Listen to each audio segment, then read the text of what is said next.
whether Parliament determines. It's another matter. This is not under Parliament.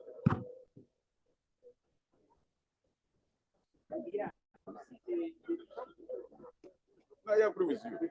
We are in a crisis.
In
Australia.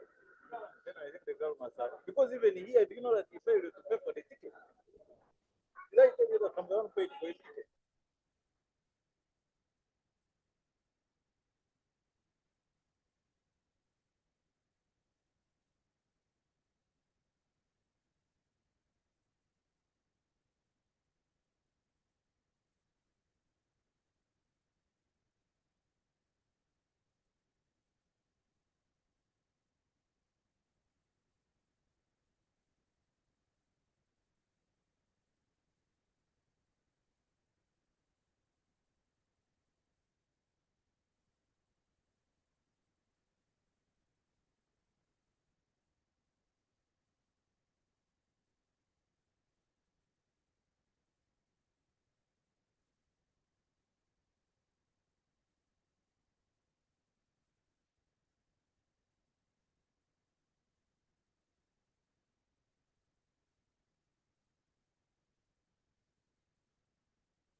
Honourable members, Mr. Speaker.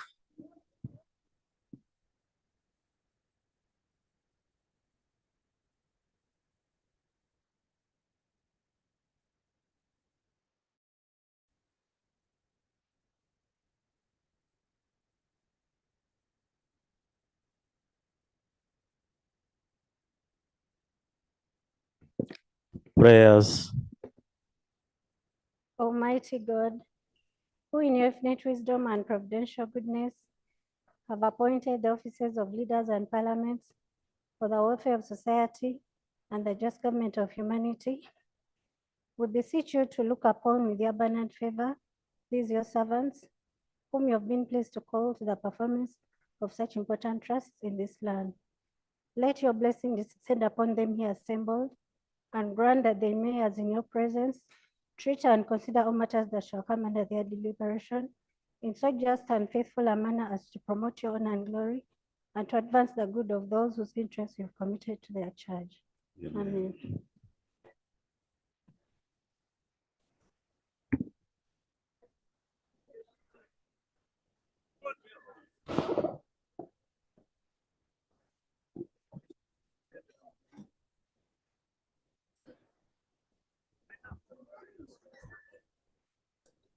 Item 2 on the order paper, communication from the chair. Thank you, honorable colleagues. I want to welcome you to today's sitting. Today I'm not handling matters of national importance. I want to be utilizing Main Thursday to be handling these issues as provided for under Rule 25. Next item. Item 3, bills first reading. Honorable Sarah Pendi.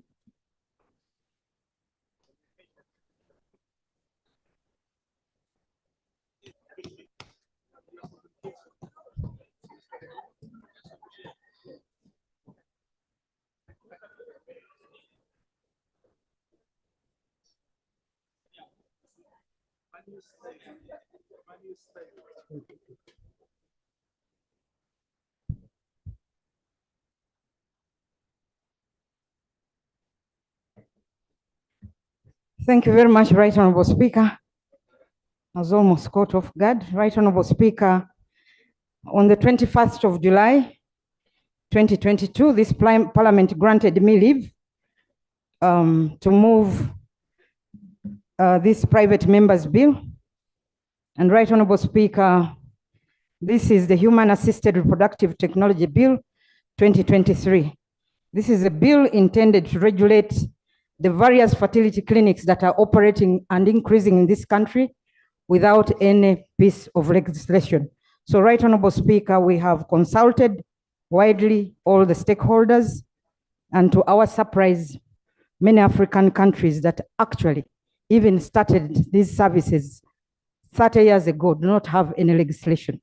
So, Right Honorable Speaker, Uganda will be one of the few countries where other countries will benchmark if this bill is passed. So I beg to lay the Human Assisted Reproductive Technology Bill 2023. Thank you, Right Honorable Speaker. Thank you, Honorable Sarah. The bill stands referred to the Committee on Health to report back within 45 days as provided for under 129 of the Rules of Procedure. Next. Item 4, laying of papers. 1, semi-annual budget performance report financial 2023-24. Honorable Minister.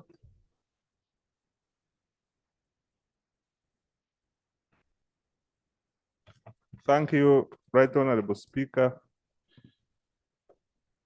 I beg to lay on table the semi-annual budget performance report for financial year 2023-2024. I beg to lay. Thank you. The report is referred to the Committee on Budget and should report back, should be processed and be report back within 45 days. Next. 4.2, the half-year macroeconomic and physical performance report for financial 2023-2024. Honorable Minister for Finance.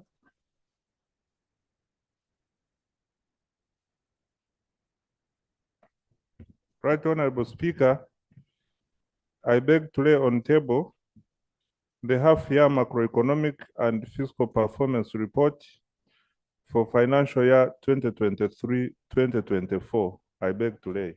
Thank you, Honourable Minister. The report is referred to the Committee on Budget for processing and reporting back within 45 days. Thank you. Next item.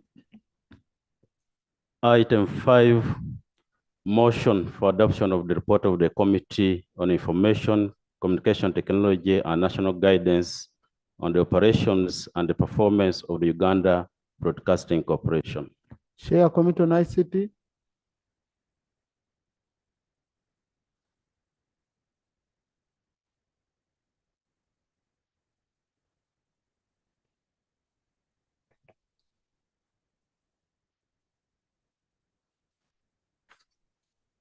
$20.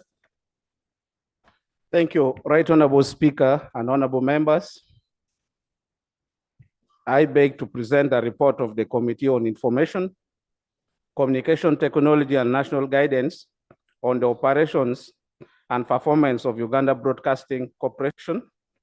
Right Honorable Speaker, I wish to lay on table the report and the minutes the committee used while processing the report. I beg to lay. Right Honorable Speaker,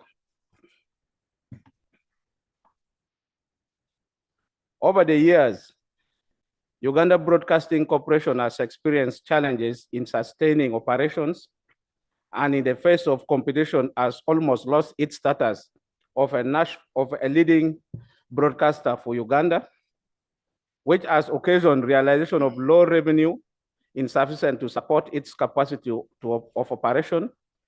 It continues to face challenges of unproductive source of funding, deficit on wages, lack of funding for local content production and programming, and automated business process and high satellite charges. Right Honorable Speaker, the findings, observations, and recommendations of the committee. Challenges, Right Honorable Speaker. The committee observed that the positioning of Uganda Broadcasting Corporation sites in far-flung locations attract attendant challenges like inadequate monitoring, slow emergency response to breakdown, and inadequate security of the sites, which affects safety, quality of equipment, and programming. Right Honorable Speaker and honorable members, the committee recommends that government through the Ministry of Works and Transport and its agencies should support in routine maintenance of all roads leading to the sites of UBC across the country. The committee also recommends that the staff of UBC at regional centers and sites be provided with the requisite facilitation, including transport means to access the site, and that UBC should procure the necessary software like supervisory control and data acquisition, SCADA, and surveillance cameras at all sites. Encroachment on UBC land across the country. Right Honorable Speaker, allegation of encroachment on UBC land were also made on upcountry sites like Nyaburiza in Mbarara, Mwizi, and Soroti, Dakabela. The committee makes the following observations. The lack of proper ownership document for some of the land, including Bwalesi, Kololo, Wanyange, Namatala, and the roads to most of the sites are not clear. The land is idle and not fenced off. All these issues expose the land to threats of grabbing. There was giving out of some portions of UBC land under unclear circumstances in areas like Dakabela in Soroti and Namatala.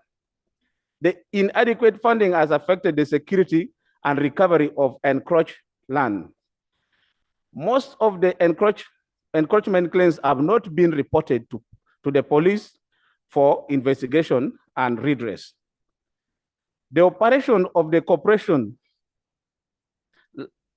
the operations of the corporation are at stake at Kololo National Operating Center, since the certificate of title for the land is in possession of Uganda Telecommunication Limited, now Uganda Telecommunication Corporation Limited, which is also in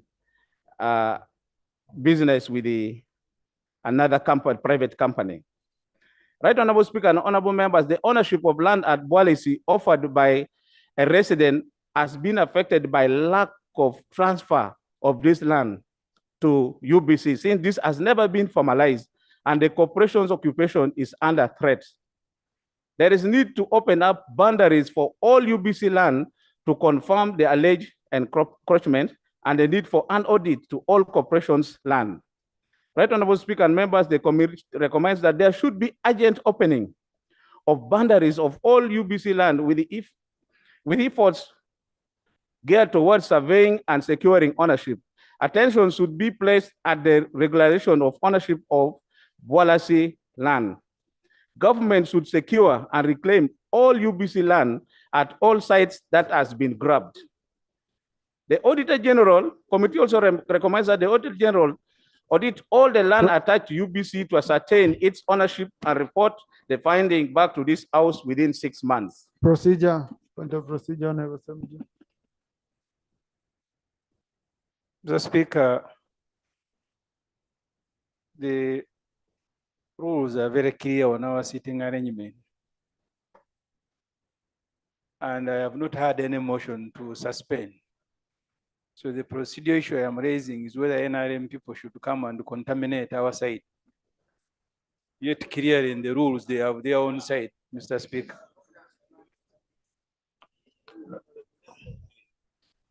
Honorable colleagues, I think what is critical is a strong word, contaminating. I think colleagues, by associating, you can't contaminate each other. You know, previously we've even had cross-pollination on this side marrying here, this one marrying here, and we end up getting products. They are not contaminated. Yeah, but honorable colleagues, respect the sitting because I haven't called for free sitting. Okay, I haven't called for it. I usually do that if one side is very full. Okay, so we can quietly, we don't need to rush. We can quietly move. And then the front bench on this side is reserved for shadow cabinet. And the front bench on this side is reserved for government cabinet. Now, I require all shadow cabinet members to come and occupy their seats on the front bench. Because we want to be interacting we want colleagues to be facing and interacting with each other. Procedure, Honorable Chibadia. Thank you, Right Honorable Speaker. Right Honorable Speaker, in the same spirit, I think it has become a habit that some cabinet officials who are shadow ministers are just reminded of their positions. Wouldn't it be procedure right through your office, Right Honorable Speaker, that this becomes the last warning to all those shadow ministers who have forgotten their positions, so the next time maybe we ask LOP to relinquish them of their positions, Right Honorable Speaker.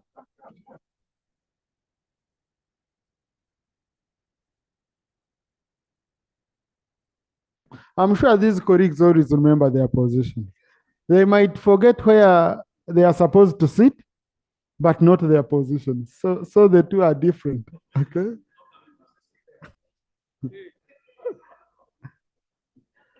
Mr. Speaker, this parliament has spent money sending MPs to other parliaments to learn. If you are part of the team that went to the British Parliament, there is consultation in the lobby on your side. So when you see shadow ministers consulting, please don't be alarmed. I don't know. Honorable Semujo loves that seat. I will make an exemption for Honorable Semujo to maintain his seat. Because I always see him very uncomfortable. He loves his corner, just like any of us. Like what I usually see here. The seats on this side are always empty, but I've never seen Honorable Chibadia seated. He's always standing. Even when the whole house is I don't know whether he's standing even now. Okay. But that's a style that makes every one of us comfortable. Okay. So Honorable Chair, please. Yeah. We are progressing well.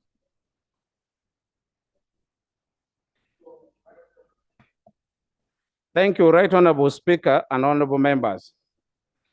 Right Honorable Speaker, the funding for Uganda Broadcasting Corporation.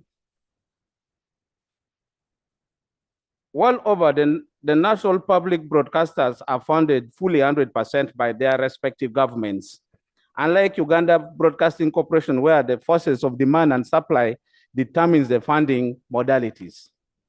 The source of funding available to Uganda Broadcasting Corporation according to UBC Act 2005 includes grants of capital nature from government, loans, money payable to the corporation in discharge of its functions and commercial activities, donations made to the corporation, and the television viewing license fee, which was implemented, leaving Uganda Broadcasting Corporation to rely only on internally generated fundings and government grants that has been inconsistent over time. The committee established that Uganda Broadcasting Corporation suffered budget cuts and unpredictable government funding, where UBC budgets was reduced from Uganda shillings 24.83 billion in financial year 2022-23 to 6.1 billion in financial year 2023-24. Relatedly, in financial year 2022-23, Parliament appropriated Uganda shillings 24.83 billion to UBC. The release by the Ministry of Finance, Planning and Economic Development was a mere 8.29 billion, which greatly affected the corporation's planned output, including transmission of the direct-to-home services, as well as replacing the already obsolete equipment at Kololo National Operating Center. The committee observed that inadequate funding to Uganda Broadcasting Corporation affects operation and expansion of radio and television network and goes against the directive principle number 8 of state policy in the Constitution of Uganda, which provides for provision of adequate resources among the organs and institutions of government for their effective functioning. Similarly, inadequate funding is in conflict with the Uganda Broadcasting Policy of 2006, which enjoins government to adequately fund the public broadcaster in a manner that protects it from arbitrary interference with its budget. Right Honorable Speaker, UBC plays a critical role with regards to enabling Ugandans access information and therefore necessitating adequate public funding in the predictable multi-year funding to allow for long-term planning so as to guarantee its editorial independence. This is, however, far from reality, given that UBC is too underfunded to implement its statutory obligation. Observation 3. UBC subvention, which includes salaries and wages to staff, was equally affected by 80% reduction on funding to subventions. With this, the corporation may fail to pay staff salaries and other operational activities. 4, whereas many national public broadcasters operate under the government ownership and funding, UBC is subjected to operate as a commercial entity and forced to compete with the private entities. The committee therefore recommends that 1, government should always ensure that Uganda Broadcasting Corporation is adequately funded to enable it execute its mandate as is guided by the Broadcasting Policy of 2006. 2, the Ministry of Finance, Planning and Economic Development should ensure that the presidential directive to annually provide Uganda Broadcasting Corporation with the shilling 30 billion from financial year 2024-2025 is implemented. And in interim, to ensure that the supplementary release of a maximum of 24 billion to UBC is provided to achieve efficient performance of the corporation. 3, Uganda Broadcasting Corporation be granted increased support in forms of funding and treated as an entity dispensing public good to the people of Uganda other than as a commercial entity. And recommendation 5, UBC should be provided with UBC should provide attendant work plan and budget to support the proposed budgetary allocations for the financial year 2024 alongside the revamp work plan and costing to enable adequate government planning and funding. Right Honorable Speaker and Honorable Member, on implementation of phase 3 of the digital migration project. The committee notes that the implementation of digital migration policy was haphazard, uncoordinated, and lacked transparency. The process was rushed more to beat international deadline than to secure the best outcome for Uganda, and as such, its implementation has been greatly affected with a failure to complete phase 3, which means that the areas whose equipments are out to be, which means there are areas whose equipments are ought to be urgently replaced. Most of the equipment has exceeded their lifespan and in urgent need of replacement, whose spare parts for most of them are no longer available in the market. The obsolete equipment also means Uganda Broadcasting Corporation cannot host as many stations as it should be, leading to loss of greatly needed revenue. In areas where new equipment was installed, the equipment has no redundancy provision to take care of in situation where a fault occur. This means that repair cannot be undertaken when equipment is in use. The committee further observed that there is no remote network monitoring system to ensure that the equipment is monitored and faults are detected in real time. The absence of redundancy and network monitoring system means the disruption are inevitable.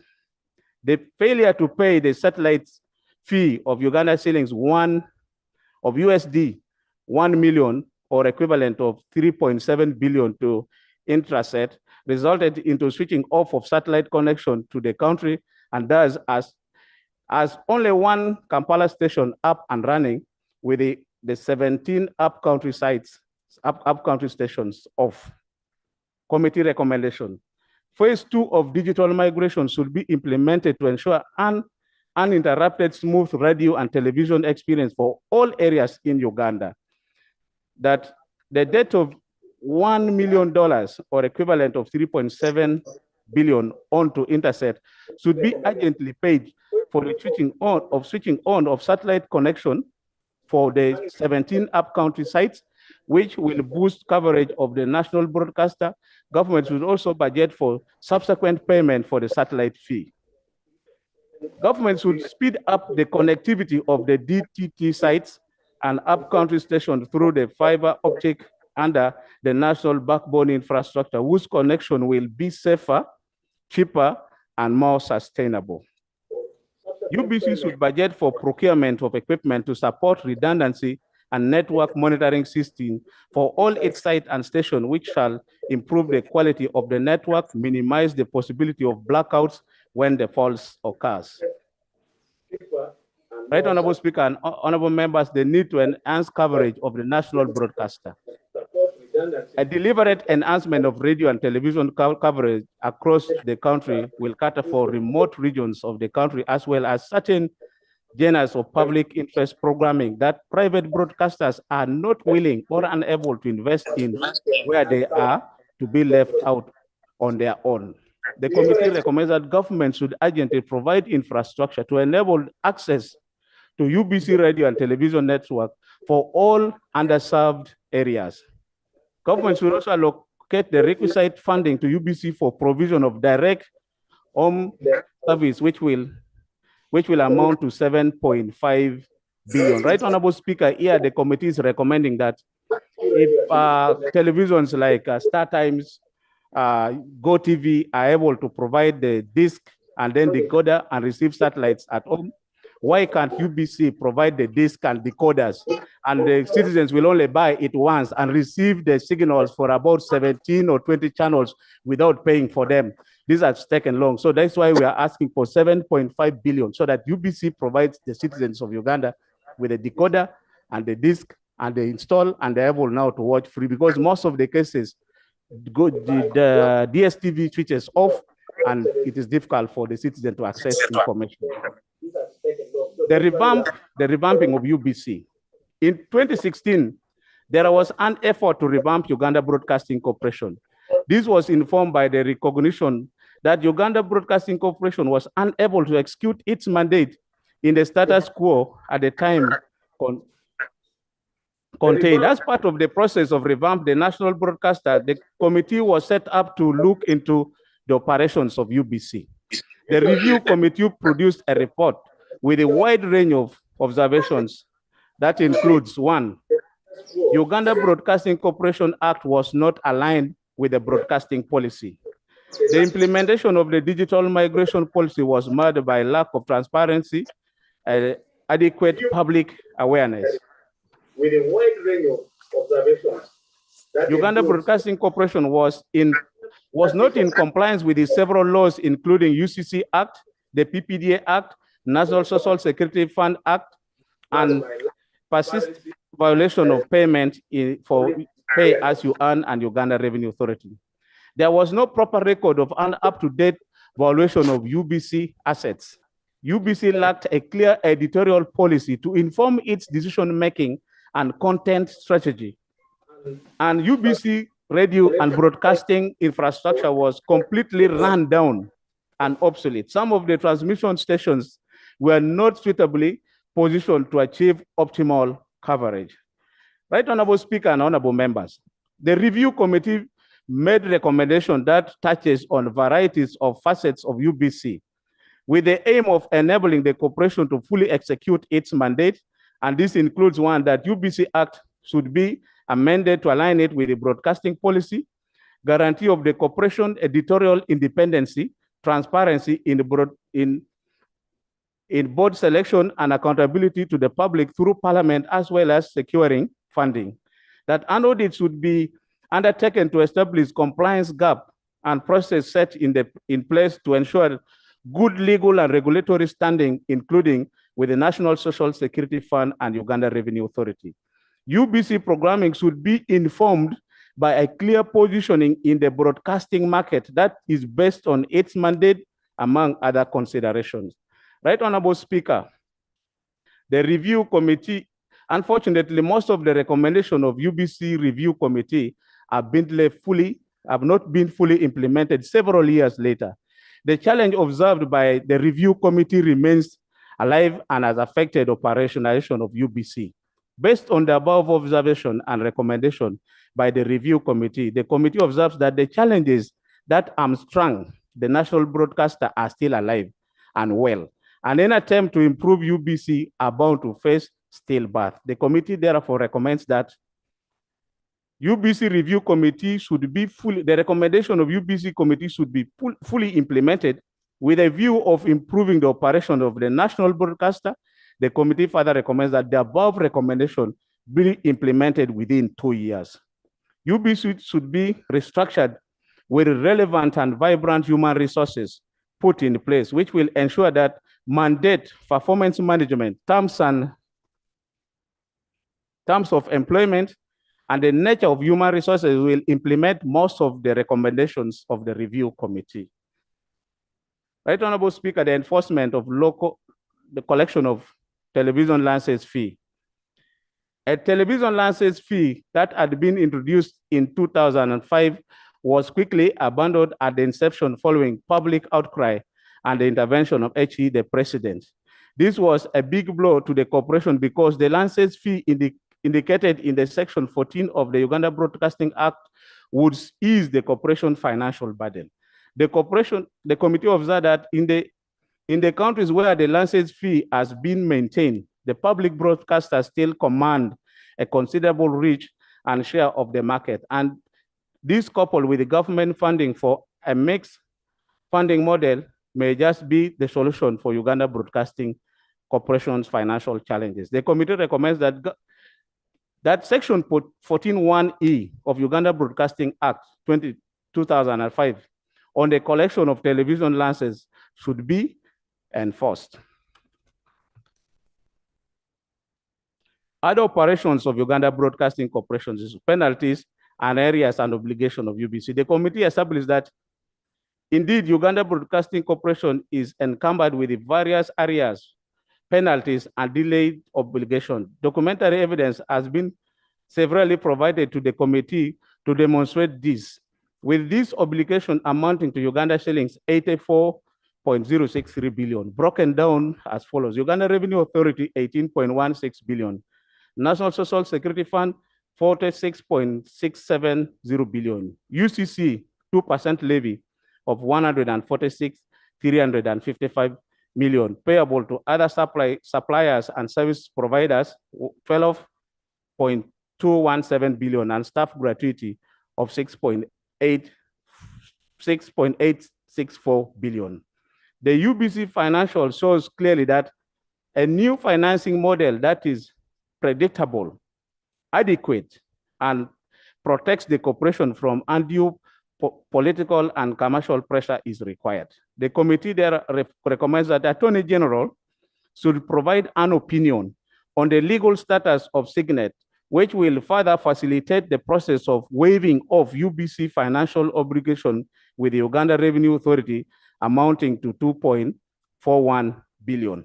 Ministry of Finance and Economic Development should provide for sustainable funding, including but not limited to the provision of vote status.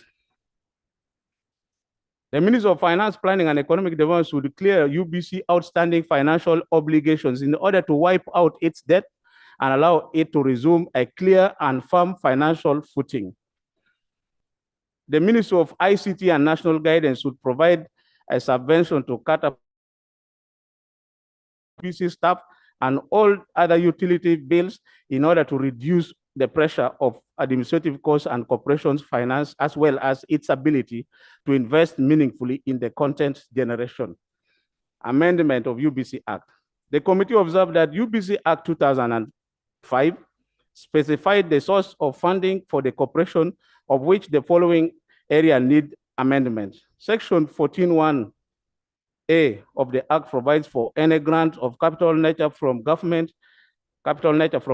This section needs to be amended to take into consideration the recurrent expenditure which consumes a lot of corporations' insufficient funding. The committee therefore recommends that UBC Act be established a predictable and adequate public financing mechanism to support UBC a long-term planning and align the Act with the policy. In conclusion, Right Honorable Speaker and Honorable Members, the centrality of Uganda Broadcasting Corporation to provision of information to Ugandans through radio and television communication technology cannot be underestimated. Despite the presence of other technologies such as internet, the simplicity of radio and television remains the easiest, cheapest, and most readily available form of communication for most Ugandans. However, government commitment to UBC has over time been piecemeal, with a little efforts to guarantee secure and predictable funding, which allows medium and long-term planning. The national broadcaster is challenged in securing its independence and to remain relevant in the eyes of the public, thereby not inspiring much confidence. Clearly, UBC is a state-owned broadcaster, but it is ill-equipped to survive in a competitive business environment. Further still, Right Honorable Speaker and Honorable Members, given that most of the remote parts of the country are not serviced by private media sector and can only be accessed by the national broadcaster, government thus has the responsibility to ensure that all its citizens have access to information which can only be provided by the national broadcaster. Right Honorable Speaker and Honorable Members, I beg to report. Thank you, Right Honorable Speaker and Honorable Members, and I want to thank and recognize members of the committee for great work. Thank you. Thank you, Honorable Tony. Let's debate this for 30 minutes. Okay. I'll start with Honorable Nsaba Buturo. I add Mr. Speaker. Honorable Buturo, followed by Bungoko, followed by Angura, followed by Honorable Abe. Then I come here. We can use 3 minutes each, Honorable colleague. Mr. Speaker, sir, in 2004, I was the minister responsible for information and broadcasting, and I had the privilege of merging Radio Uganda with Uganda Television. And that gave us Uganda Broadcasting Corporation. The idea was that Uganda should move away from what we were having. What's the point of procedure, Honorable Enos? Thank you, Mr. Speaker. I was wondering if we could also get the report on item number 6 so that we debate them at once because they all read to you, Mr. Speaker.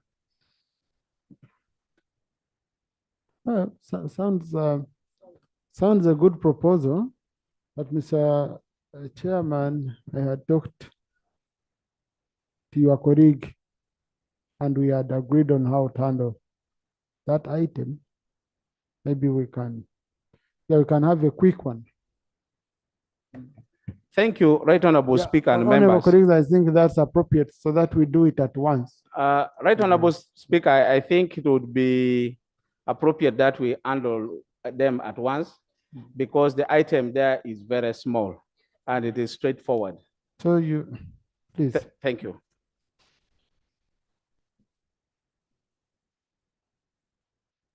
Right Honorable Speaker and honorable members, I wish to present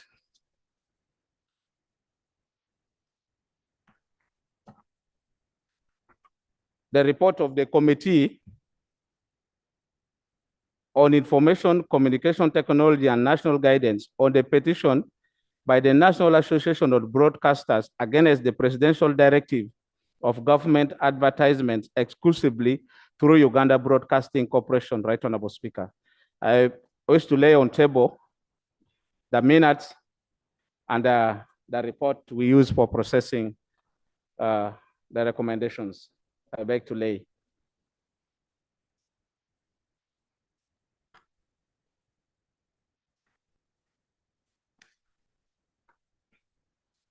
Right Honorable Speaker and honorable members, His Excellency the President, Yoweri Kaguta Museveni, the President of the Republic of Uganda, in a letter dated 6 March 2023 under the subject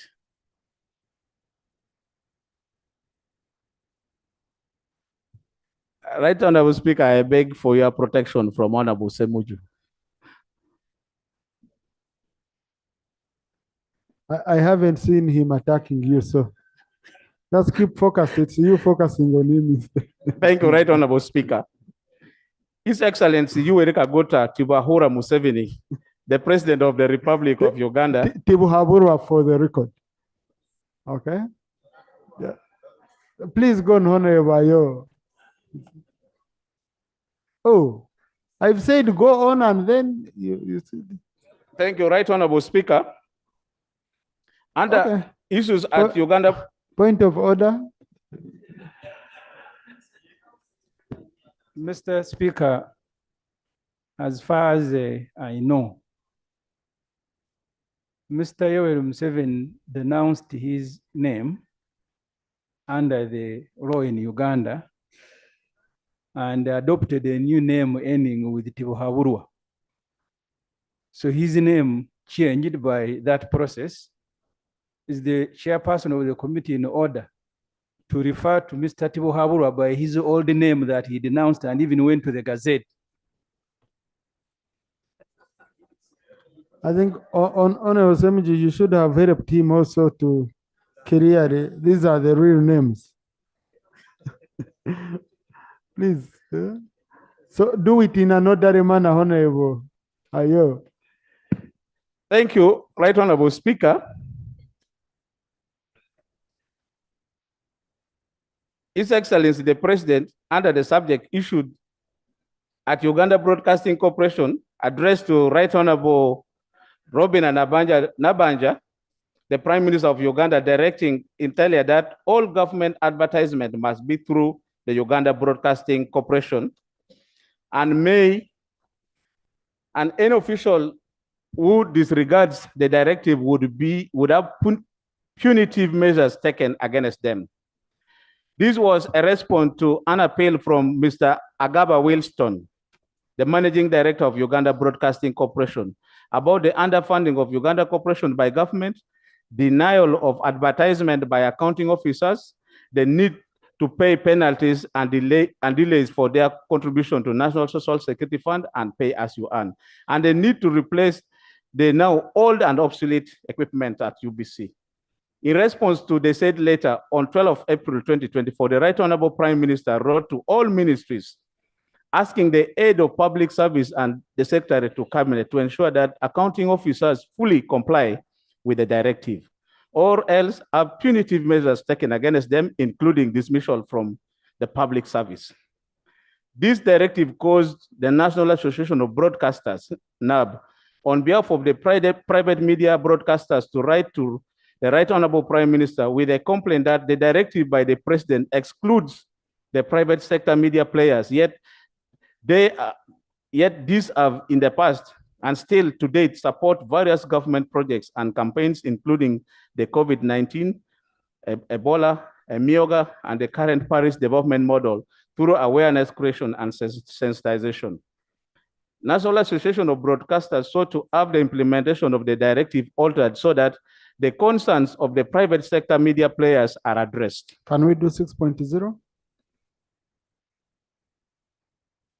6.0.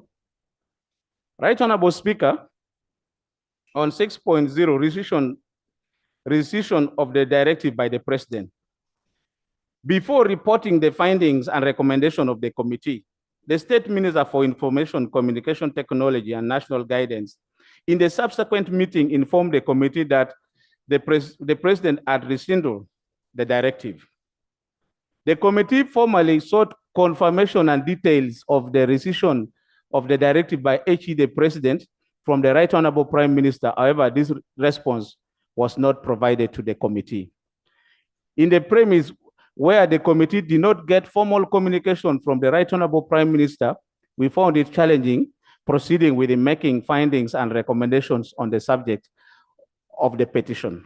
In light of the above, the committee therefore recommends that the Right Honorable Prime Minister provide Parliament and the nation with the details on the rescission, and further still, our government resolved on the financial plight of Uganda Broadcasting Corporation. Right Honorable Speaker, I beg to report. Thank you. Thank you. I think the issue was very clear, okay?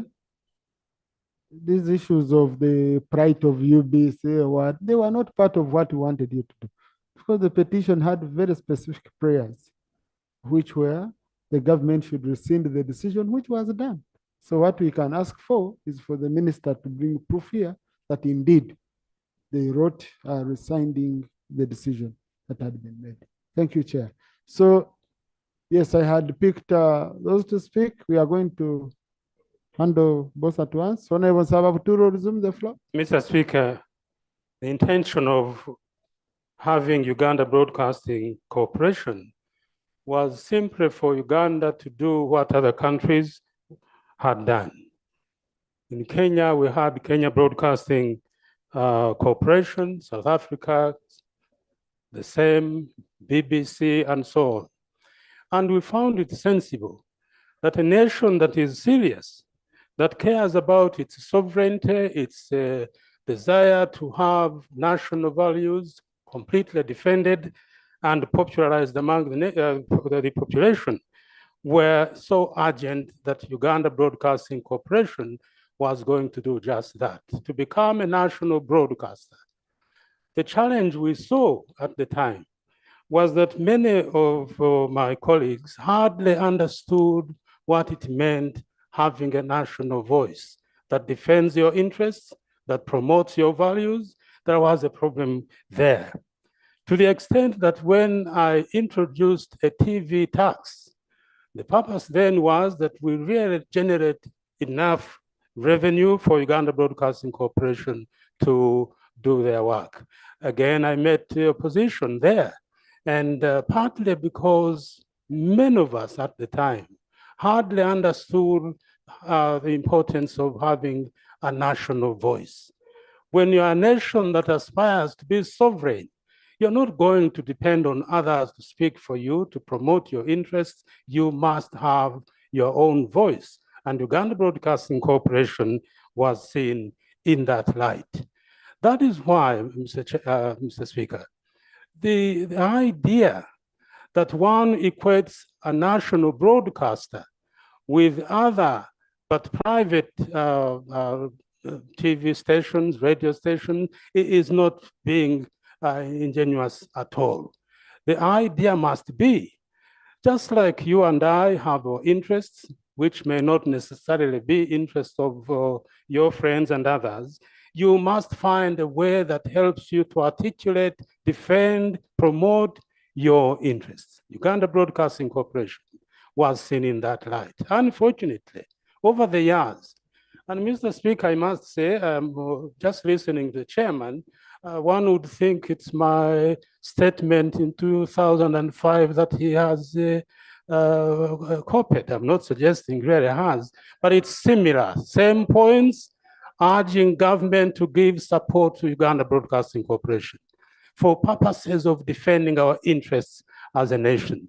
I do commend the chairman's statement, but very sad, I must say I am, that 20 years later, Uganda Broadcasting Corporation is still having the same problems. A reflection of how unserious we are as a people, that really we must be allowing others to speak for us. I would not hesitate, Mr. Speaker, to say that because Uganda Broadcasting Corporation is a national carrier, a national broadcaster, it would be wrong to compare Uganda Broadcasting Corporation with other similar entities that are private. I therefore would want to commend the chair, but also urge government to get out of the complacency I see we are in and allow UBC to be given resources that allows her to continue serving this nation ably. The issue of funding, Mr. Speaker, is so critical. And anyone who determines how serious we are as a nation will have to look at our national voice and how supportive we are of it. Mr. Speaker. Thank you. Thank you, Honorable Sababturo. Ungoko. Thank you very much, Right Honorable Speaker. I want to thank the chair and the committee for the report about the Uganda Broadcasting Corporation. I pick my interest on the issues of land and protection of the land that belongs to the corporation. And specifically, I go to the FRV 208 F8, the land in Kololo, which is under contention, yet in the report says the corporation has a title. And at the same time, Uganda UTL also has a title. So it brings many questions over that, because the original title takes precedence. How did Uganda Telecommunication Limited come to have a title where the Uganda Broadcasting Corporation had a title? Was it a special certificate of title? Is it a leasehold? And if it's a leasehold, we are the processes of getting a leasehold from the freehold handled, and who handled it? Is it a mutation? Was it given officially? So those are the questions that didn't come out clearly to understand where the conflict of the land issues came about. And Right Honorable Speaker, when it comes to the issues of protecting the land, we have a peak interest from the land which is in Namatala, which is in Mbale City. As we enter Mbale City, it is the vast and very prime land, and it is open, and therefore subject and an attraction to grabbing, which is a very serious asset that could have been protected to ensure that the corporation has an asset which could either be invested in to ensure to bring it about better resources that we are talking about. And finally, Right Honorable Speaker, when we talk about the issue being run down, the state of studios and site brings many questions. And in the fact that many other broadcasters are coming up and showing the potential in the field, we either choose to capitalize and put money in UBC, or the government changes the strategy of doing business so that UBC is favorable competes with others by either making money as a company and then the proceeds come back to the people, or either way, but otherwise It is a lamentation to this far, given the fact that even the recommendations that were made by the review commission have not come to pass, Right Honorable Speaker. Thank you. I think, honorable colleagues, it's very important that it's very, very important that even when we support UBC, we should give it performance targets. Because you can't go at UBC and they give you a free advert. You can't run there anything for free, even including government agencies, you pay. Okay? So if it is competing, and we can put in money as a way of investing, but we demand they perform.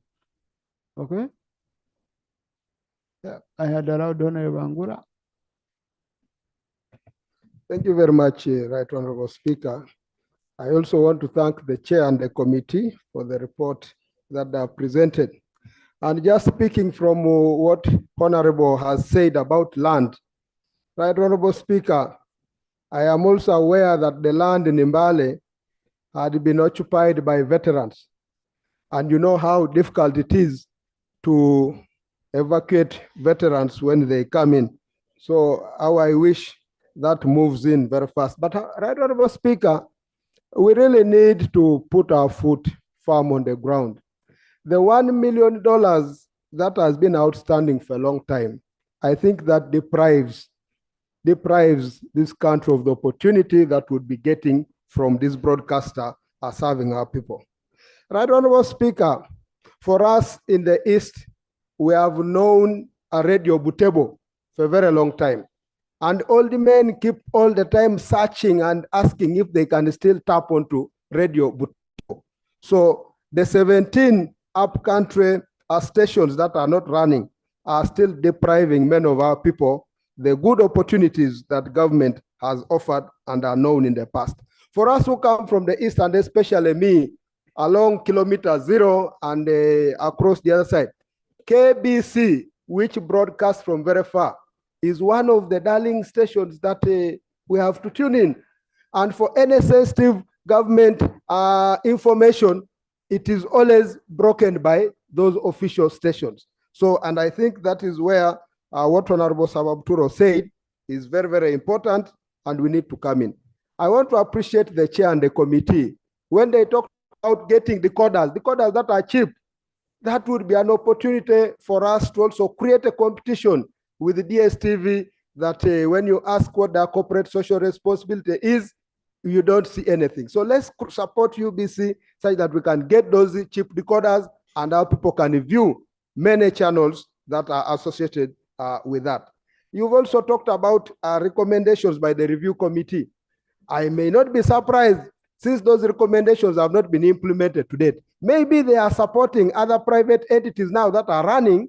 As you know, how government always generates good ideas and they end up going to other players. So I want to thank the committee and request that this House takes a stand, supports government in whichever way so that we can fund the activities of our broadcasters. I thank you very much.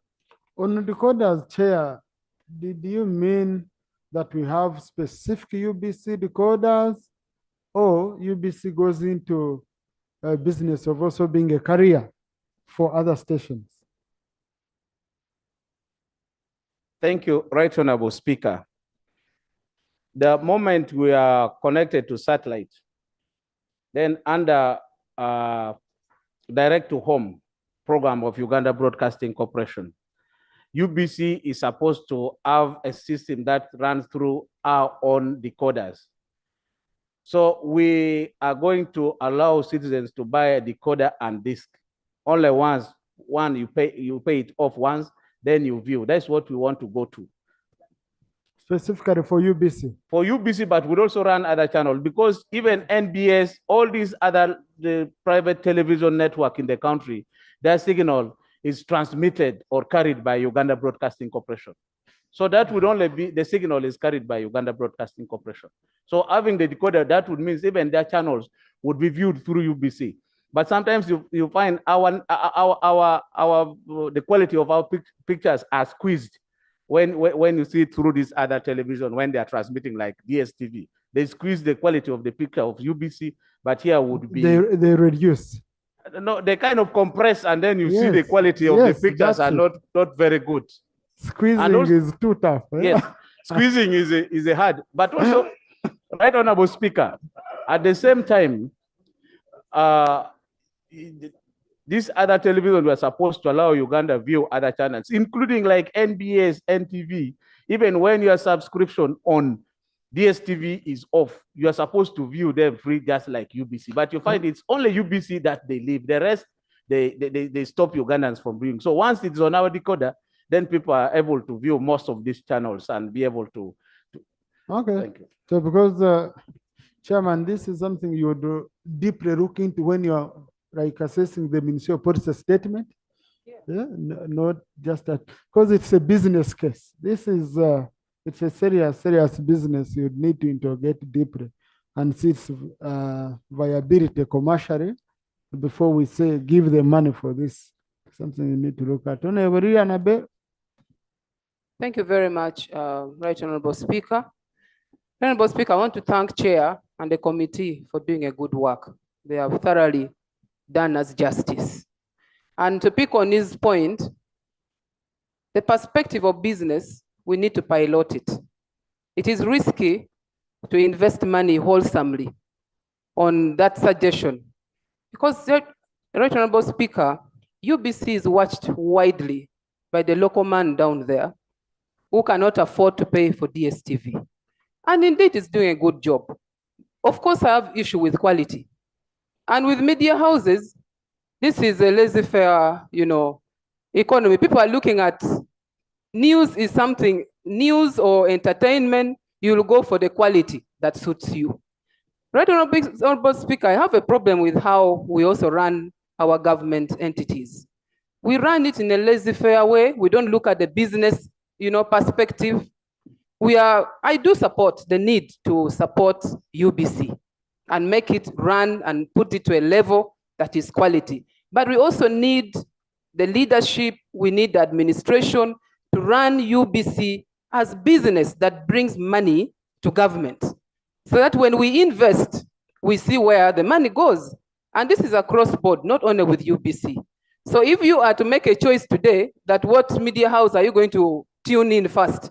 Everyone will go for NBS because it is having all the quality pictures, is bringing you organized things and entertainment, news and all this. So we need to also insist on having quality and proper administration of these entities. Otherwise, investing money, government taxpayers' money being put and we don't see the result is also not right for us. I thank you. Thank you. Honorable colleagues in the public gallery this afternoon, we have Dr. James Henry Lalobo, a healthcare practitioner specializing as an obstetrician and gynecologist. He's here to observe proceedings of this house. Please join me in welcoming him. Doctor, you can stand up for recognition. Thank you. Thank you. Honorable Omara, Honorable Migade. I'm looking at the side of independence now. I've picked NRM, I'm going to independence. So, but I'm trying to get a lady among independents. Okay? Yeah. Honorable Katuntu. And then there's one who is an independent by association in terms of how she's seated. Honorable Bigger Rose, as I come to opposition side. I'm going to pick more here to balance off. Yes. Thank you very much, Right Honorable Speaker. I just want to thank the chairman for the great submission which they have made. And I just want to re-echo what Honorable Lilian Aber has said. Right Honorable Speaker, the chairman, while making a presentation of recommendations, provided a litany of investment plans. Given the situation where we are in, Chair, I would suggest that we prioritize those investments and we stagger them over a period of time. It is a fact that the equipments that they have are old-fashioned and they're completely outdated technology compared to the private sector entities.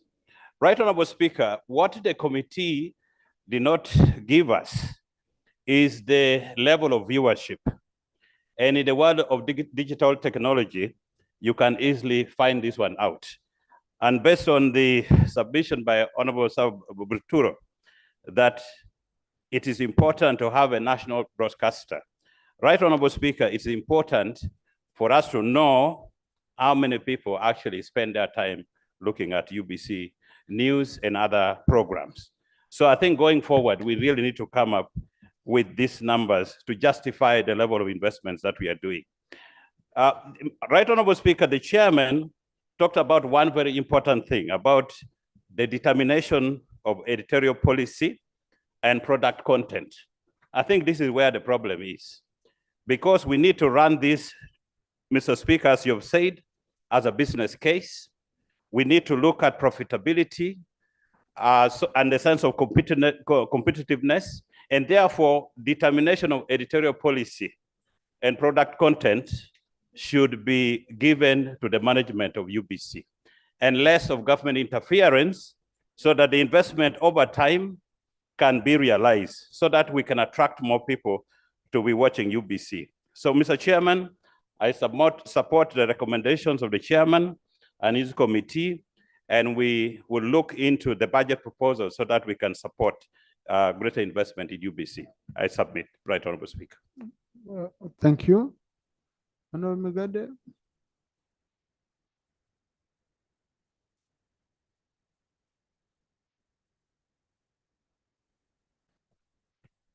Thank you very much, Right Honorable Speaker.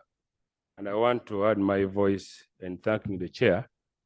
Right Honorable Speaker, I draw my attention to page 8 of the chair's report as far as land belonging to UBC is concerned. Many government institutions, of course, have lost land, but it's even worse when government institutions are losing land to other government institutions. And my interest is the chair indicated that UBC's land on Coral Summit View is the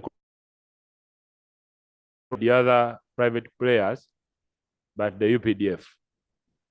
And also indicate that for UBC has to seek for permission from UPDF to access their premises.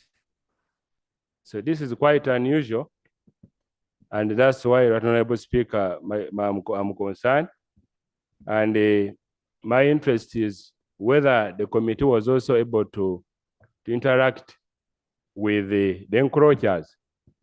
And Right Honorable Speaker, you are aware the other side we are also facing the same problem as the circle.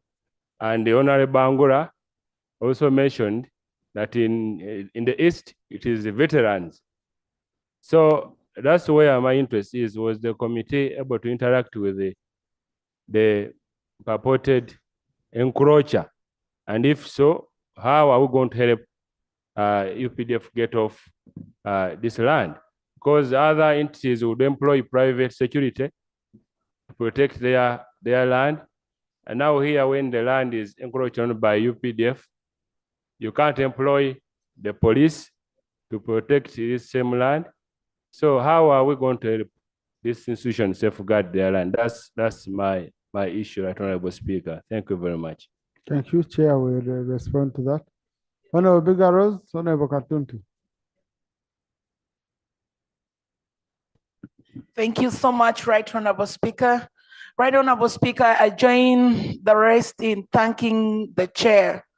Right Honorable Speaker, in my lifetime, as a village girl, I only knew about Radio Uganda.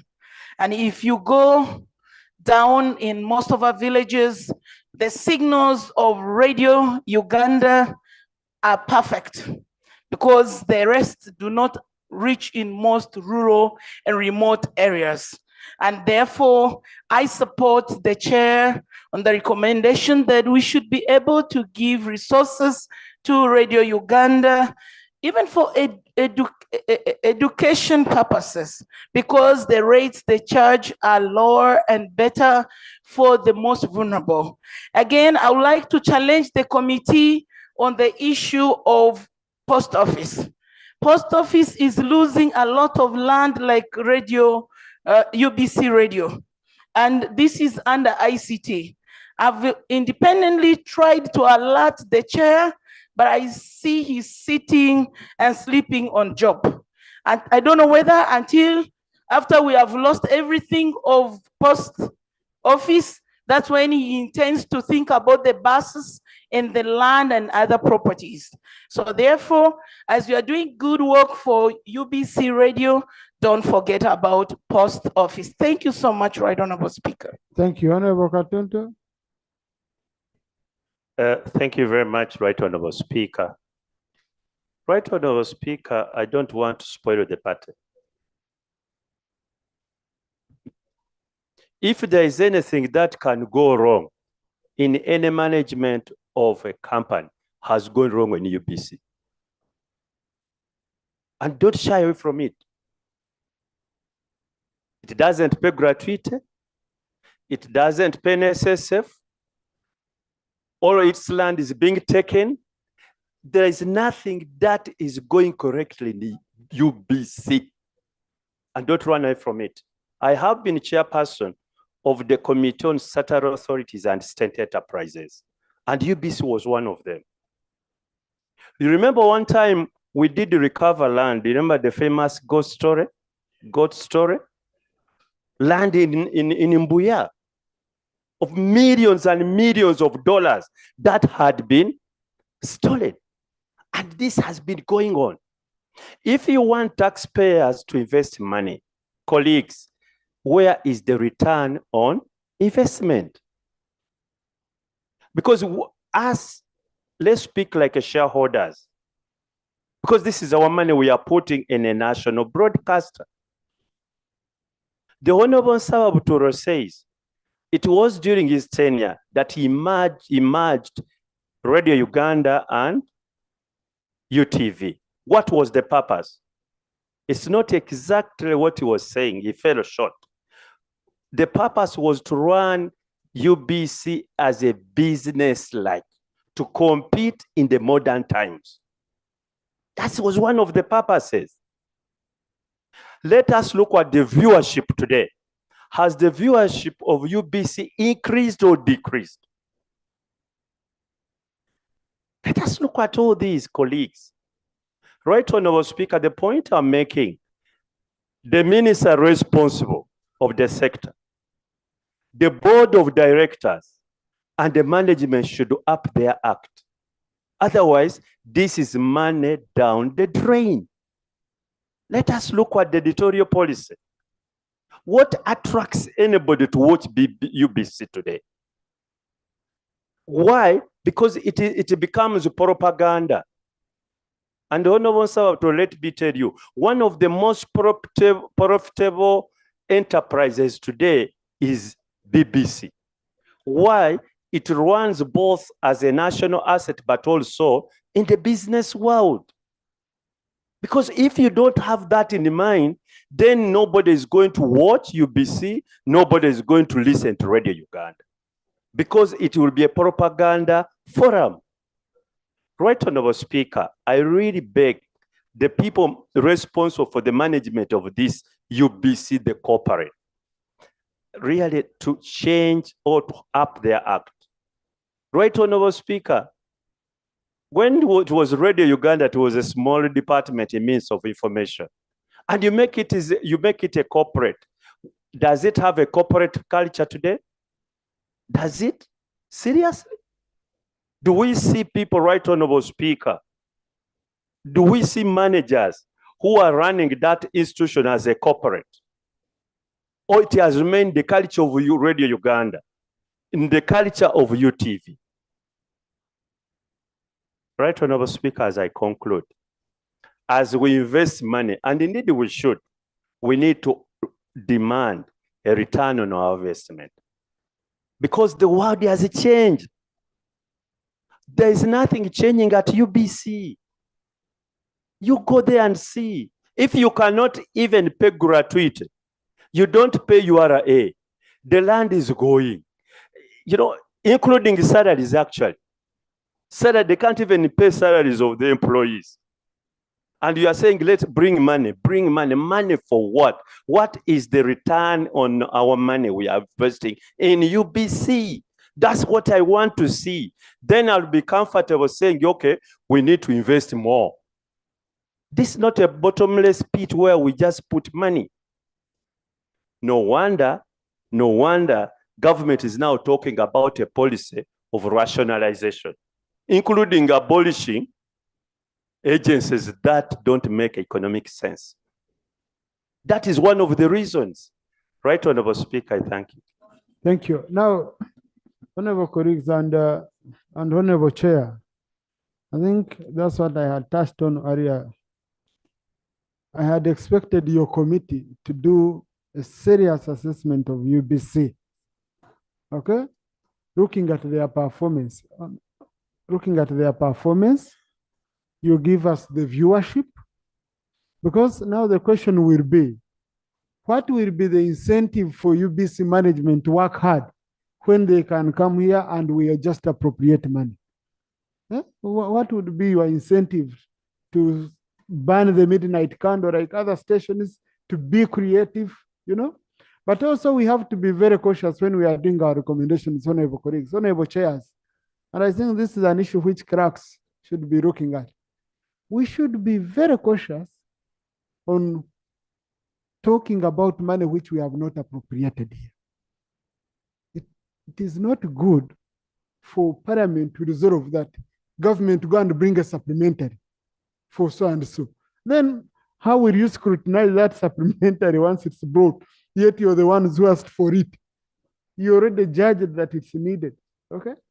So it's very, very critical will be, but most importantly, even if you give all amounts of money, if you don't want to move with the changing times, you will be putting in money when you don't have viewership. A very good example, Chairman, you need to ask Ipsos. They are the ones who usually have statistics for all these entities. When you're going to MTN to ask for an advert, they will ask for viewership. If I put here my money, how much will I get back? Okay? And if they find you don't have viewers, they won't. So we need to see a way of supporting UBC also. We be hard so that they start running as a business. Okay? Honorable Aisha Kawanda, Honorable Semuju, Honorable Yusuf Nsibambi, Honorable Taringa, and Honorable Nsereko. Thank you so much, Right Honorable Speaker. Right Honorable Speaker, first, I wish to submit to the... Please, I'm still this side. So this side, don't even waste time standing up until I come this side. Yeah. Thank you, Right Honorable Speaker. First, I wish to submit to the second report.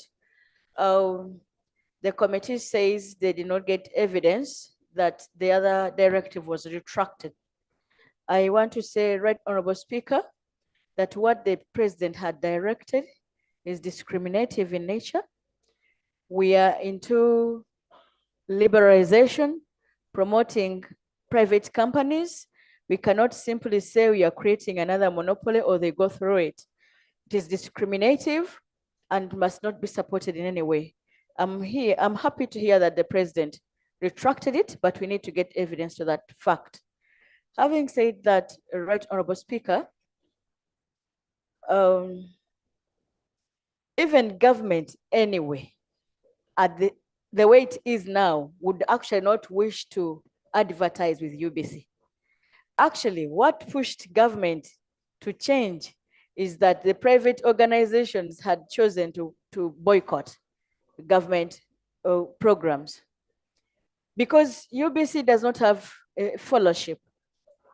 That's why government put up a regulation, I know there's a regulation, for all media houses to broadcast the president by force. They broadcast the president's speeches. They are compelled to broadcast the president's communication, just because the national broadcaster was not doing us a service. What's very important, Right Honorable Speaker, is that at this time, we must ask the minister to explain to us why they did not implement the recommendations of their committee, the review committee that was given to them in 2016. 8 years down the road, They have told you your programs are not appealing and you are marketing something and you don't do your best to make it better. Before even we recommend that more money should be given to them, can we know from the minister why they have refused to implement recommendations of a committee that was put in place to advise them on improving quality? At one time, I managed a media desk in the State House.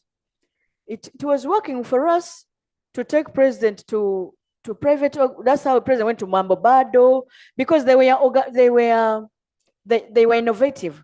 They thought of programs that were attractive people, and then they became very difficult for government to manage and sustain. So the president went there. What the government should have done then is to be as creative also and be attractive so that you attract the listenership. Instead, the government compels these organizations to broadcast what they are doing, even when they're not attractive enough. So for me, Right Honorable Speaker, before we think of giving UBC money, can we ask them to explain to us, account to us, why they not implement the recommendations of a committee that was set to help the organization? Its problem is interference. We have continuously interfered in the operations.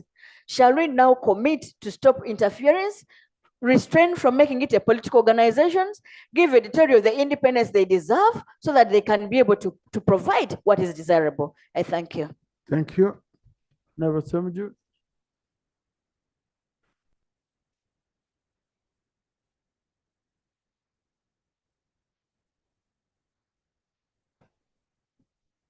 I want to thank you, Mr. Speaker.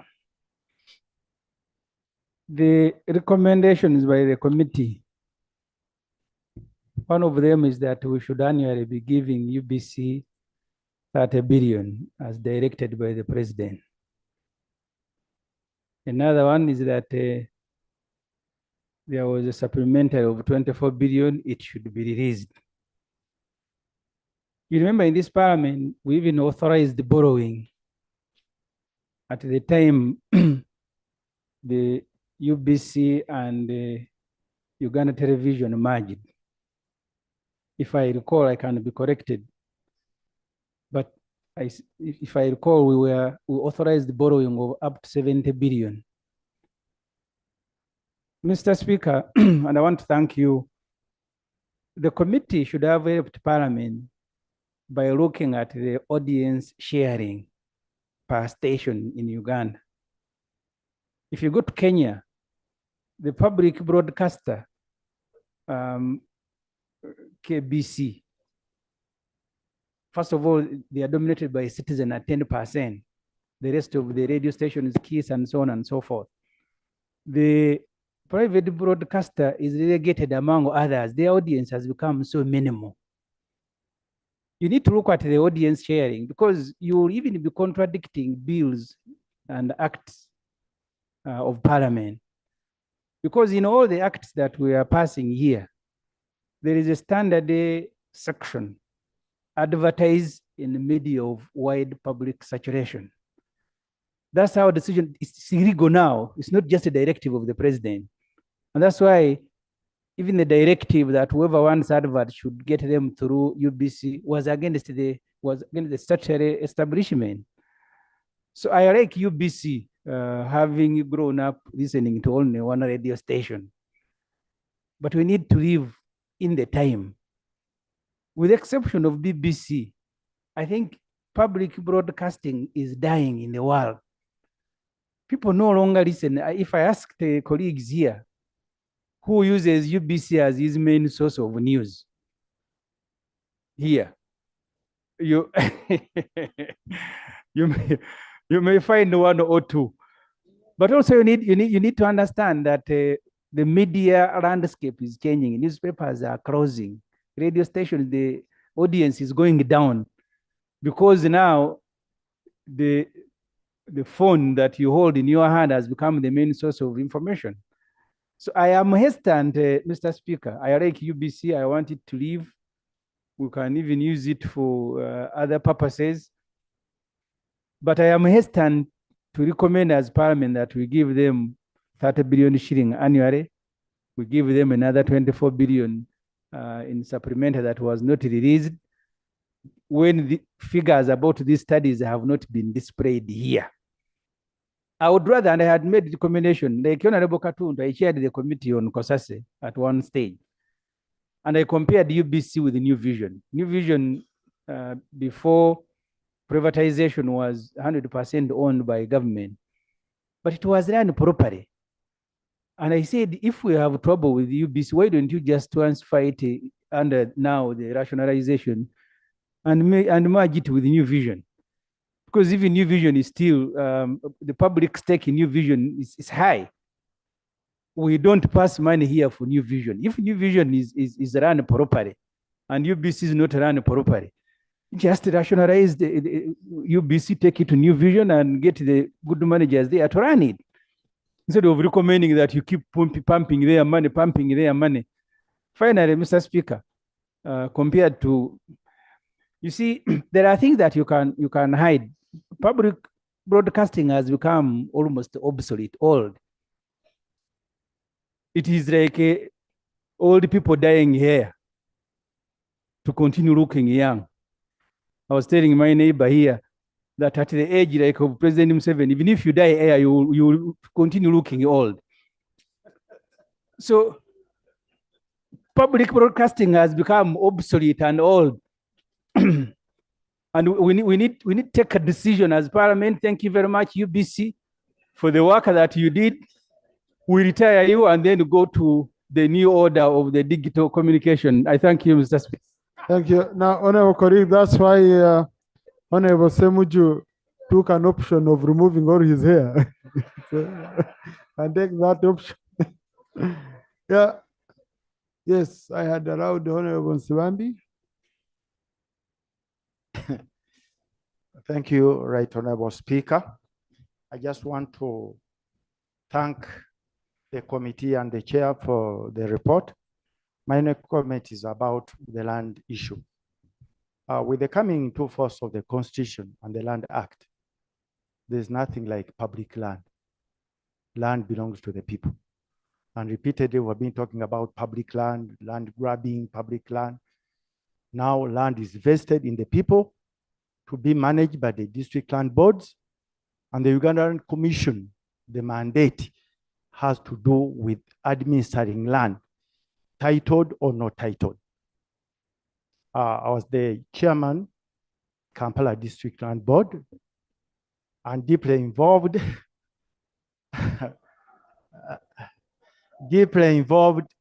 in issues to do with managing prime land. You don't have to be bothered because when you talk about prime land, the majority here, you have no access to prime land. So your land is secure in Mutundwe, in Rubaga. I was not managing that kind of land. I was managing land in Kololo and the Central Business District. Right, Honorable Speaker, the report to do with land in Kololo, I think you need guidance of that on a genome. Because specifically, the land grabber actually is UBC. Because UBC was created in 2005, 203, 205. Yes, but this land has been there with private developers and owners since colonialism. Then you have UTL, which has shareholders, which are even foreigners, and UBC is not a shareholder. So you cannot talk of now acquiring land when you are created in 2005 and they are private developers and owners who own that piece of land. Two, the UPDF itself has a more legitimate right to that land than UBC. Why?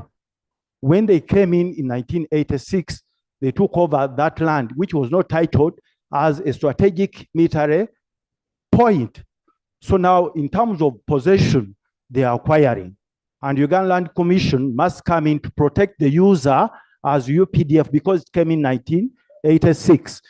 Then UBC coming in 2005 to acquire that land, it must be allocated or transferred, which is not the case. So, Right Honourable Speaker, this is a little bit technical. I would suggest that the Attorney General should go in to look at the three stakeholders. You have UTL, which has now shareholders which are even foreign, and they have a title prior to that one of UBC. You also have other colonial owners, and I don't want to say Asians, who actually in possession with the titles. So you either have to go and get legitimate transfer by purchase or compulsory acquisition. So I think this is not a matter which has not been properly investigated. So I beg to suggest that the committee should now involve in the Attorney General and other people who are technical enough to advise, instead of saying, you see, this land was grabbed. How can you grab land of a child born in 2005 when you existed before? That's my submission. Thank you. Thank you, honorable colleagues. Order. You people, you don't own prime land, but now you've started. Is it? Maybe the clarification I wanted to make to Honorable Bambi is that we also own prime land because government is holding it in trust for the people. Okay, so, and we are the people, so we have a stake in that.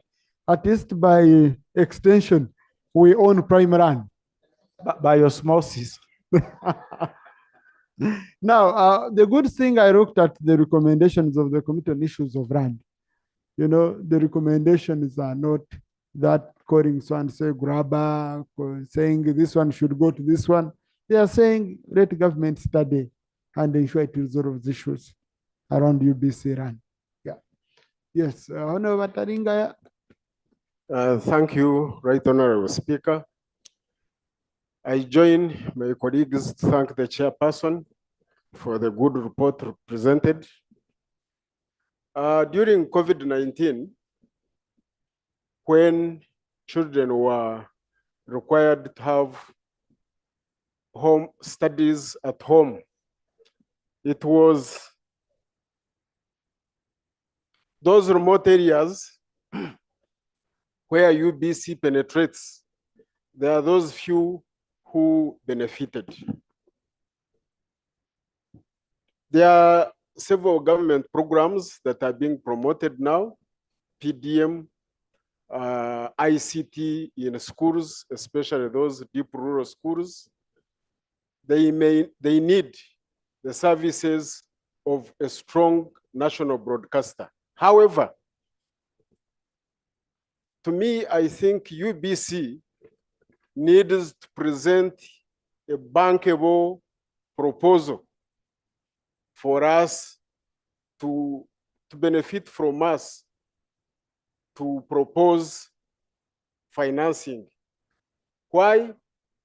Because in this era where we are rationalizing non-performers and a broadcaster will be giving information, but at the same time, generating revenue for government. It is therefore important that they present a bankable proposal. Honorable Mara, please. This is, okay. We have a colleague holding floor. It's not good holding another colleague to have to stand. Thank you, Right Honorable Speaker.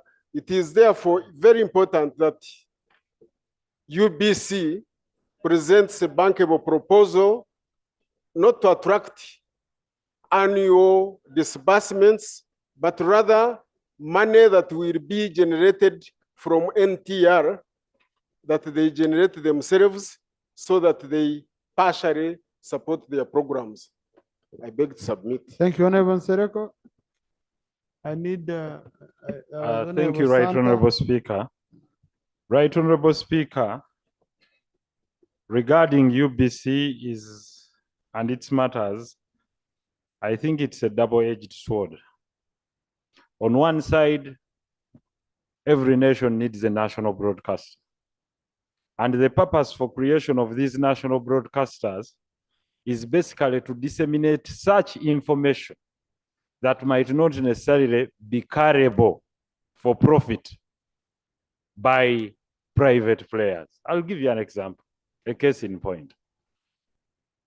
It's been time overdue since UBC was carrying this parliament live And I don't remember since when we had started to pay UBC, and the figures can be brought forward. I don't know how many broadcasters can go into such a venture. But the rationale is very simple, is to support the legislative agenda by transmitting information from both committees and plenary to the most remote viewer, connectivity and access to information. So it might not necessarily look profitable, but in the long run, the easy access to information that we debate here is not quantifiable. Assuming every legislator would carry his or her own program to transmit what they submitted, whether in committees or here, you would find it highly costly. Secondly, there are very many programs that are not profitable in the short run. But in the long run, for example, educational programs are about agriculture. I can tell you there is no single sponsor that is ready for that. But that's where the national carrier must come in and buffer. I'll give you more examples. Issues of education. You can see private broadcasters cannot carry programs to do with education because the appetite for sponsors to sponsor issues of education is much less than Rugambo, rumamongering, or musical programs, etc. Now, UBC, the difference is that it is having many stations in order to perform this. And for many languages, for connectivity, which I would not find profitable if I'm a private player, for example, to have Butebo FM, to transmit in ATESO and ETC. But UBC, under its mandate, under its act, we hold the duty of care to transfer information in languages understandable by people all over this country.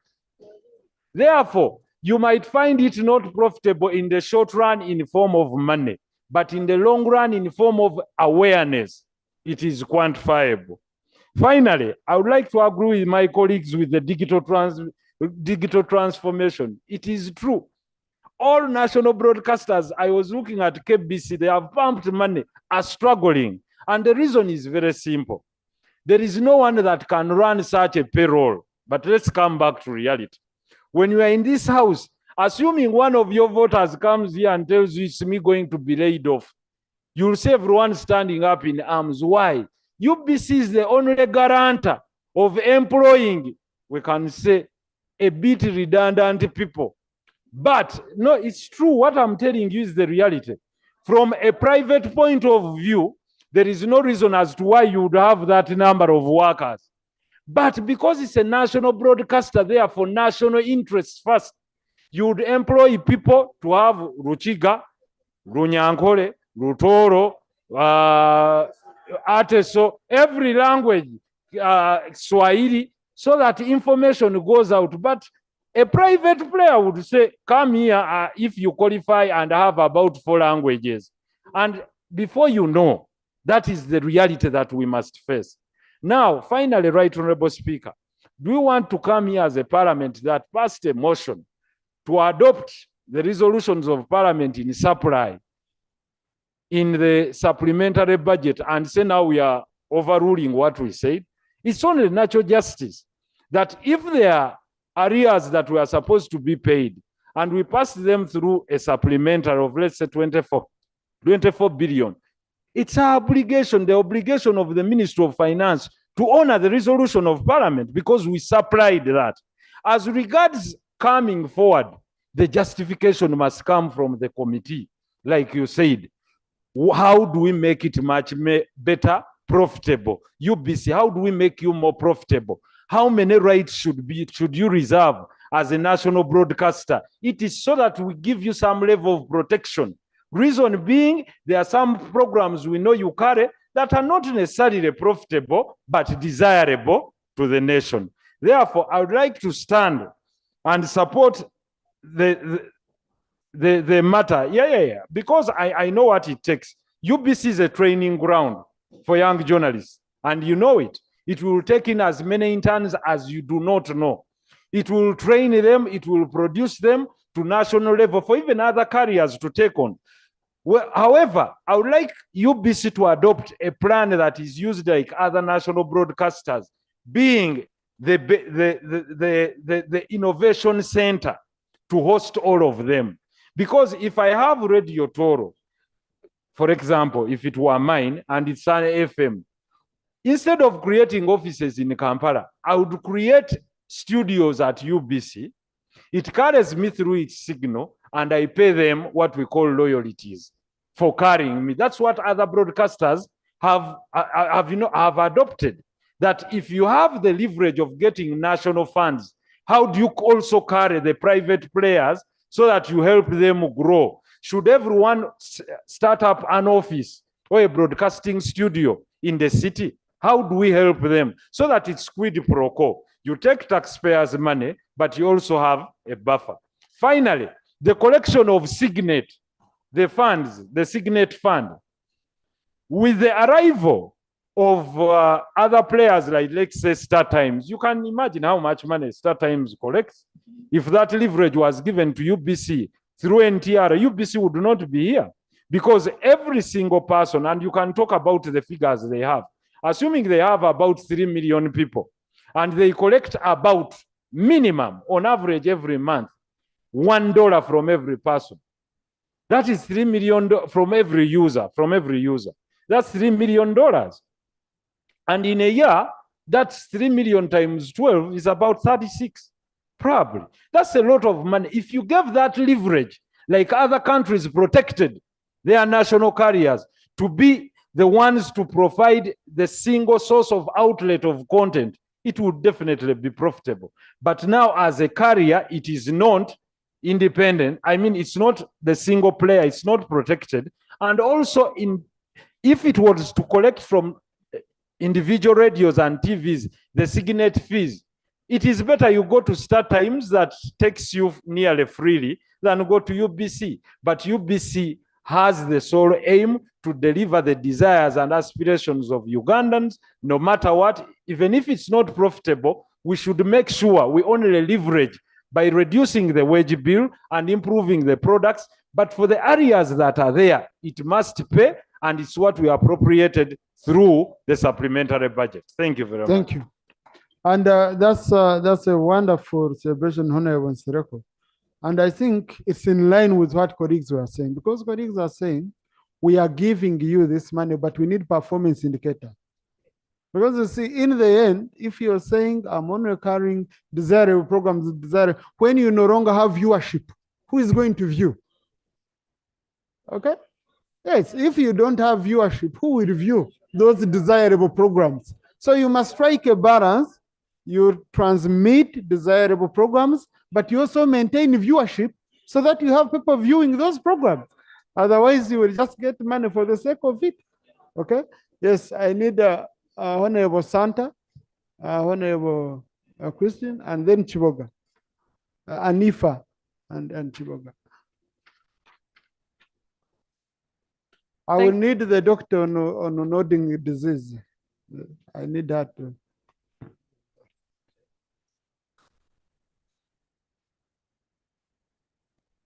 Thank you, Right Honorable Speaker.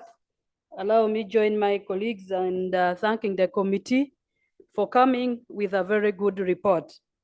Mr. Speaker, UBC is a national and public broadcaster. And one wonders why, with all is a state-owned, then one wonders why the viewership and then the listeners are extremely few. At one point, I was listening to the Radio Uganda, and there were only 2 callers after that, the topic that was being presented on the radio. Mr. Speaker, this sounds that there is something which is terribly wrong with UBC. And I would like to urge the chair to really try to go back and deeper, as you call for this parliament and the Ministry of Finance to allocate money. If money is allocated and at the end of it all, only 2 listeners or viewers, then what is the importance and the rationale of this whole parliament allocating money. Mr. Speaker, this is not to underscore the importance. But I hope you also, who was in the studio, you were also listening. At least you were 3. Thank you for that correction. No, we were 3. But Right Honorable Speaker, this is not to underscore the importance of UBC. Honorable Semuju talked about the world moving very fast and everything are found on smartphones. But Mr. Speaker, when you go down to the villages where we have the majority of women, most of the women don't have these smartphones. And this means that if we don't have a national broadcaster like UBC and Radio Uganda, how will the majority of these very poor people in the remote areas get the information? Most of the government information, call it education, call it Paris development, call it what? Even not propaganda, please. They can be found through a national carrier like UBC. When I was young, Mr. Speaker, at around, I still remember, I think 7 or 7:30, that was the time for news. Everybody would be listening to the information and receiving it at the same time. Finally, Mr. Speaker, the issue of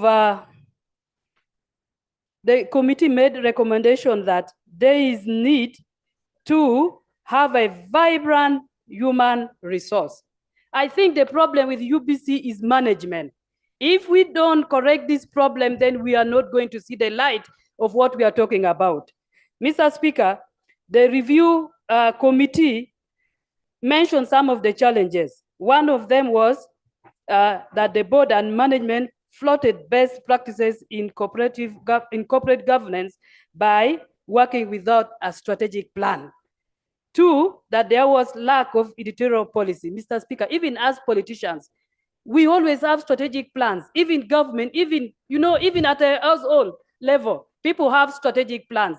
Even the slightest things that you have to do, you need a strategic plan.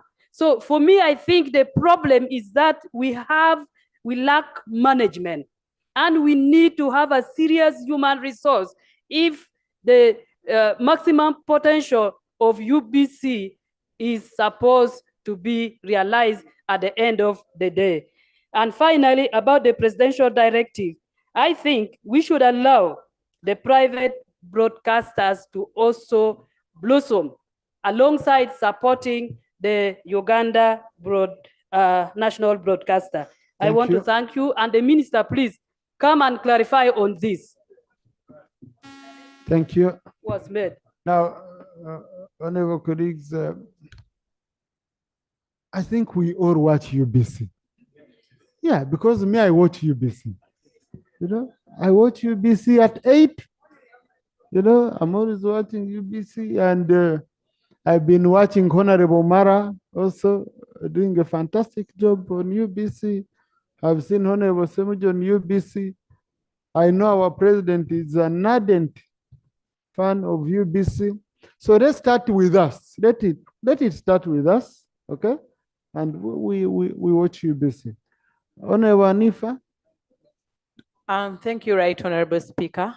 I want to thank the chair and the committee for the report. Chair, my concern is about cases of UBC that are in court under mediations.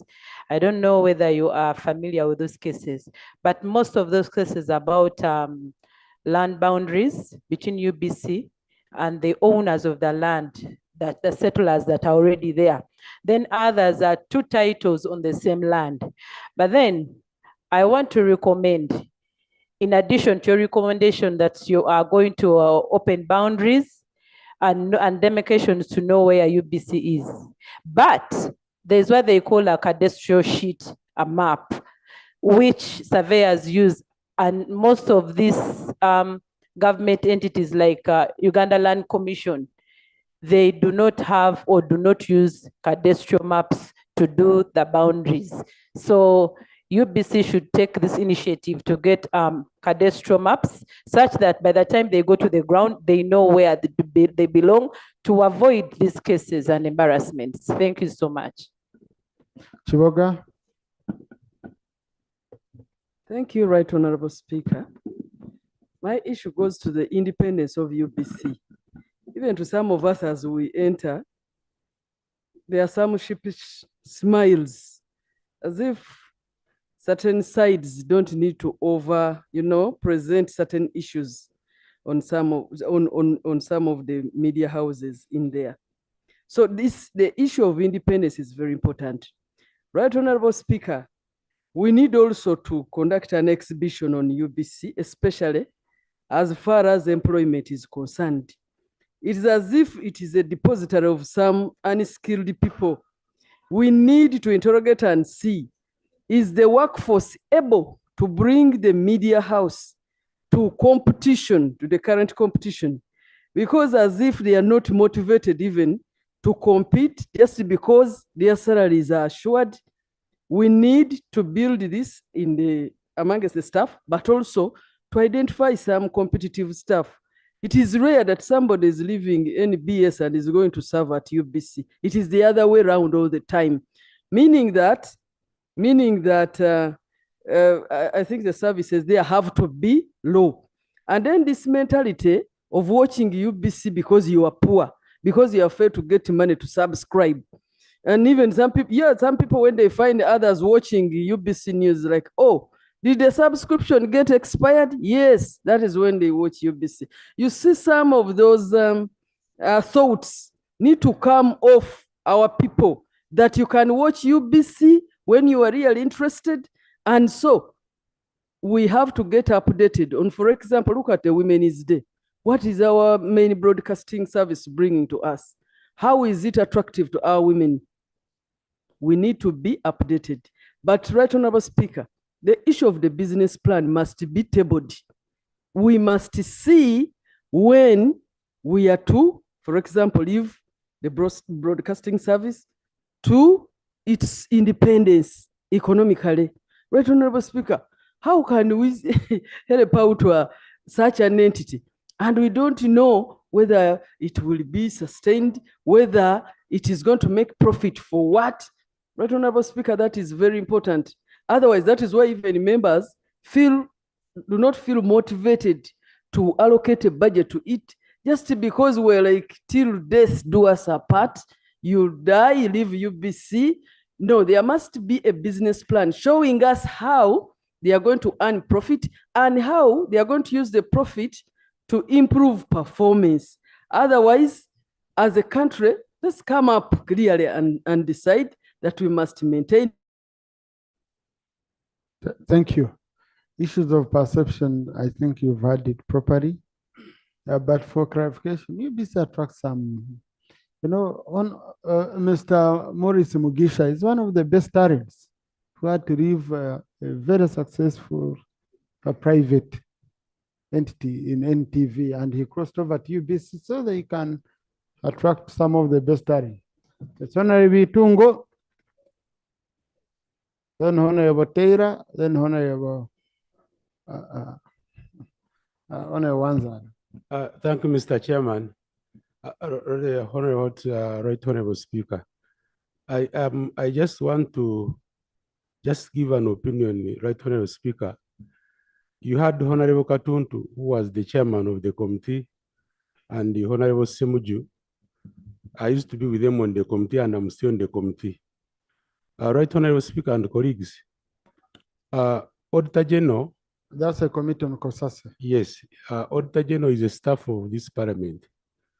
And the Auditor General has made a report on the financial statement and other issues concerning UBC. And in the findings, he was making comments on the financial statements, on management issues, on board issues, on land issues, on human resource issues, and the Auditor General made recommendations. So I just wanted to inquire from the committee whether you got an opportunity to read the Auditor General's report and the recommendations. Because, Right Honorable Speaker, at the end of the day, we may have two conflicting reports. The COSASE report may talk something different, while this report is also talking something different. So I just wanted to inquire from the chairperson whether you got an opportunity to read through the Auditor General's report and see if it can add value on your report, so to avoid two conflicting reports from the same parliament. Thank you, Mr. Speaker. Thank you. Now, honorable colleagues, you say we are going to be handling ministerial policy statements.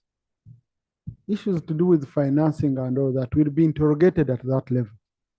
That's why you will be making a business case. We are putting in this much for this.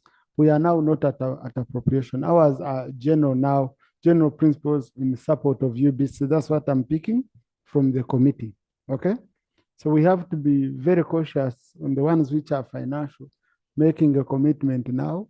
Indeed, like a colleague has said, we are processing the Auditor General's report on UBC, and then you find we are contradicting each other. So reports of this nature, we have to walk a very thin line so that we don't end up contradicting each other with resolutions of parliament.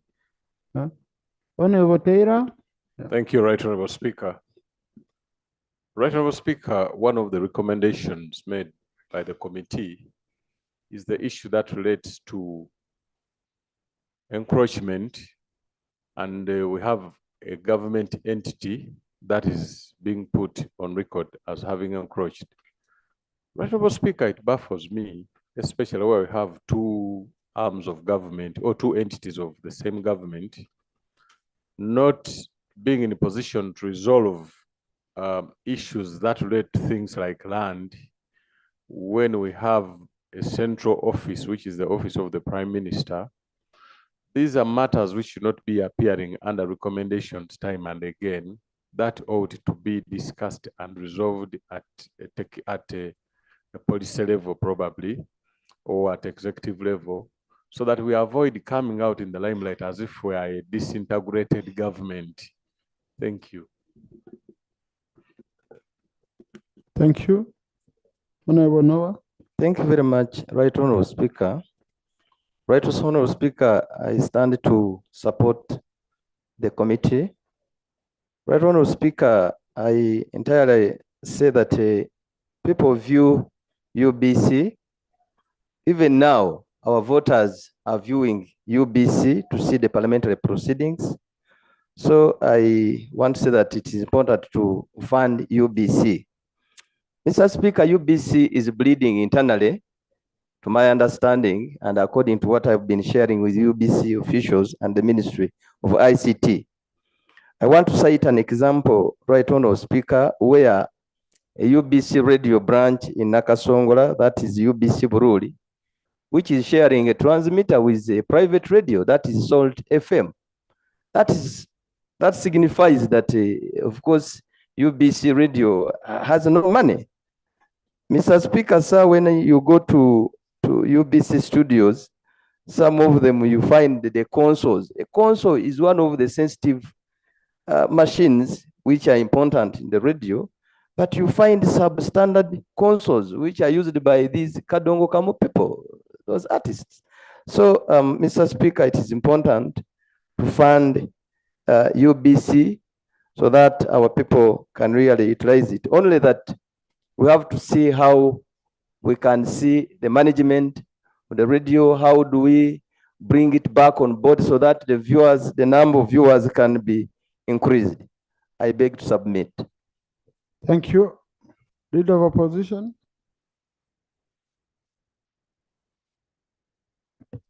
Thank you very much, Mr. Speaker, sir. I want to thank the chair of the committee for the report, but let me commence with the petition on UBC and the directive by the president giving exclusive advertising rights to UBC. That in and of itself was an absolute infringement of Article 21 of our Constitution. It was unconstitutional. And Mr. Speaker, it is common with our president's directives, which are very unconstitutional and they become extremely difficult to enforce compliance. That aside, the operations and the performance of UBC in the first report. Mr. Speaker, Kiswahili is the lingua franca of East Africa. And by the way, this is a language, local language that is spoken by over 2 million people. And I happen to host a number of friends and relatives from Tanzania, but particularly Kenya. And the only TV that I tune on for them to, which broadcasts Swahili, is UBC. But Mr. Speaker, this UBC of recent has stopped attracting and retaining talent. It has become a serious hunting ground for the private media houses. Why? Because of the reluctance to implement the recommendations by the review committee. This review committee, which was headed by a renowned media practitioner, professional, Dr. Peter Mwesige, was a very good report. For instance, on issues of remuneration, if they were implemented, UBC would not be a hunting ground for private media practitioners.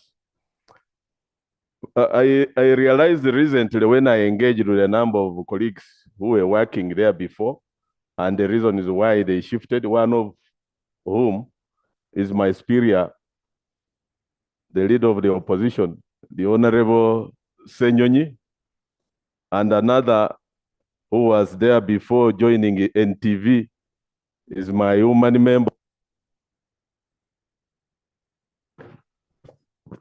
That's when I realized that UBC has actually become a shadow of its former glory. And I would concur with the recommendation is to do everything possible to have it revamped. Thank you very much, Mr. Speaker. Thank you. Yeah, information.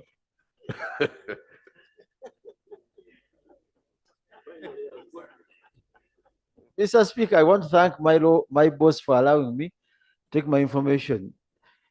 Mr. Speaker, this UBC has a lot of assets. And if we recall, most of these news stations got most of the music, articles, films, and what from UBC. The one thing we have to do, how do we safeguard all those interests into this UBC? Secondly, the archives of UBC are very strong if they were not played with. But even then, why was Mpoma constructed at that time during Amene's regime? It was in the interest of UBC. All their assets have been shared by different entities. You have to strengthen them. I was teaching at Shimoni. I know what was happening at UBC. Honorable Seruko's father, the late, was working there. And many parents, the employment there, go to the management issues of UBC. Carry out a forensic audit on UBC. You will say it can generate funds. Yes, you are giving them adverts, but you as members of parliament, when you are invited for programs, do you go there?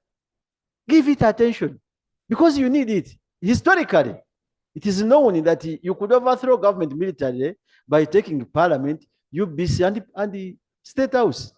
That's what used to happen during those days. Of course, now I don't know what the cost takes on.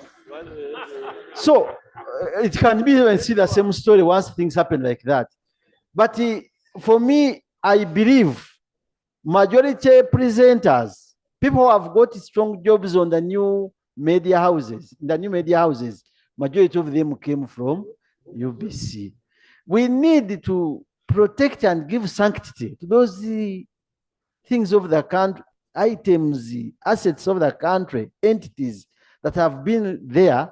But we as a parliament, we come out to protect them. Look at those young ladies. For me, I watch UBC by them, Mr. Speaker. Actually, how do you sign contracts when you are bringing these powerhouses, DSTV and others? UBC would be having a right, because they are using its mask, to run some of these games live. When they are African games, I remember recently when they were African Cup of Nations will not be there, but UBC could present them. They were having all those rights. The management issues are the ones affecting this entity. Lastly, here we are in a political system, we are in a political dispensation. These people want a fair coverage.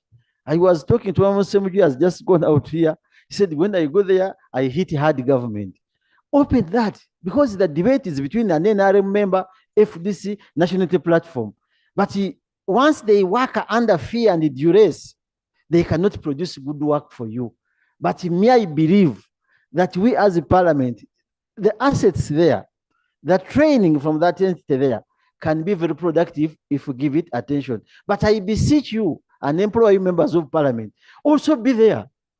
But once you are invited, you start giving excuses. I'm not going to be around.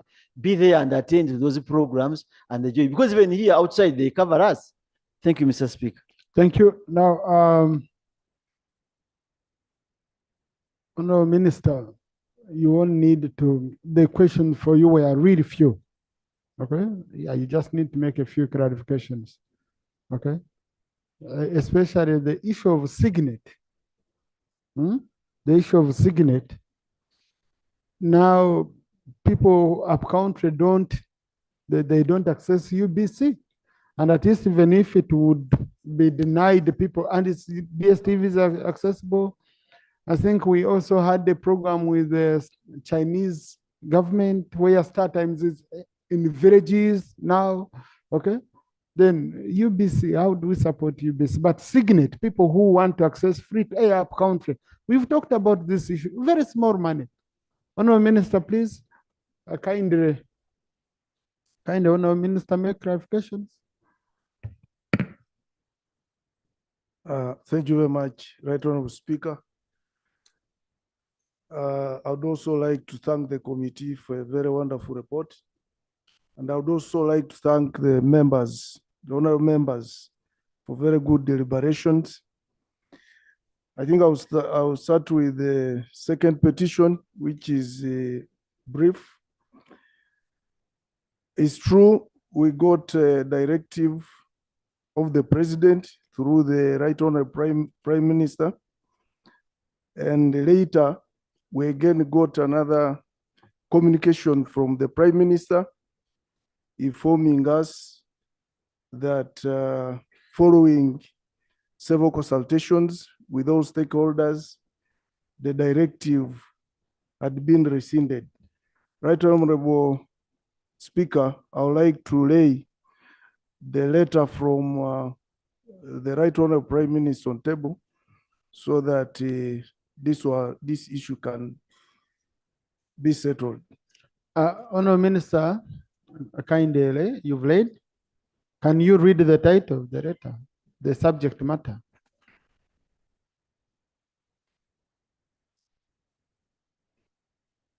The letter is addressed to all ministers and ministers of state.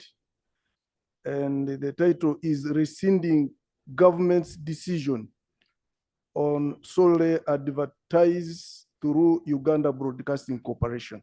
Date? It's dated on 15th August, 2023. Thank you.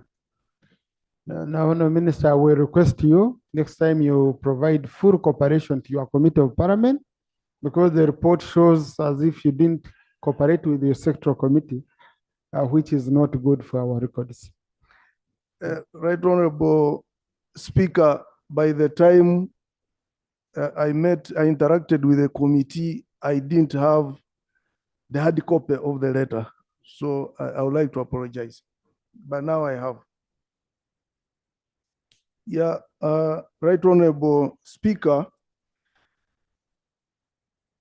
the comments from honorable members of parliament were very good, but let me, Right Honorable Sereko, I think brought out what UBC is all about. It's about information dissemination. And some of the information are not profitable to the private media houses. And therefore, for us, we are still even disseminating that. Right Honorable Speaker, that we are broadcasting in 49 languages. and we have 11 radio stations and 4 TV stations. So there isn't any media house that can broadcast in 49 languages. Some of the radio stations are not breaking even, but we must disseminate information and we must maintain them. I agree that we might be having a bit of management issues with UBC, and we are tackling that. We have also, we interacted with the committee and we promised to tackle the management issues. So recently, we had the opportunity to put in place a new board, and we started with that. We are going to even strengthen it more. On Signet, Right Honorable Speaker, we are handling matters of Signet. And very soon we are going to interact with the committee to tell them how we are going to sort out the issue of Signet. But at the moment, Signet is being run by UBC. It's a company, but being run by UBC. So we would like to see whether it can be a bit semi-autonomous as a company, so that because it is generating money, and some of the money which is generating is now what is financing operations of UBC. So we are looking for a way how it can be a bit semi-autonomous so that it can strengthen our signals. But also, it's important to note, honorable members, that some of the equipment at UBC are obsolete. Some of the equipment. So sometimes when you see our things not moving well, it's because of obsolete equipment. The digital world now has gone, the media world has now gone digital, but we are still having some of the equipment which is manual, and we are getting challenges. That's why we are appealing to Parliament that please invest more in UBC. If you want to demand for results, then give us money so that we can invest in UBC, and then you demand for results. But otherwise, if we leave UBC as it is with those meager resources, we cannot produce the quality that you want. It's good you have recognized that people are coming from UBC to other stations. Probably then UBC is a good training ground. Why should other TV stations source from UBC? That one we should be proud of, that we are really training manpower that is becoming marketable to other TV stations. Right Honorable Speaker, there is also another thing which the committee brought out clearly, the issue of land. And I think if you also look, if you read the recommendations of the earlier committee, it talked about redundant assets. The media world has gone digital. We may not be, all that land, we may not need it right now as UBC, because we are not in that field. And I think we shall again discuss with the committee, and we look at what we should do to these redundant assets. Because right now, one doesn't need to put up a huge building to broadcast. You can even broadcast under a small room, and then you move. So some of those things are things which we need to look at, and then we see how we can turn these assets into very, very productive assets instead of being very redundant. Because even Honourable Minister, can we conclude, because we are going to have a chance to handle most of these issues during processing the Ministerial Process Statement, where we shall be recommending to give you money. Yeah, thank you very much, Right Honourable. And for the issue which Honorable talked about of these assets, when UBC and when UTV and Radio Uganda merged into UBC, UBC took over all the assets and liabilities. So the issue of being young or not, no. When you inherit your father's land, you don't need to be very young or very old. We have already inherited everything, and we have to protect those assets. I thank you very much, Right Honorable Speaker. Thank you, Honorable Chair. You had Thank you, Right Honorable Speaker. I want to thank the honorable members, and most especially on the submissions that came severally from members on the management of UBC. Right Honorable Speaker, I think we have discussed this even with the ministry, and when you look into our recommendations, we have touched on editorial, we have touched on the staff, we have touched on the board and management.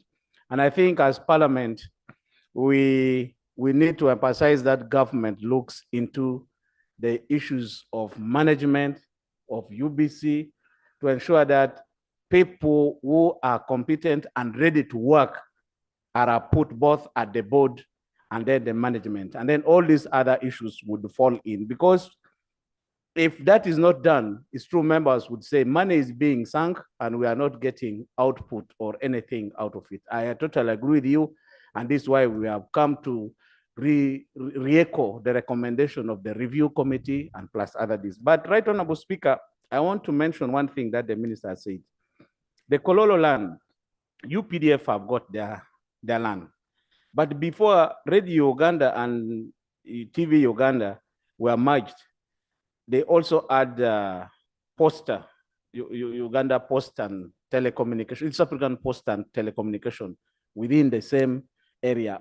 But Ministry of ICT oversees the operations of both UBC, UCTL, and Posta. So this is the responsibility of the minister. We're supposed to sit and take decision and come with a clear position, whether it is a UCTL or Posta or UBC to take charge of this land, and then instrument is provided for that. And I think that is what the ministry should take, and what we told them, provide an instrument to stop this war, so that whoever is going to be in charge is in charge, but you get out to sort out the other entities on how they should operate on this land. So that I wanted to come clear. But for UPDF, they have their land legitimately, but they fenced it off. UBC have got masks. Some of them are using guy wires that are very long, crossing into UPDF land.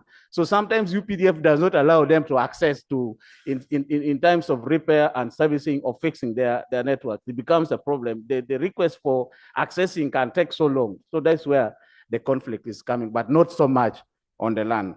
And I want to agree that UBC have got viewership, Right Honorable Speaker. Honorable Omara Paul here is always on UBC on Thursdays, I think. Wednesdays, like today, is going there. Tomorrow, behind the scene, behind the headline, and a very popular program. So, but the problem is we were not able to get exactly the number of people, the millions of people who watch UBC, because that was difficult. But to be sure, the number of people who views UBC have increased. Right Honorable Speaker, even the programs are coming up, but we would want them to step up, to be more competitive, to become commercially viable, while at the same time providing the public good, Right Honorable Speaker. I want to thank them. Thank you, Chair. Thank you, Right Honorable Speaker. Chair, when you're coming for MPS and you want to address issues around that of viewership, there is an agency called Ipsos. That's what many advertisers use. Ipsos, okay? Yes. Yes, and you can see that's why Honorable Bwaru even want to talk about. I'm a radio man. Okay. That's the area. So because you see, these entities, whereas government can say, we are putting out desirable information, Me, a private entity, a private business, I follow viewership. I'm like, if I place my advert with you, how many people will I reach? Okay, so that's very, very critical. So you need to get, and then we are able to say, but UBC, why is it that this TV is managing to reach this kind of viewership for you, you are not, okay? Honorable Minister for Finance. No, honorable colleagues, please wait. I have 2 items I must finish today. Mr. Speaker, which you must finish. In the report. Yes, honorable Minister for Finance. In the report, there was a matter touching supplementary for UBC. I wish to inform the House that in this financial year, we provided a supplementary to UBC under 3%, and all the money has been given to them. Yes. How did this arise? How much was it? It was around 24 point something billion. The minister, your colleague, the minister is saying money. How did this arise, Mr. Speaker? This arose as UBC is a subvention, and we did a general rationalization of 80% across board to all subventions. And this affected even areas which were critical like UBC. When we realized this, we passed a supplementary to them, which we've paid. And also in this budget, you may initially see a reduction in their budget, but we have picked it and we shall address it through our agenda. Okay. Honorable Minister, does any TR from UBC go to the consolidated fund or they spend at source? Does any TR from UBC go to the consolidated fund or it's spent at source? I need to check that. Right. Because no, honorable colleagues, we shall look. This is a matter. This is the matter we shall handle. This is the matter we shall handle at ministerial policy statement level when we are going through the deeper part of. Whenever you had an amendment here. Thank you so much, Right Honorable Speaker. The amendment I wish to propose on page 18. Just honorable, a minute. Just a minute. Honorable boss wanted to make some. Maybe he wants order UPDF to remove the gate and it was cleared.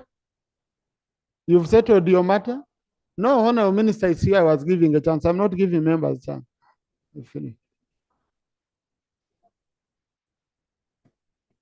Right Honorable Speaker, thank you for your indulgence. When I listened to Honorable Ayo, he explained the allegation on the UPDF. And actually, what is stated in the explanation is conflicting with the report. He said that the UPDF has land there legitimately, but it is UTL that has constructed wrongly that they are to access their facility, they have to, their wires are hanging the other side. No, he said you fenced your land. We fenced our land, Yeah, which every prudent landowner should do. Yeah. So did we encroach by fencing, or is something that this house can recommend and we sort it out? It wasn't very clear. I think the report needs to be very clear. Okay, if UPDF is controlling their own land, what UBC should be asking is for access on an easement. Yeah. Thank you, Right Honorable Speaker. Right Honorable Speaker, I was trying to make a clarification that before UPDF fencing off the land, UBC had installed their mask and part of their wires were in the land at the border with the UPDF's land. But also in the fencing, UBC is claiming the fencing got a little bit inside their land, but that will not be a problem. But the problem comes in when they want to access to repair their mask, then accessing becomes very difficult. Thank you. Yeah, so what is very important is the recommendations, okay? On the recommendations, Honorable both, they don't recommend anything about UPDF, okay? So, but what I would advise on this would be Prime Minister, take up the matter. Minister for ICT, Minister for Defense, you meet and you have this. This is government supporting government. And I'm very sure UPDF is also giving serious security to UBC installations up there, okay? So Prime Minister, let us have this resolved. And Honorable Minister for Finance, I saw the signs and I didn't want to escalate it. But what I would propose is you go back, you cross-check if all the money has been released. Mr. Speaker, you know, some of the things are a bit technical. When we say there was an understatement at the start of the year, and we collected this through a supplementary, we issued a general cash limit of 24 billion on assumption that this will go throughout the year and we release money in quarters. So that means UBC has that budget, and on a quarterly basis, we release to them. By June, they will have received all. Okay, that's better. Because the information I have is that now they have 80 billion, have received 80 billion. You know, colleagues, because Honorable Msasi said these are technical matters, he also technically amends. He made a technical amendment to his submission. And I think we take it at that. Honorable Aisha? Yeah. Right, Honorable Speaker, you saved your Minister for ICT. I saw him very happy with the resolution. But I propose an amendment on page 18, and it is to the effect of revamping UBC. The recommendation that reads, the committee recommends that the recommendations of UBC Review Committee should be fully implemented with a view of improving the operations of the national broadcaster. The committee further recommends that the above recommendations be implemented within 2 years.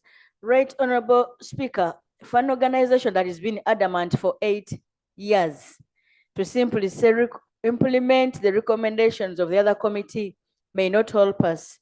I pray that we amend it and say that within a period of 2 months, the minister shall make a statement on the proposed action plans for revamping UBC to self-sustenance and explain why they did not implement the recommendations of the review committee of 2016. Yes, that sounds brilliant, but Honorable Aisha would propose, because you see, when we are invoking Rule 220 on action taken report, we shall not invoke it in bits. It needs to be one, okay? So I would think that indeed we task the committee, the sectoral committee, when they are bringing when they are processing the policy statement, it looks deeply into these issues of UBC. I was also thinking that COSASE should process the Auditor General report on UBC within 1 month and report back so that it can aid the committee and the House when we are appropriating and processing the municipal statement. I think we can have in a win-win. I don't know what you think on a. Thank you, Right Honorable Speaker. I was only proposing to the effect that the recommendations of the other committee were not on record. The committee that had been put in place by the minister, they're not on record. But if the minister makes an action plan to revamping UBC, would have made a formal commitment to the House.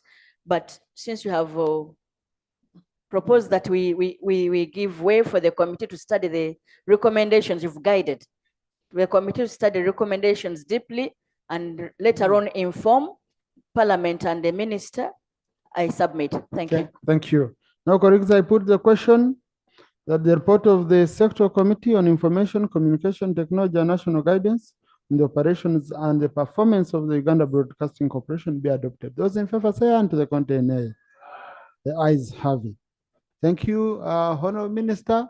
We shall need you to report back to this House on these issues within 3 months. Okay.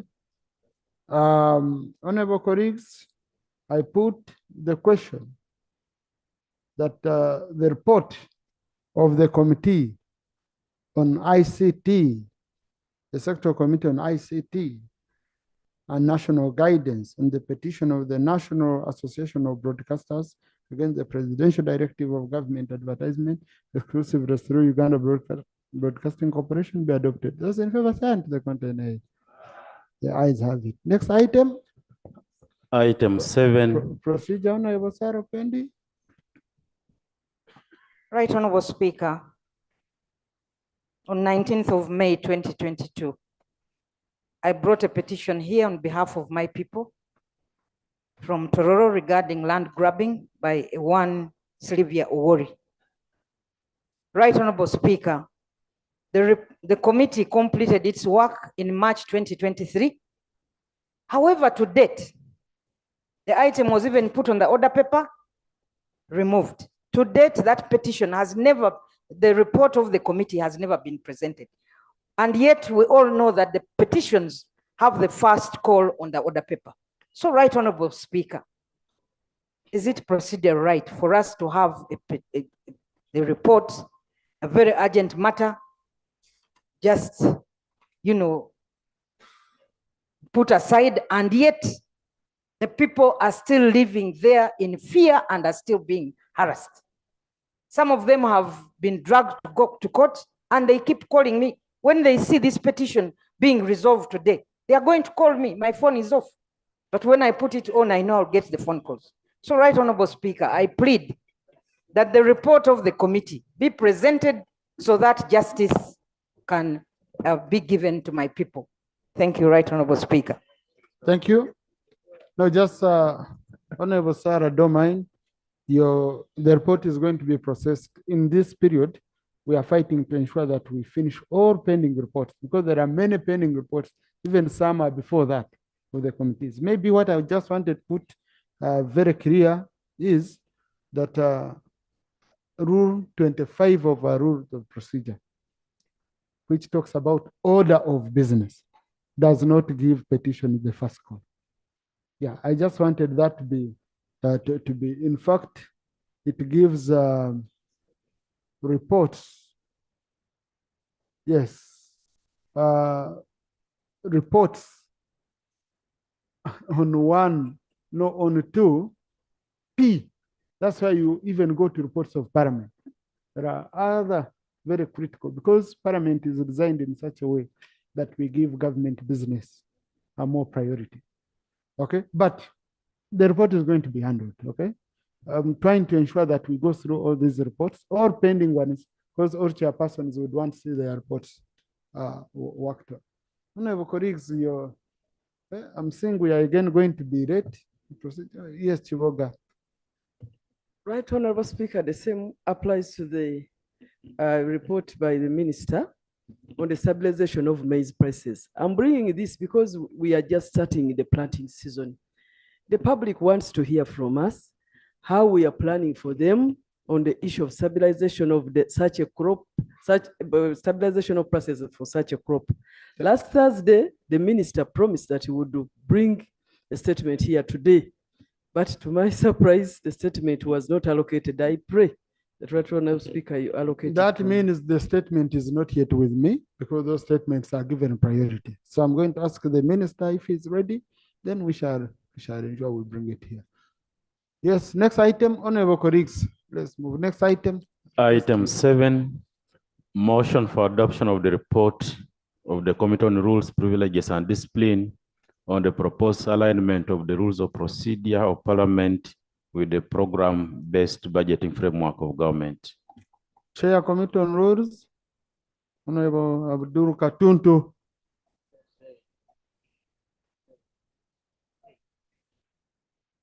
He walks like a senior.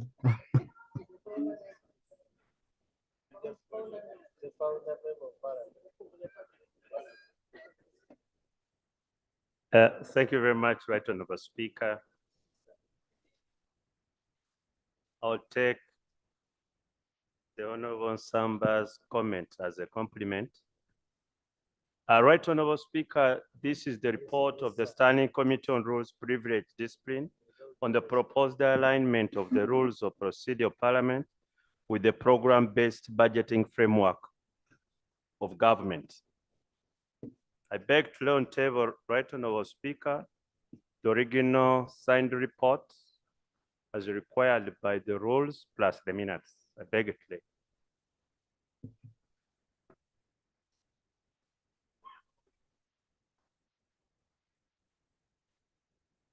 Right Honorable Speaker, colleagues, during the plenary sitting of Thursday, 20th January 2024, the Right Honorable Presiding Officer raised concern over the misalignment between the National Budget Framework Paper and the report of the Budget Committee. The Speaker noted that whereas the framework paper was program-based, the report of the Committee on Budget was sector-based, contrary to the Public Finance Management Act of 2015. In response, the chairperson of the Committee on Budget observed that the program-based budgeting was not yet aligned at all stages in the budget process, and that for such alignment to take place, it would require an amendment of the rules of procedure of Parliament to constitute program committees. Consequently, the presiding officer directed the Committee on Rules to study the issue as raised by the chairperson of the Committee on Budget and report back to the House within 3 weeks. Right Honorable Speaker, item 2, we set out the terms of reference. Item 3 was the methodology, and we go to the finding on page 4. Right Honorable Speaker, program-based budgeting is a budgetary reform introduced by government to strengthen the link between government strategic objectives, budget allocation, and service delivery outcomes. The program-based budgeting approach allocates resources by program in alignment with the National Development Plan. The NDP3 has established 19 programs aligned to the NDP strategic objectives on which the budget is structured. PBB is a shift from output-based budgeting, OBB, where budgets were grouped according to sectors, allocations linked to sector policies and objectives. Right Honorable Speaker, the committee reviewed the current legal framework governing the budget process to establish whether it supports the program-based budgeting framework. The committee notes that the budget process in Uganda is governed by the Constitution, specifically Article 155 and Article 156. Article 155(1) mandates the President to cause the preparation and laying of the budget for the next financial year before Parliament each financial year. Article 155(4) requires that before Parliament considers the budget, an appropriate committee of Parliament discusses and reviews the budget and make appropriate recommendations to Parliament. To give effect to the above constitutional provisions, Right Honorable Speaker, Parliament enacted the Public Finance Management Act in 2015, which inter alia provides for the preparation, approval, and management of the annual budget. Section 2 of the Act defines budgeting to mean the process by which government sets levels to efficiently collect revenue and allocate the spending of resources among all sectors, and I emphasize the word sectors, to meet national objectives. The Act further defines sector to mean a group of institutions or votes that have common functions, objectives, and mandates. Additionally, Right Honorable Speaker, Section 13 of the Act provides as follows. Annual budget. The President shall cause to be prepared and laid before Parliament the proposed annual budget of government for a financial year. 2, the proposed annual budget shall be prepared in consultation with the relevant stakeholders.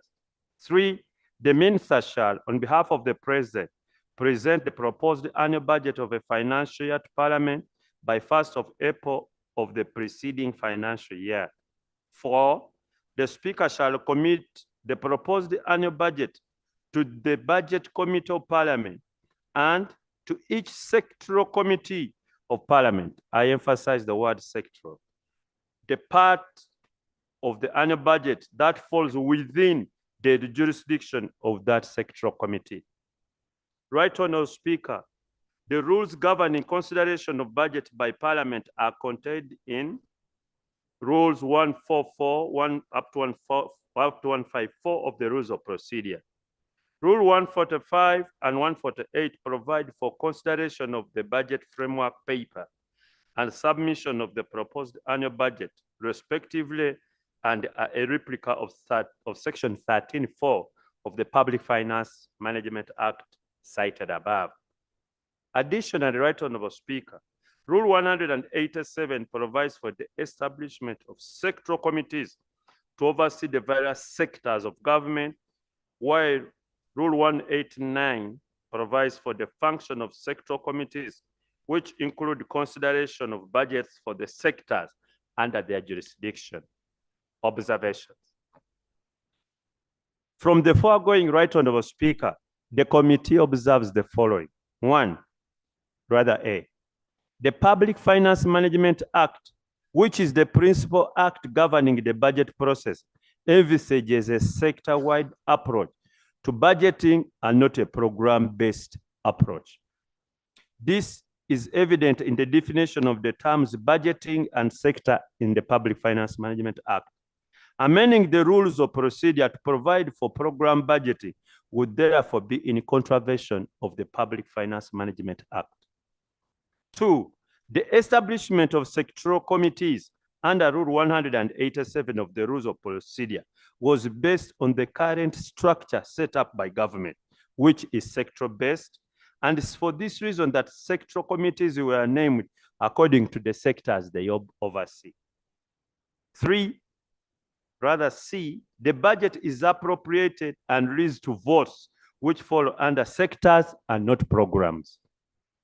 D, amendment of the rules of procedure to align them with the program budgeting framework should therefore be contingent upon the amendment of the Public Finance Management Act and the alignment of the administrative structure of government with PB, or what you call the Public Budget Framework, Public Budget Framework. Recommendation. The committee recommends that government tables amendments to the Public Finance Management Act to give effect to the program-based budgeting framework and conducts a comprehensive review of government ministries, which are currently sector-based to be program-based, whereupon Parliament can make appropriate amendments to its rules of procedure to reflect the changes that could have been made. Conclusion, Right Honourable Speaker. The committee notes that whereas PBB, which is a program-based framework, has been in force for four budget cycles, the concept is not supported by the current legal framework. Therefore, amending the rules to align them with the program-based budgeting framework at this stage, when the Public Finance Management Act, the principal act governing the budget process, still refers to sector, is like putting the cart before the horse. It is therefore incumbent upon government to initiate appropriate amendments to the Public Finance Management Act that would inform the integration of PBB framework in the rules of procedure of Parliament. Right Honourable Speaker, I beg to report. Thank you. Thank you. Honorable Minister for Finance, do you need to make any comment?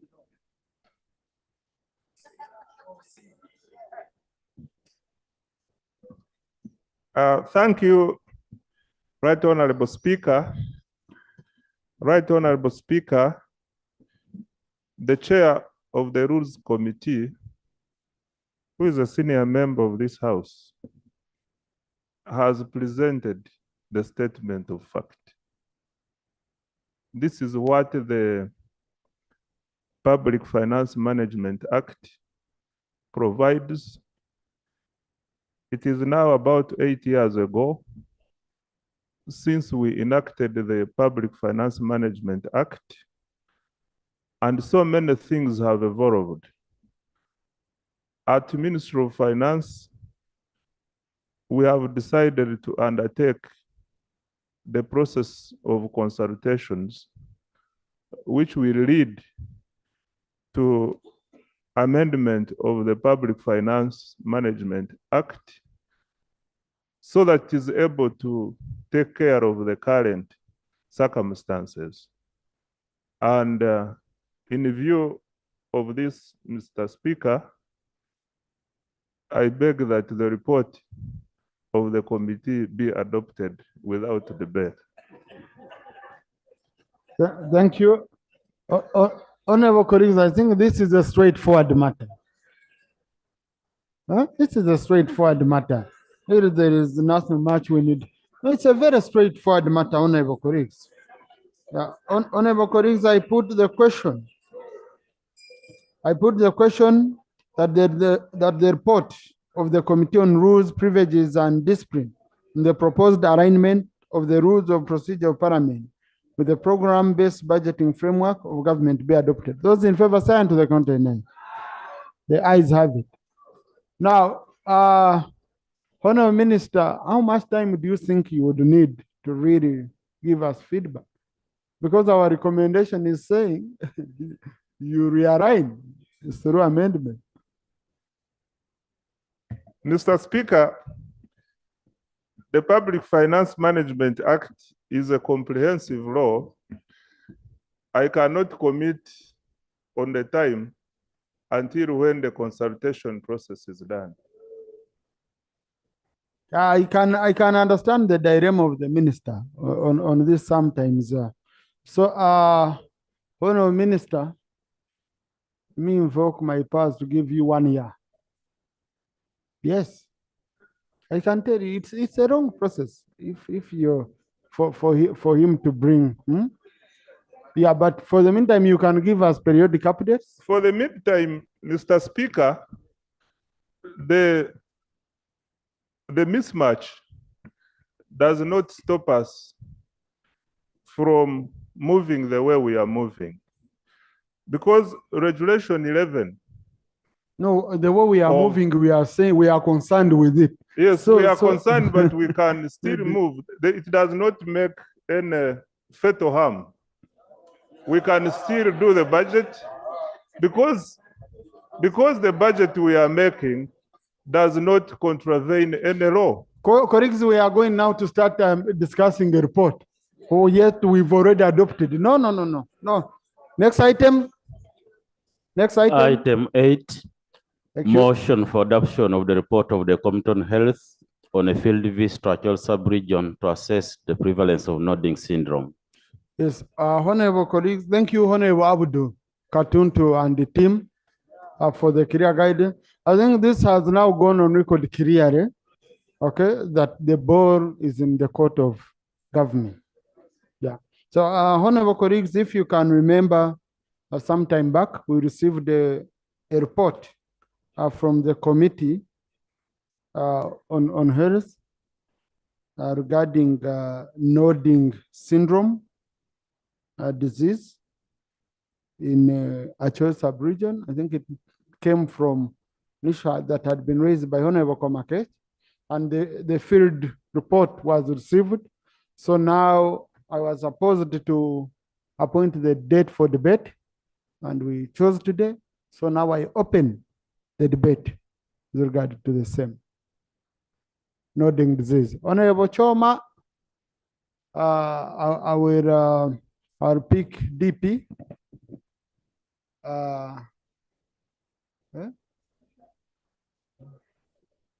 Yes, he chooses Tochi.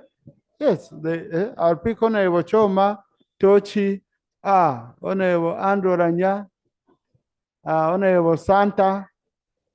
Did I pick Honorable Komakechi? Yes, Komakechi, Sarah, Achen. No, Achan. Yeah. Yes. Makoa, Lee, Mushemeza, Omoro, Joyce, and Kitigum. Yeah. Yes, former minister, I picked her, Sarah. So, colleagues, you know your order. I picked the Honorable Bigaros also. The ones who have stood up. You know your order, please. Yes, Honorable Choma. Thank you very much, Right Honorable Speaker, for the opportunity. I want to thank the chairperson of the committee for the report. Right Honorable Speaker, the findings of the committee are very touching. The day when the chairperson was presenting this report, I was seated near Dr. Rulonga, the one from Hoima, and he actually shared with me what they found on the ground during the visit. It is very, very sad. And I remember during the presentation of this report, the chairperson kept emphasizing that is the nodding syndrome and not disease. And that is my point of concern. The nodding symptoms, an excess of symptoms, and not the disease. And for almost every financial year, we normally appropriate funds for scientific research. And considering the state of these symptoms, this is an area that should be given priority. My concern, therefore, to the Minister of Science and Technology and the Prime Minister and government, therefore, is as to whether they have considered studies in this area, or we are simply looking at symptoms without actually getting the real cause of these symptoms and therefore establishing the disease. Because by simply looking at the symptoms, it implies that the situation is likely to prolong, and considering the sad state in which these people are. Have we made any efforts over the study into this area so that we get an everlasting solution to the syndromes? Procedure, Honorable. Thank you, Right Honorable Speaker. I find this strange. This matter was adjourned for debate, and it's a very serious matter, but there's no Minister of Health. We have one Honorable Muhanga. Yeah, you better take your seat. Why do No. you take the back? No, Honorable Yusuf.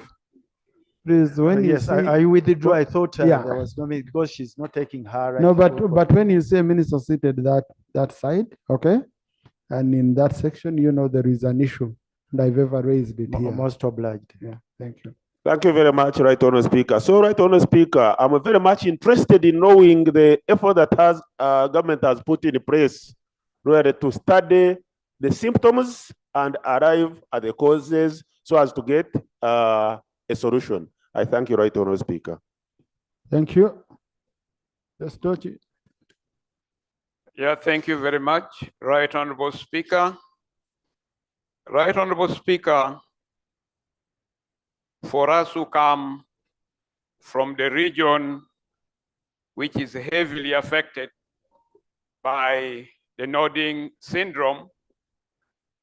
Each time a matter comes on the floor regarding the nodding syndrome, we feel it.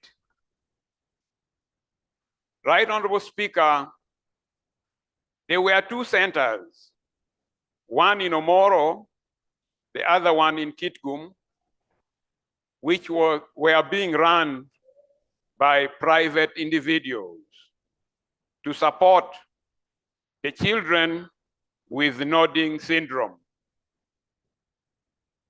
These organizations or private individuals, the organizations ran short of funding and they handed over these centers to the government, directly to the local government, with expectations that government would be appropriating money to support the local government, who in turn would support the running of the centers. The last time money came from the center, from the central government, or from government to the district local government was way back in 2018. To date, there has been no budget sent to the district local government to support them in supporting this center so that the children of nodding syndrome are supported. Right Honorable Speaker, if you visit the homes of these nodding syndrome children, you find that the parents who are supposed to be engaged in other viable activities to make sure that there is food security, they don't have the time, because all the time they need to be near these children. And where they try to leave them at home so that they can go to the gardens, these children are fallen in fire, they are burned, others are found raped. So, Right Honorable Speaker, we really urge government to make sure that these centers are reopened and up running, and these families are supported. Because when the organization were supporting these centers and the families were being supported with food items, you will see that nutrition was also a factor. The children were showing signs of improvement with proper nutrition. So we call upon government to make sure that funding to the local government is reinstored. Thank you. Thank you. You had the procedure matter, Honorable Nekarit? Yes.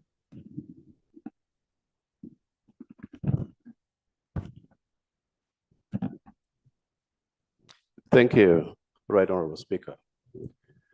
Right Honorable Speaker, I beg your indulgence.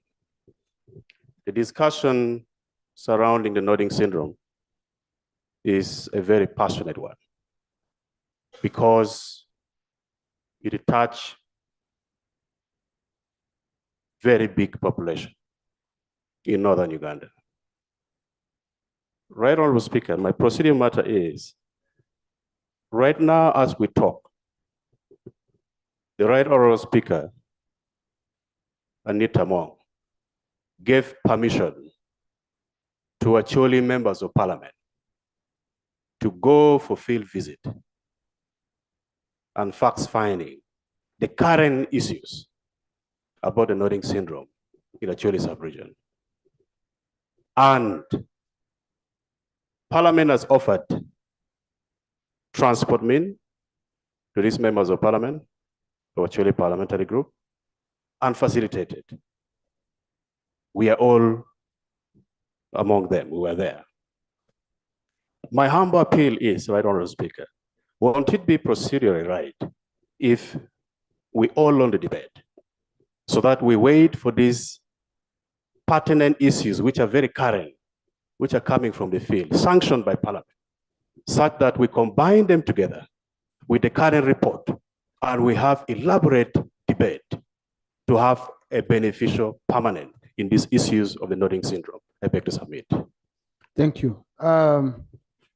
two things quickly. Number one, for clarification, this order paper we are having today was made by the Speaker of Parliament, Anita Anitamo, and she's the one who put it as an item. Okay, I didn't make the order paper. Number two, I understand the MPs are already back, and the report of a parliamentary group is not a report of Parliament. Therefore, it cannot hold business of Parliament. So, and I'm very sure you have picked out critical and current issues when you are, because we are not going to debate the report of the parliamentary group. Our rules of procedure do not allow us to do that. So I think what is very important is that we sort out this matter. Rule 35, really, we are having such a reports, they are pending, we sort it out. But what is very, very critical, since this was just a field visit report, is to pick out the salient issues and recommendations, so that as we are in the process of budgeting, because most of these issues are to do with budgeting and lack of funding, as we are going into the process of budgeting, we push using the information we found on the ground to ensure that they are addressed within the budget. That would be my thinking when I will carry it. Yeah. Thank you. Is that okay? Yeah. Is that okay when I want to carry? When our boss wanted to add on something? Right Honorable, you've guided well. And only to add that now this House would benefit from an enriched interventions from the members of the Acholi Parliamentary Group who went to the field so that they can influence the direction of this debate and recommendations. Yeah, sure. Thank you. So, Honorable Santa, Yeah. and then Honorable Komakech. I know. What's the issue, Honorable Bigaros? Yeah, right, Honorable Speaker. No, on what point? That's what I wanted. Yes, on the issue of saying the actually parliamentary group, when they go, they will come back to enrich. Right, Honorable Speaker, this issue was on the floor of Parliament less than 3 weeks ago. And money was already spent. People went on ground.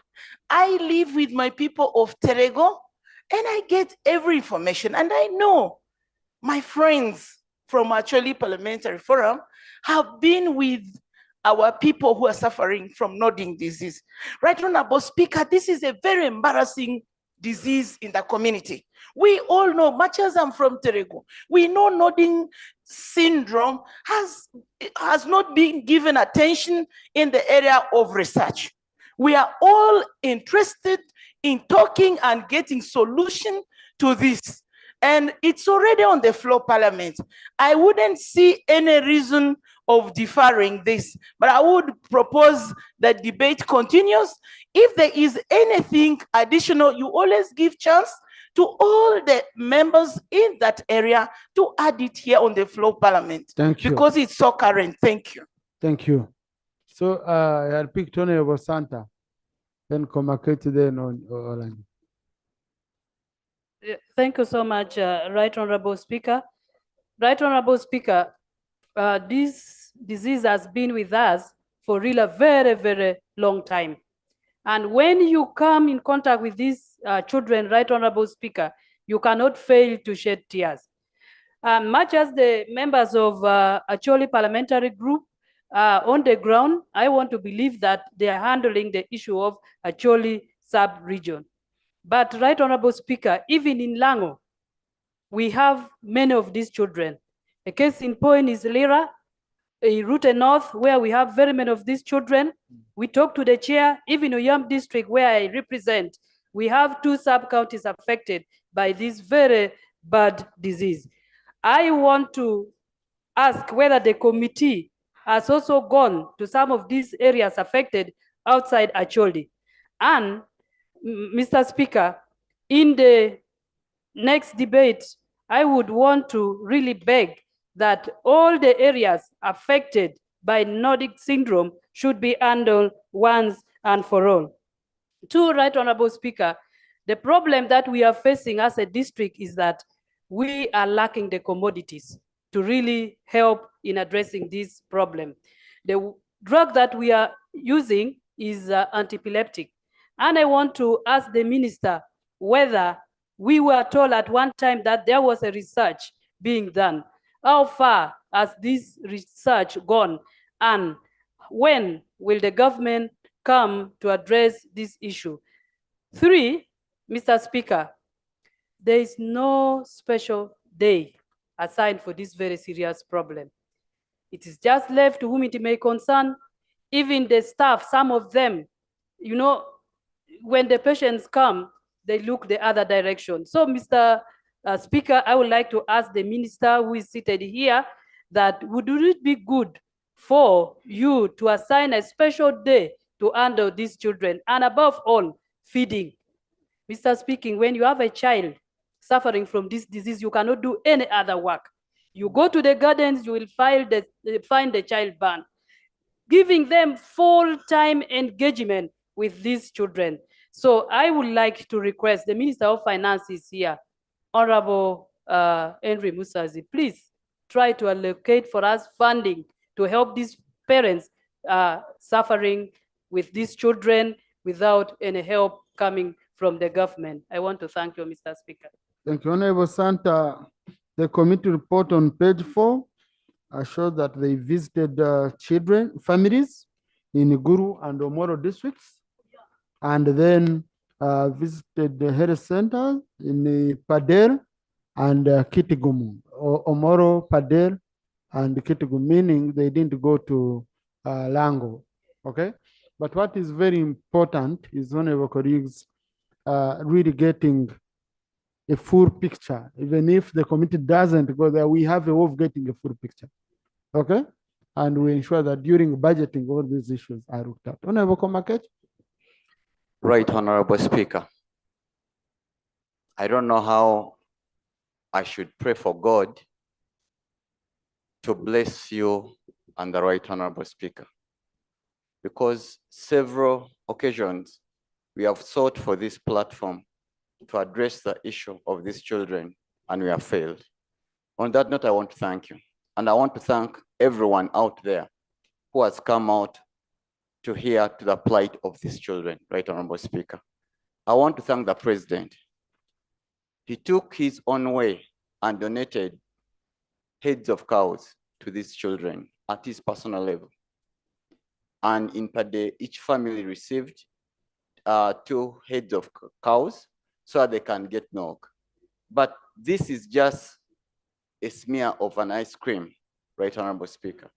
I want to paint you the exact picture as a technocrat in that field and as a member of parliament who represent these children. Honorable members, nodding syndrome is a disease for the children and it's not curable at whatsoever case. The worst case part of it is, as these children grow, they develop another form of mental illness.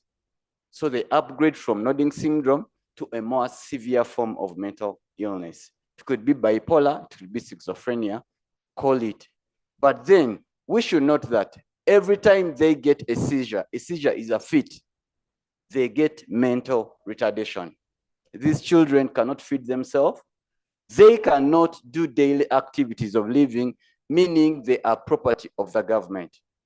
How it pains if government, and I'm not saying this to demean government, we always receive food grants once in a year.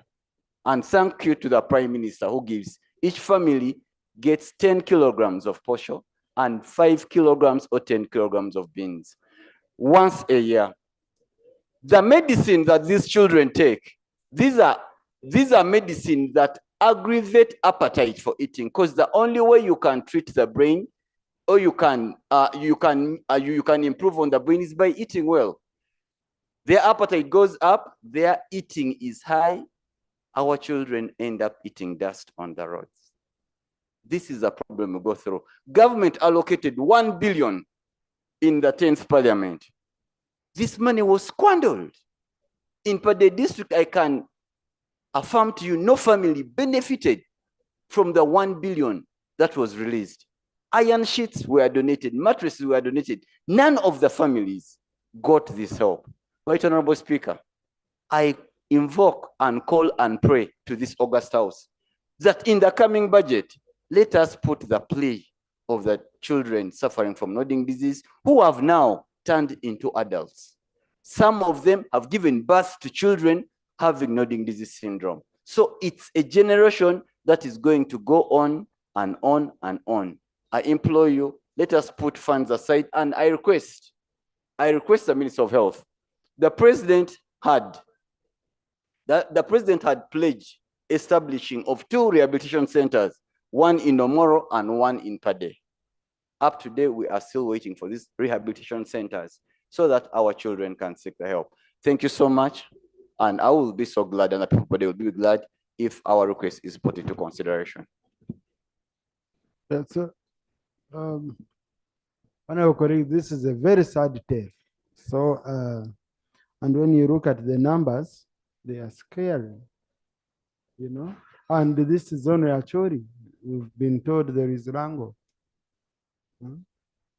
Yes. Yes, I want to pick both sides. Mr. Speaker, Mr. Speaker. Oh, I had picked Honorable Andrew Ranya, then Honorable Sir. Thank you, Mr. Speaker. For consistency of the record, I request that we correct pages 3 and 7, where we have written Ora Foyo as Ora Payo, and then for consistency, there's no sub-county as such, you know, Moro district. So Ora Foyo is O-R-A-P-W-O-Y-O. I thought we'd correct that record. When I raised this matter on the 6th of last month, the Minister of Health was the first to say there was misappropriation of money. So I would expect that within the recommendations of the committee, there will be a section where we shall audit what has been given to the communities, to the beneficiary communities. What my colleague has also mentioned, it's important to know what has been given to the communities, how they've benefited, and if there's been any misappropriation, they should be held liable. Secondly, Mr. Speaker, the issue of outreach has not been very sustainable, because with these rehabilitation centers, at least we knew the central point. But now our request is, because in the case of Omoro, the rehabilitation center is in Odek, and the nearest health center is about 5 kilometers from that point. So it is our request that that rehabilitation center is converted to a health center 3. So it also caters to the wider community. Furthermore, the issue of support to the families. These children can be rehabilitated after they've recovered, but they need special education. So it is our request that even within that health center, there should be integrated support for education for special needs. So I thought I would add that to the report. I want to thank you very much. Thank you, Honorable Pendi. Thank you, Right Honorable Speaker. I'll come back, Honorable colleagues. Right Honorable Speaker, this matter is not new in this parliament, and in each term, actually it comes up. I recall the very last time that I handled this matter, it was in 2018, when it was raised by the woman MP, the Honorable the Honorable Kelo Franca, on the floor of this house, something that made me to go and visit all the districts to ascertain exactly what was on the ground. And Right Honorable Speaker, just to state that, as we all know, of course, there is severe neurological disorder. The children affected by nodding syndrome. Some of them are severe. Some of them are mild, they actually understand, but some of them are completely bedridden. And actually the majority fall, when I visited, the majority were falling in the last category of those who are severely affected, comprising about 74% of the patients.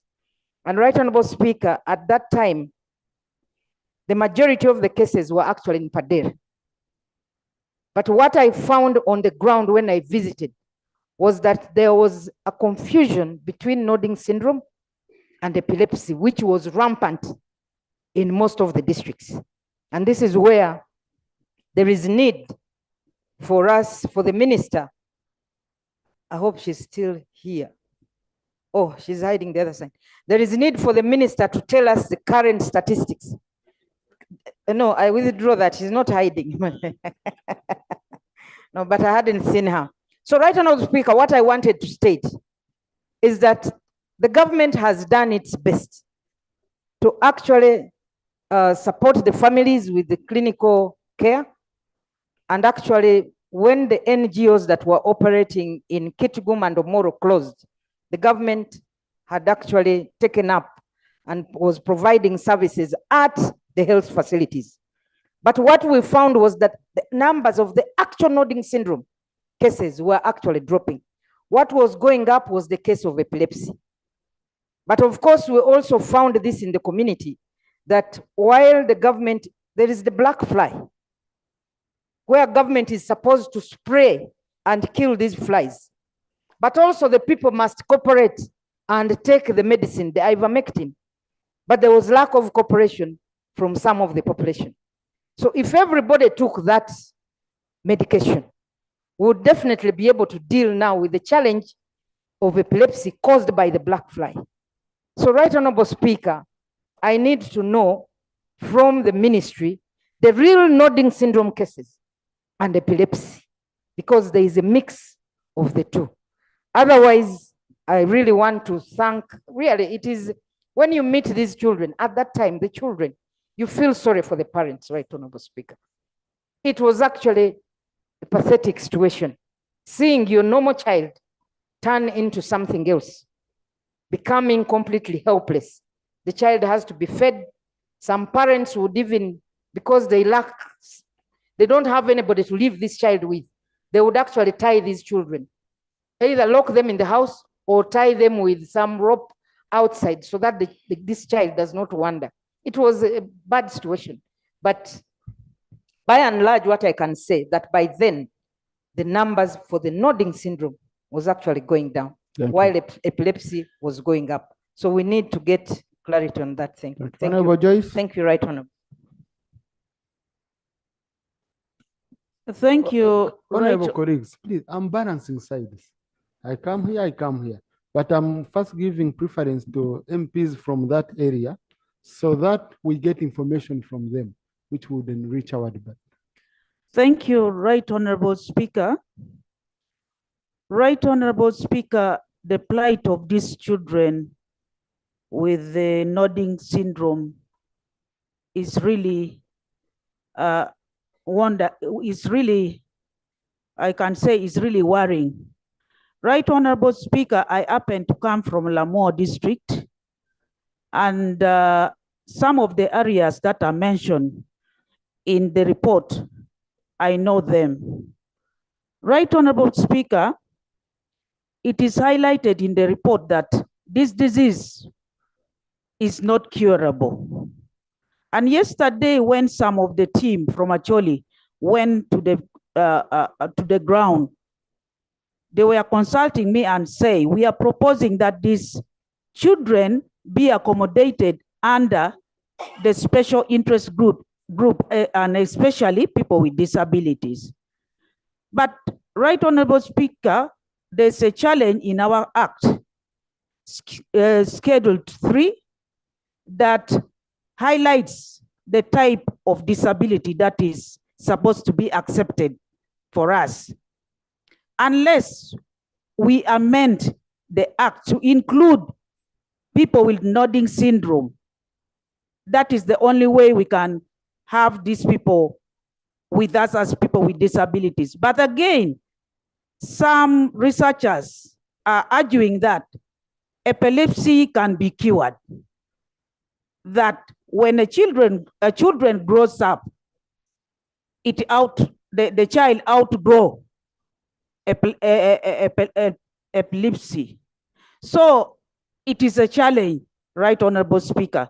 Right Honorable Speaker, the other challenge is the closure of the rehabilitation center in Omoro, Tumangu, and these other centers. Because most of these children, as Honorable Sarah Pendi said, most of them are locked in the house. And they are so they are suffering from stigma that they cannot outcome the challenge of this disease. Right, Honorable Speaker, if these children are brought in the rehabilitation center, they can be catered for very well, and some of them can end up recovering and maybe end up back to school. I thank you, Honorable Speaker. Thank you, Honorable Judith. Clarification applies when you have someone on the floor. There is none. No clarification. That's what your rules say. Thank you, Right Honorable Speaker. I thank you for giving us the opportunity to debate this report.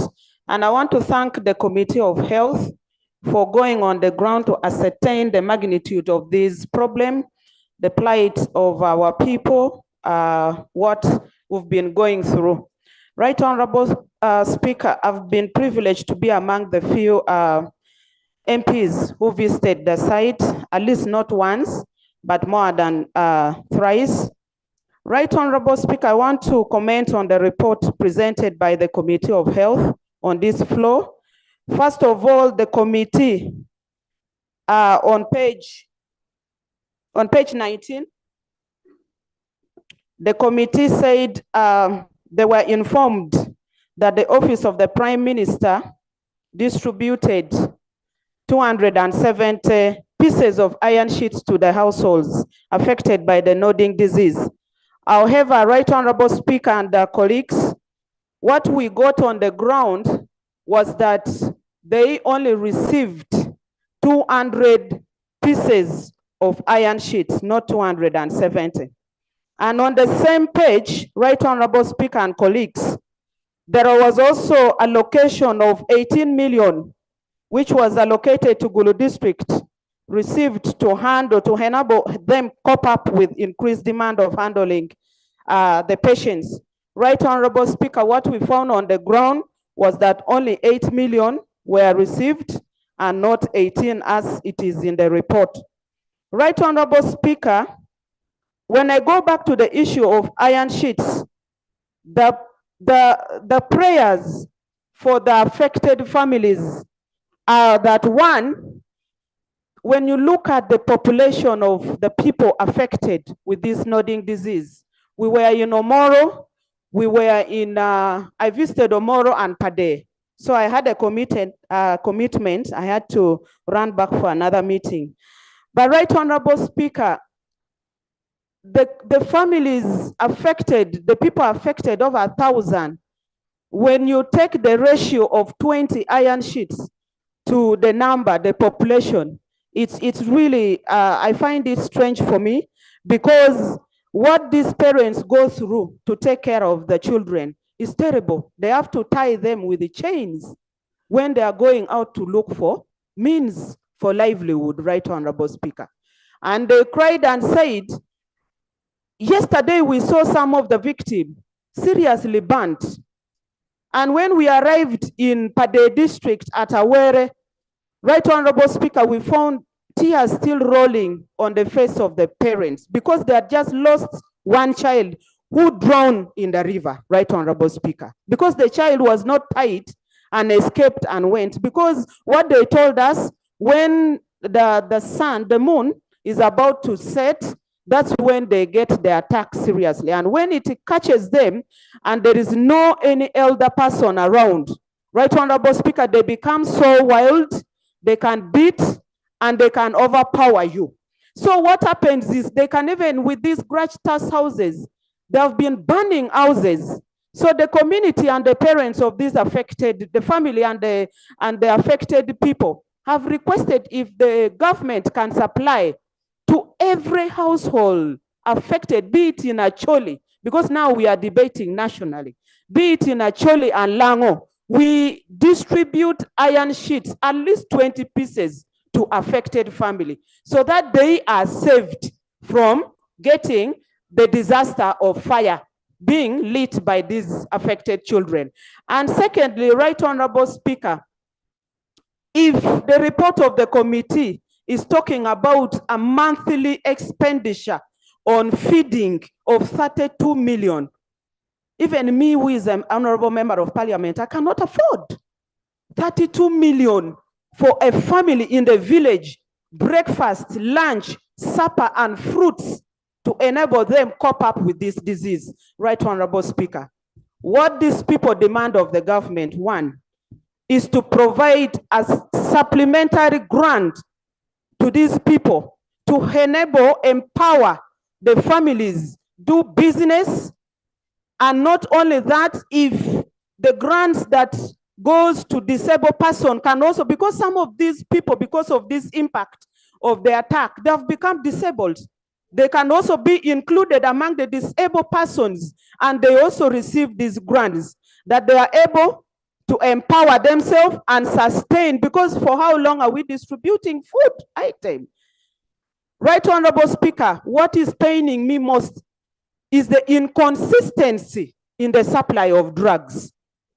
I was a translator to the white people who constructed the Nodding Disease Center in Omoro district. I was there in 2011 before I joined the bank. Right, Honorable Speaker, the center has been abandoned. A very good, fully fledged structure has been abandoned. But if the government can take off, even now the owner of the land is threatening to withdraw the whole structure and the land.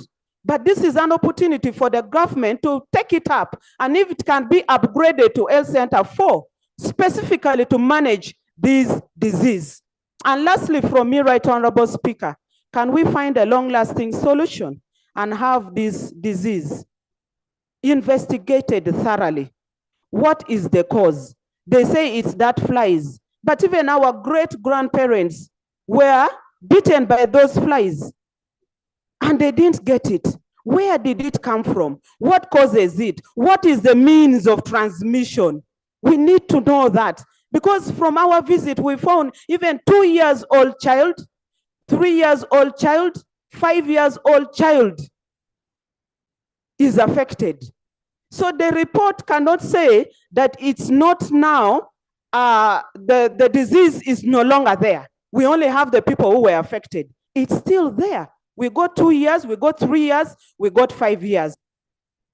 Thank you. Thank you, Honorable. Now, Honorable colleagues, our guide, number one, at the end of this debate and all that, I will request the government chief whip to link up with the chair, Achori parliamentary group, and you organize a multi-sector meeting with the Prime Minister on this issue for action. Because you see, the voices I've heard from government, they are not, Minister of Health needs support. If you give them the support, okay? And then number two, we establish the issue. Are we having new cases? Because I've heard government officials here saying we no longer have new cases. But the MPs on ground are saying, no, there are new cases. Number three is the best solution. Because now, even when you say we support these families with money, alternative means of income and all that, but you're saying these families cannot leave these children at home to go and look after that business, to go and look after a plantation. They must be at home to look after these children. So would we say, for example, we revamp the shelters? These children are given specialized care under the shelters where they get a pool of food, they get pool of medicine, and government gives it serious attention, or this is food for thought, okay? Which we would be able to discuss with the executive at that level, and because it's really painful. And it pains me for us to sit here, we debate, we're knowing, we spoke. Yeah, we spoke, we even resolved. And then when you look at what has been done, Honorable Komakech and team, they come back here cry. You feel pain. It's really painful. Honorable Lamaka, then Honorable Adiek. Thank you, Right Honorable Speaker, for the opportunity Right Honorable Speaker, I want to thank the Committee of Health for the report that was presented to this House on nodding syndrome. Mr. Speaker, sir, I want to agree with the committee on their findings and the recommendations made. Right Honorable Speaker, I want to refer to a few issues that came out prominently in the report of the committee. First of all, Mr. Speaker, I want to confirm to this House that the earlier statements that the ministry has been making that there are no more new cases of nodding syndrome is not correct. Right Honorable Speaker, I want to implore and suggest that among the recommendations that we should adopt today after this debate is for the Ministry of Health to get on the ground and assess the current situation of nodding syndrome in the sub-region, in these particular areas we are referring to. I was in Odek, Awere, just 2 days ago. There's a new case that was discovered in 2024, taken to the health workers, and this new case is 7 years old, a boy of 7 years old. In that particular area, that's the newest case, 2024.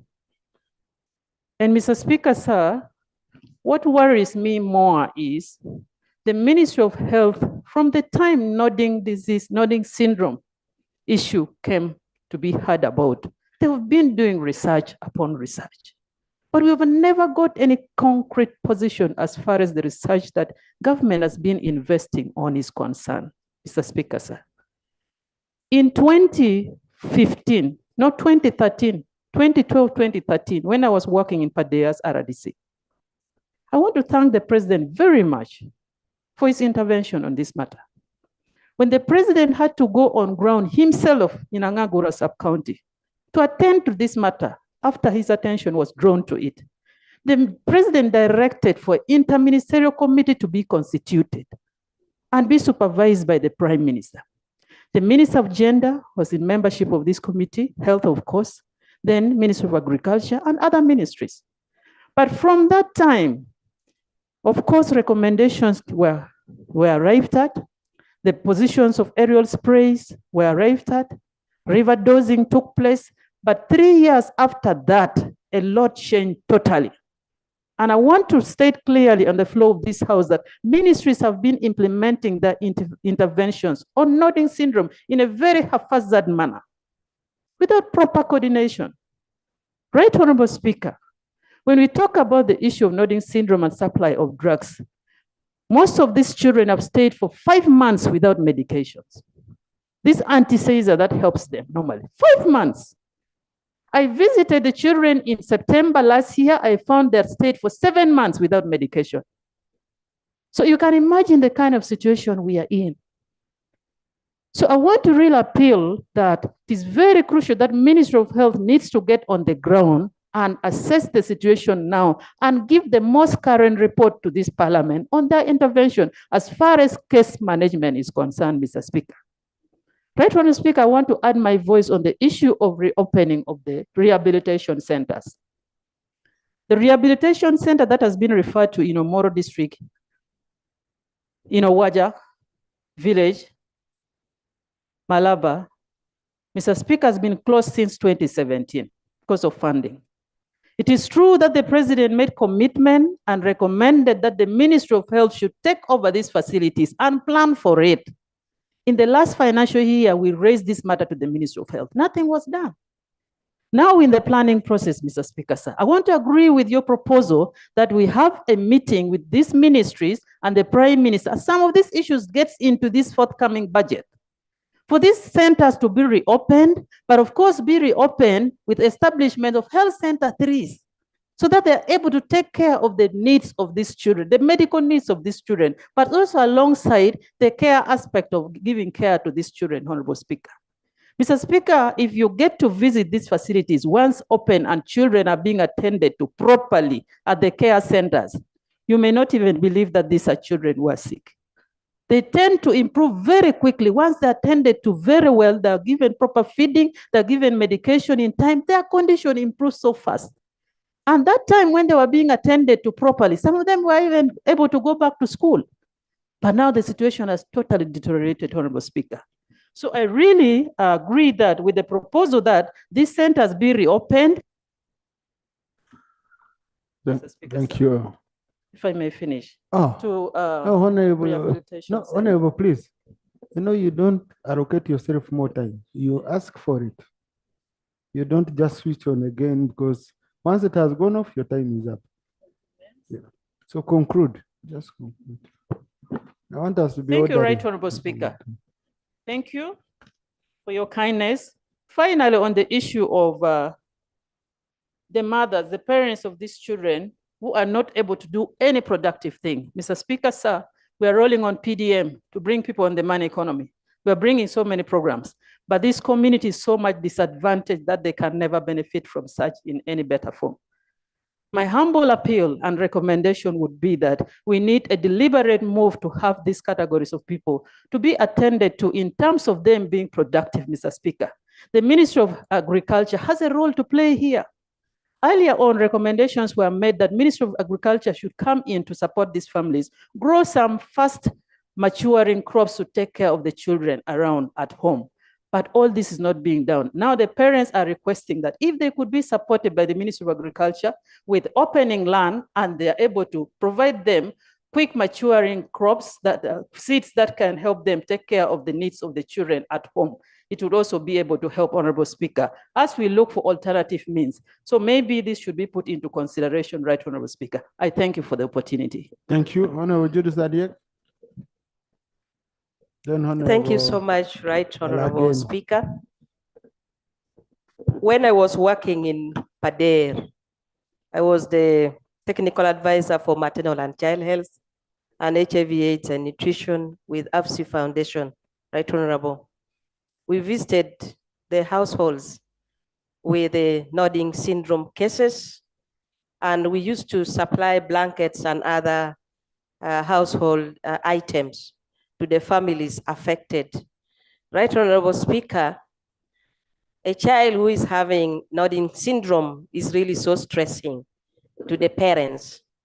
And we have those parents still living up to now with those children. And what amount of stress, sincerely, do they have from that time up to this time that we are discussing the disease in this parliament? Right Honorable Speaker, I thank the government for really trying their best to support these people, but there are people who don't care. The people who swindle what is given to support these families. These people must be investigated, Right Honorable. We would now be at peace.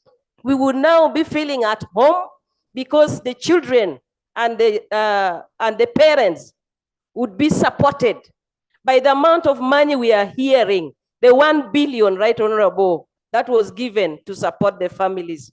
Right Honorable Speaker, the nodding syndrome cases are also in Lango, as has been submitted by Honorable Santa Loom. Right Honorable Speaker, I was requesting that the number of these cases in Lango sub-region, most especially in Erute North and in Oyam districts, should also be ascertained to add on this number of the nodding syndrome cases in Acholi, so that if there is going to be any intervention, Right Honorable Speaker, they would go together. Because I heard, Right Honorable, you were talking of the chairperson of Acholi parliamentary group going together with the government chief whip to the Right Honorable Prime Minister. I would also interest myself, and I request you, Right Honorable, if Lango parliamentary group can also join in and we ascertain the number in Erute North, and also in Oyam districts, Right Honorable Speaker. If the government chief whip leaves behind his people of Lango, he should be in trouble. Yes. So he will include. Yes, Sorry, yes. I forgot about that. Yes, right Honorable Speaker. Lastly, Right Honorable, nodding syndrome disease is closely related to onchocerciasis, which is river blindness caused by simulium flies. Right Honorable, I heard Honorable Saro Pendi talking about the treatment that was given that time, the ivermectin, that was given that time. Probably we could still do a small research if onchocerciasis or the simulium flies are still existing in that area, because we are hearing of new cases coming up, and where are they coming up from? Because there could still be some cases of onchocerciasis, there could be existence of those flies. So some research can still be established. It's not yet late, Right Honorable, so that we know if really the previous research that was done can match with what is being done right now. Then we compare notes and we see how to fight nodding syndrome in northern Uganda. I thank you, Right Honorable Speaker. Thank you. Before Honorable again, I have Honorable Pascal Menya online on Zoom.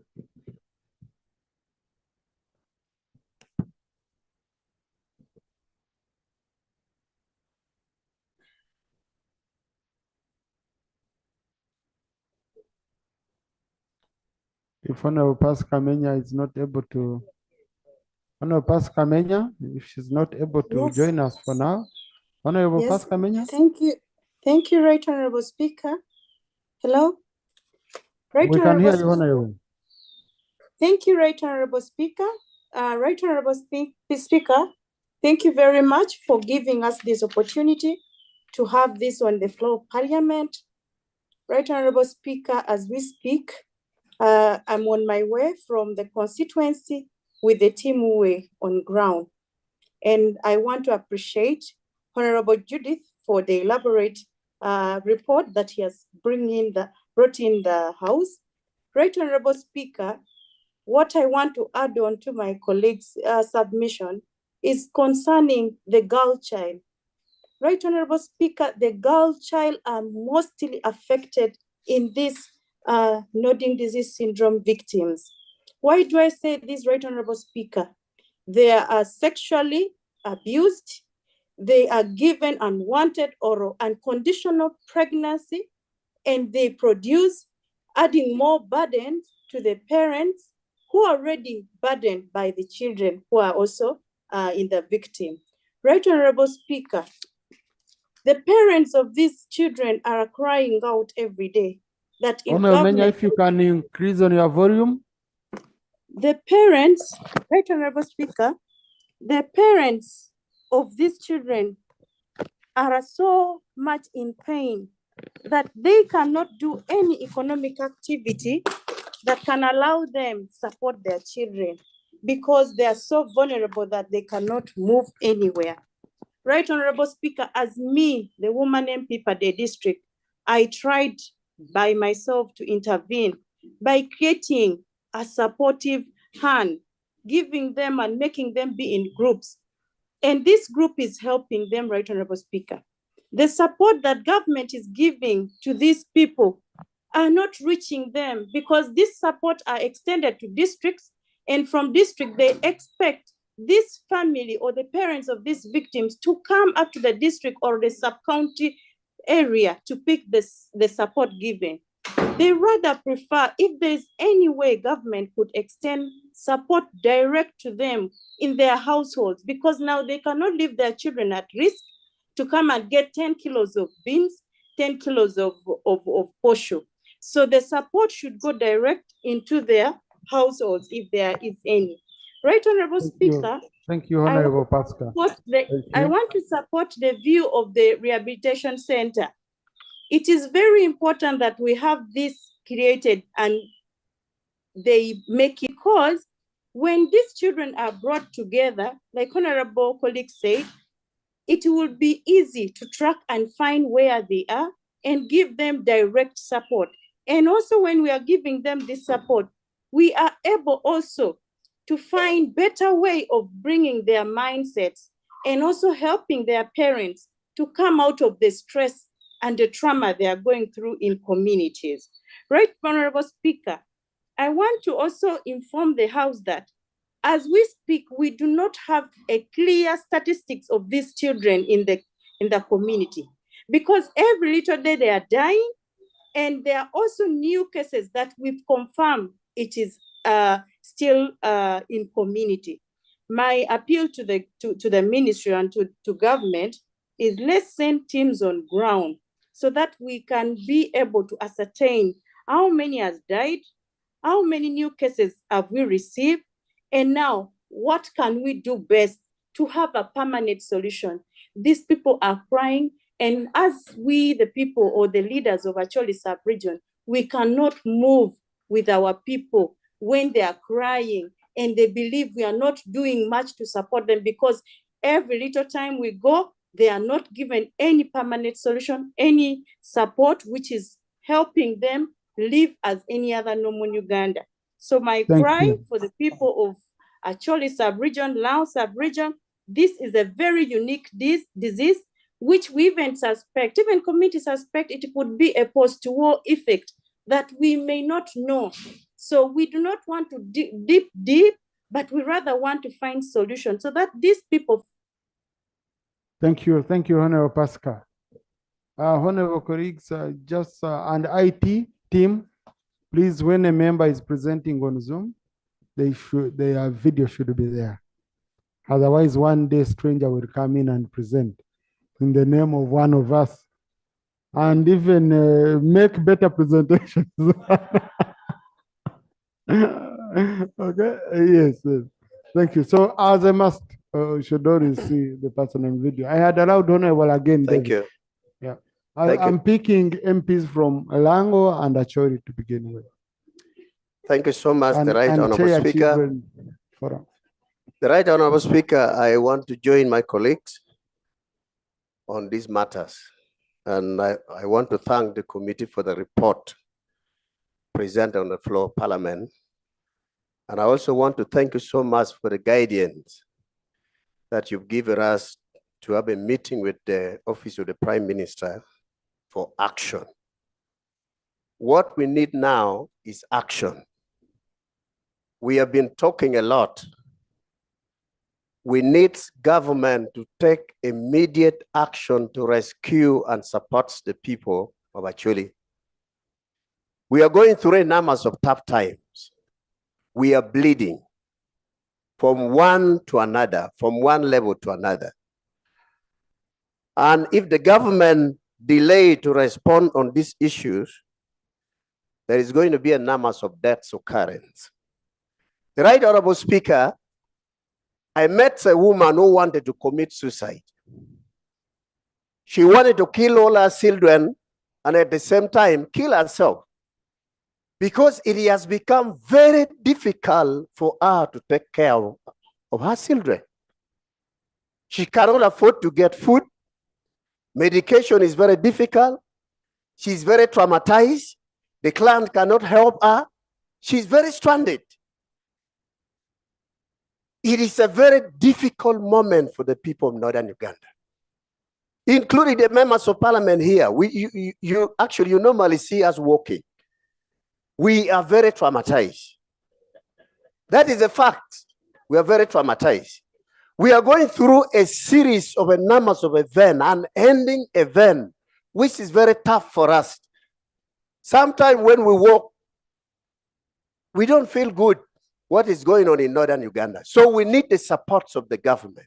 It is my humble appeal that at this time, the Ministry of Health should come out openly with commitment, take serious responsibility to take this case very seriously.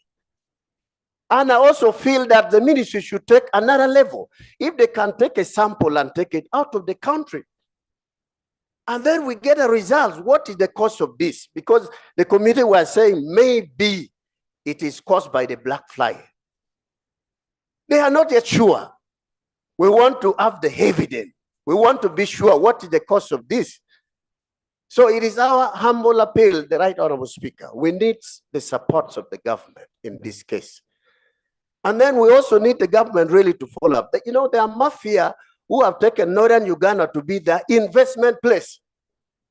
Any money taken to Northern Uganda is being squandered. It's being taken. It's being taken. God will judge you for this. I'm telling you the truth, God will never spare you.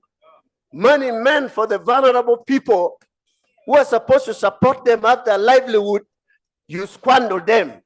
You will pay for that. I thank you. Thank you. Now, Honorable, again, we are with you in all this. Yes, as a whole house, this is not an issue for Acholi, Lango, Northern Uganda. It's for all of us. These are children of Uganda. And count on the support of this house strongly, a very strong support. Okay? Yes, Honorable Onekalit. Then Honorable Guzuli. Thank you, Right Honorable Speaker. Right Honorable Speaker, previously I stood up on procedural matter that was ruled. Right Honorable Speaker, like my colleagues have stated, really we need action. Let the debate of today be that debate that will bring a lasting solution to the people suffering from nodding syndrome. Let this report of the Committee of Health really create a space that the government can provide enough and sustainable support to the people suffering from nodding syndrome.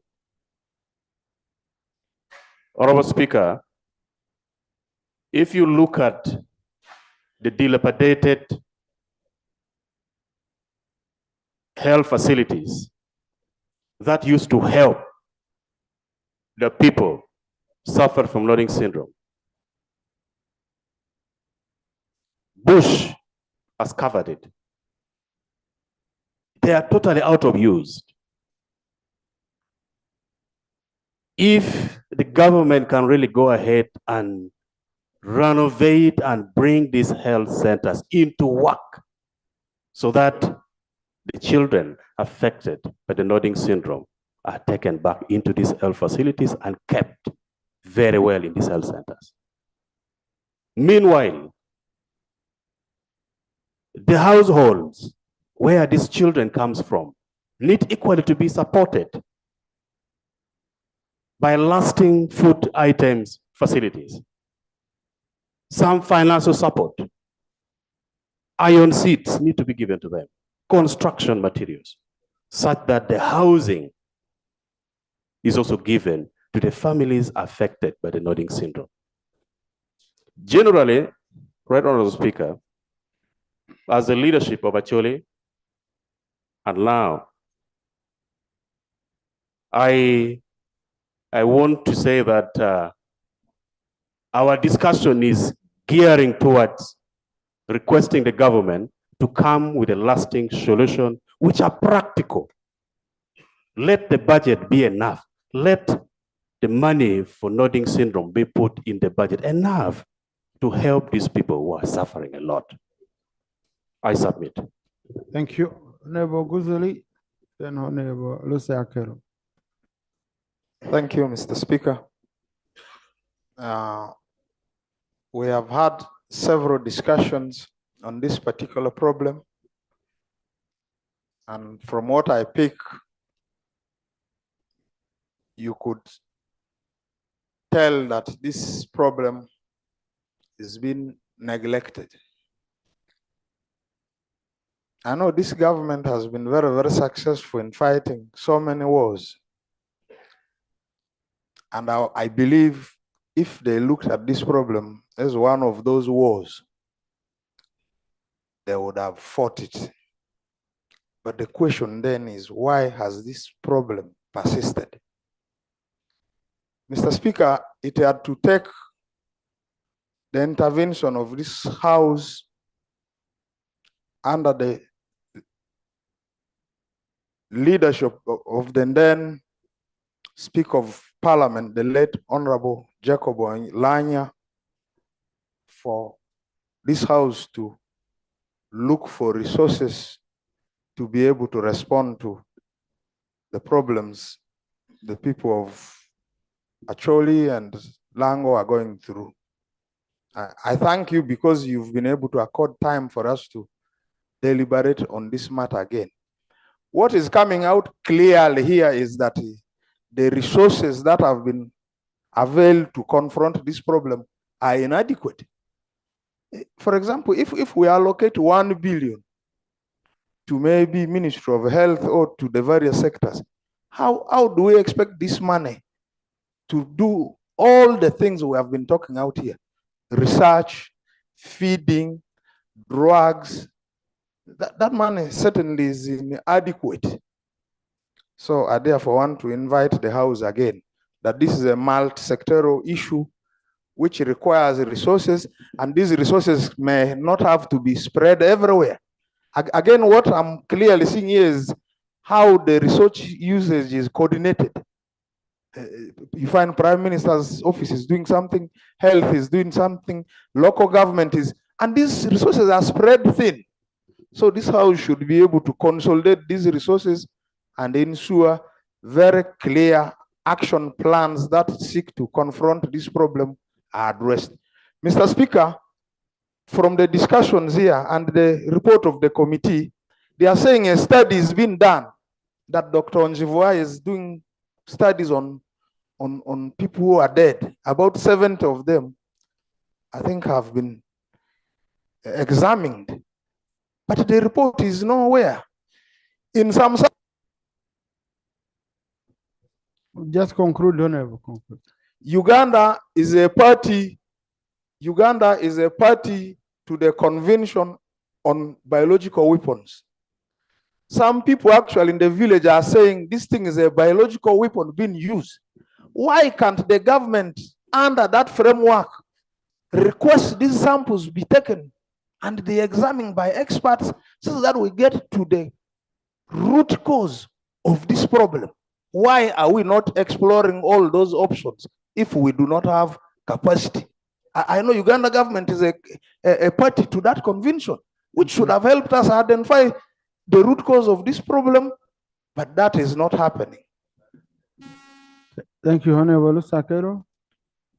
Thank you, Mr. Speaker, for giving me the opportunity to speak about this issue. Right Honorable Speaker, one doctor called Dr. Suzanne Gazda proved that actually with adequate nutrition, treatment, physiotherapy, these children can actually live some sort of a normal life. And that is why she opened up this center in Omoro. Unfortunately, when she saw that there was no support coming through, she said, there's no point, this is not sustainable. She left and went back to the US. I would proudly support that. Actually, personally, I was giving support because I saw it work. I remember when we visited this center as gender committee, we were very impressed with the progress of these children. And it was giving the parents time, ample time to even do their normal work.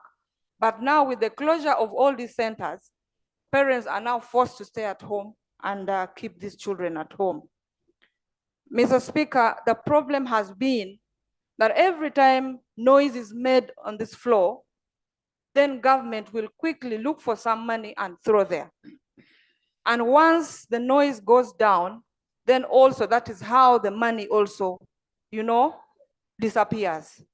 So the problem has been not just the lack of the funding, but the inconsistency.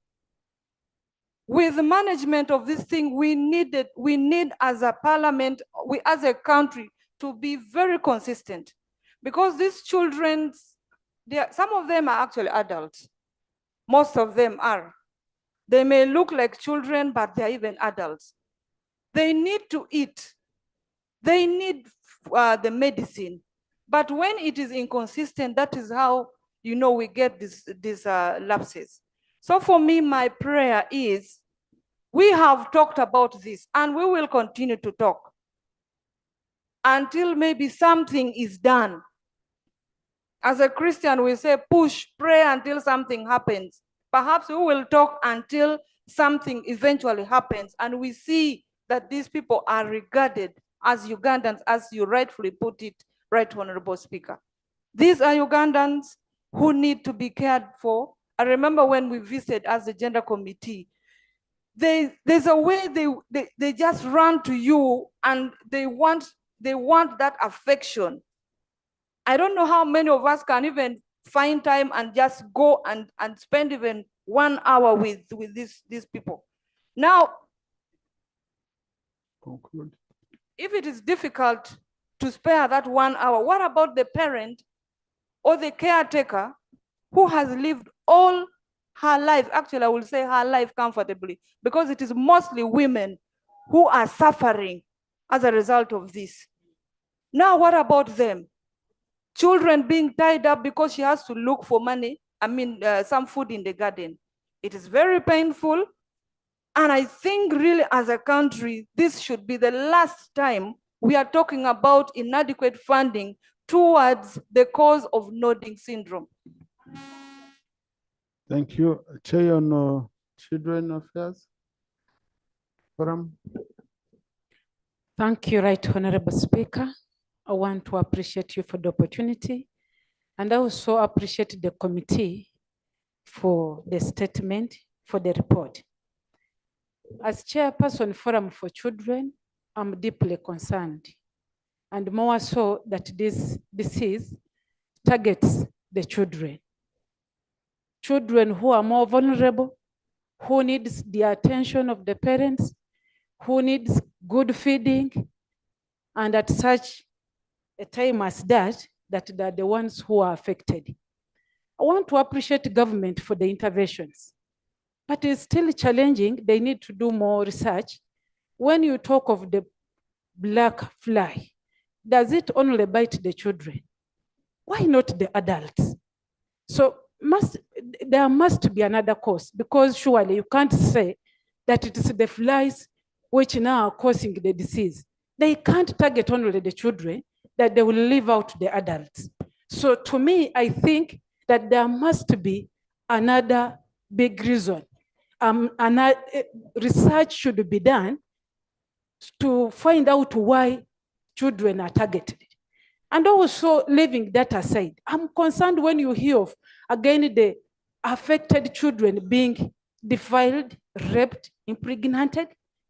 I have a problem with the implementation of the laws of this country. Don't we have laws in this country? Thank you, Honorable. Thank you, Honorable Mshemeza.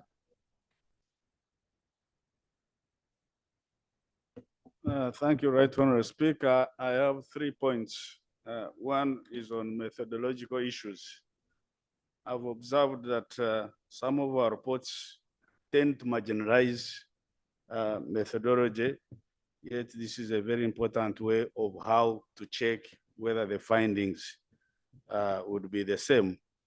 On this particular report, there was a very good attempt on the methodology. One can follow, because there are issues being raised. Are there new cases, or is there an exaggeration? Except that the report mentions district reports, yet none of the report is being mentioned here. And I tried to check through the report. I couldn't find anyone mentioned. On statistics, we can use our systems. Every village in Uganda has 2 village health team, VHT, and I find them very accurate. We can use them to find these records very fast, because not every time we shall send a team from here, from Kampala up to there. Yet we have systems which are in place. The second point comes in the conclusion of the report, that a lot still remains unanswered about nodding syndrome, like the exact cause and treatment, and the government should continue to find research. I want us to be specific, that in the next policy statement from the Ministry of Health, let there be a particular proposal on the money for research, so that we can establish the cause of this syndrome, and we be specific and the money is provided. Thank you, Honorable Mazari. I gave more time to the northern team for purposes of them sharing a lot of information. Thank you, Right Honorable Speaker. Right Honorable Speaker, I have 2 issues. One, is basically on the issue that colleagues have actually said it, that even the little funds that was being sent in the region was mishandled or abused. It's funny that we've not heard that there were at least police cases reported against abuse of such funds, taking into account of the pain that the parents are going through who are having these children. Right, Honorable Speaker, on a similar note, if I take you to table 2, that's on page 9, you'll find that that is nodding syndrome in Chitugum district. The female is actually 261. And when you go to page 19, that is table 7, it will give you that out of the 261, 209 produced those with nodding syndrome. That shows that, I don't know, first of all, whether these people with this kind of nodding syndrome can also fall in love.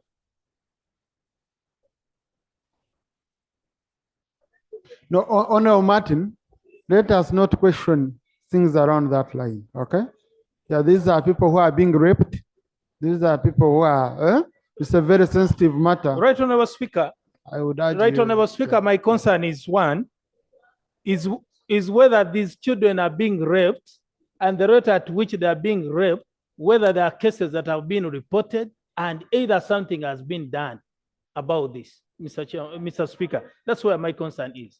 I thank you. Thank you. Honorable Ruhama.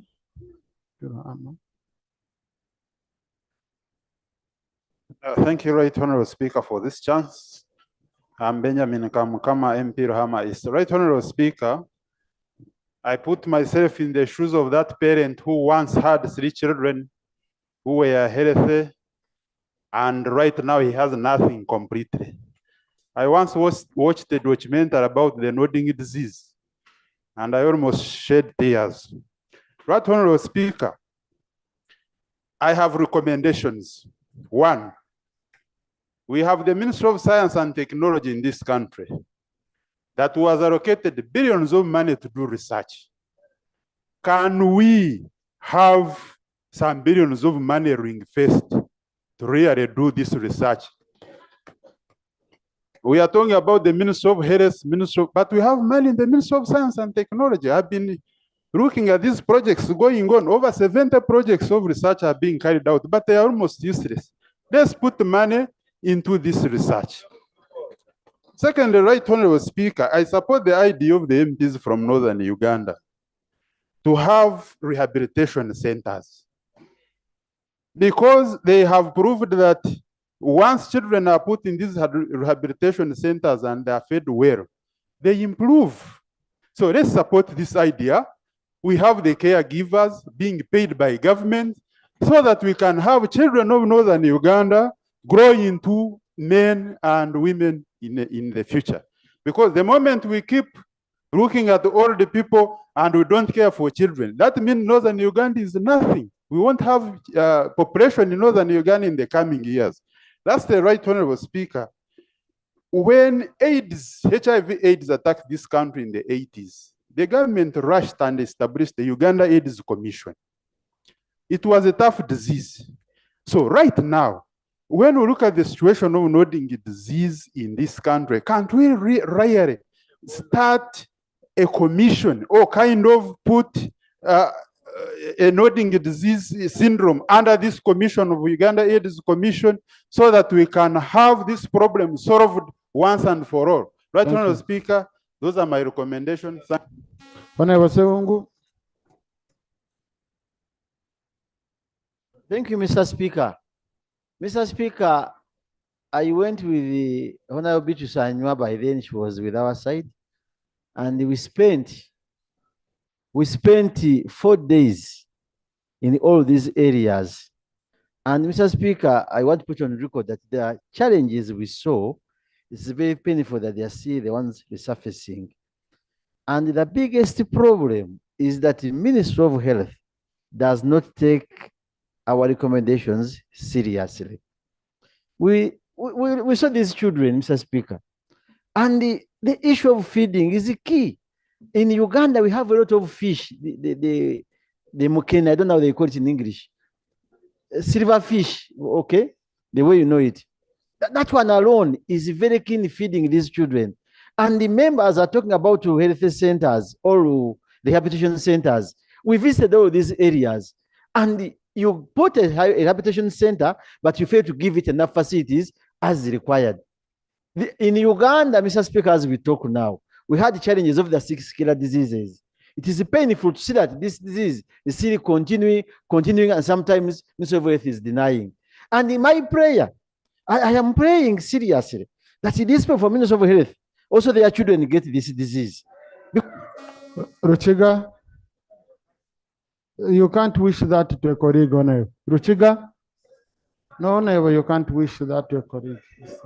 Thank you so much, Right Honorable, for the opportunity. Thank you so much, Right Honorable, for the opportunity.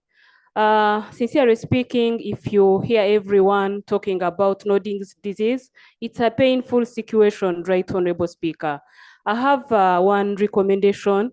Right Honorable Speaker, it is really bad and it hurts at the same time. This is not the first time this issue is being raised on this floor of Parliament. We come talk and there is no action.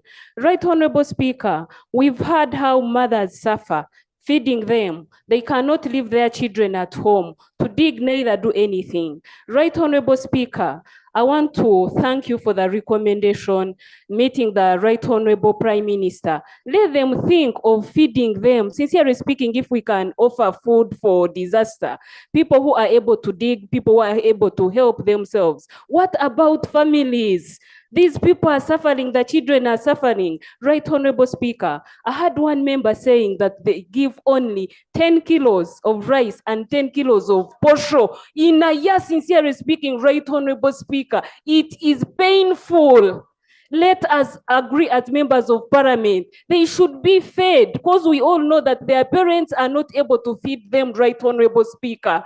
And it hurts that women, sometimes even their husbands desert them and leave them. They are the only ones suffering in those homes, looking after them.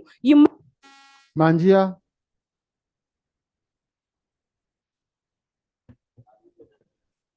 Mr. Speaker, I want to thank you.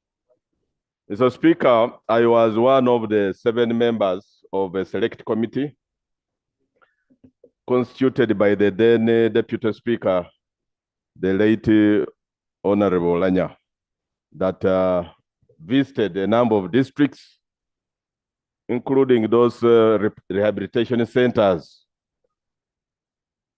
Mr. Speaker, the situation was extremely catastrophic because parents are literally in prison. Those parents that take care of the victims of Nodding syndrome cannot move, cannot do anything. It is a prison.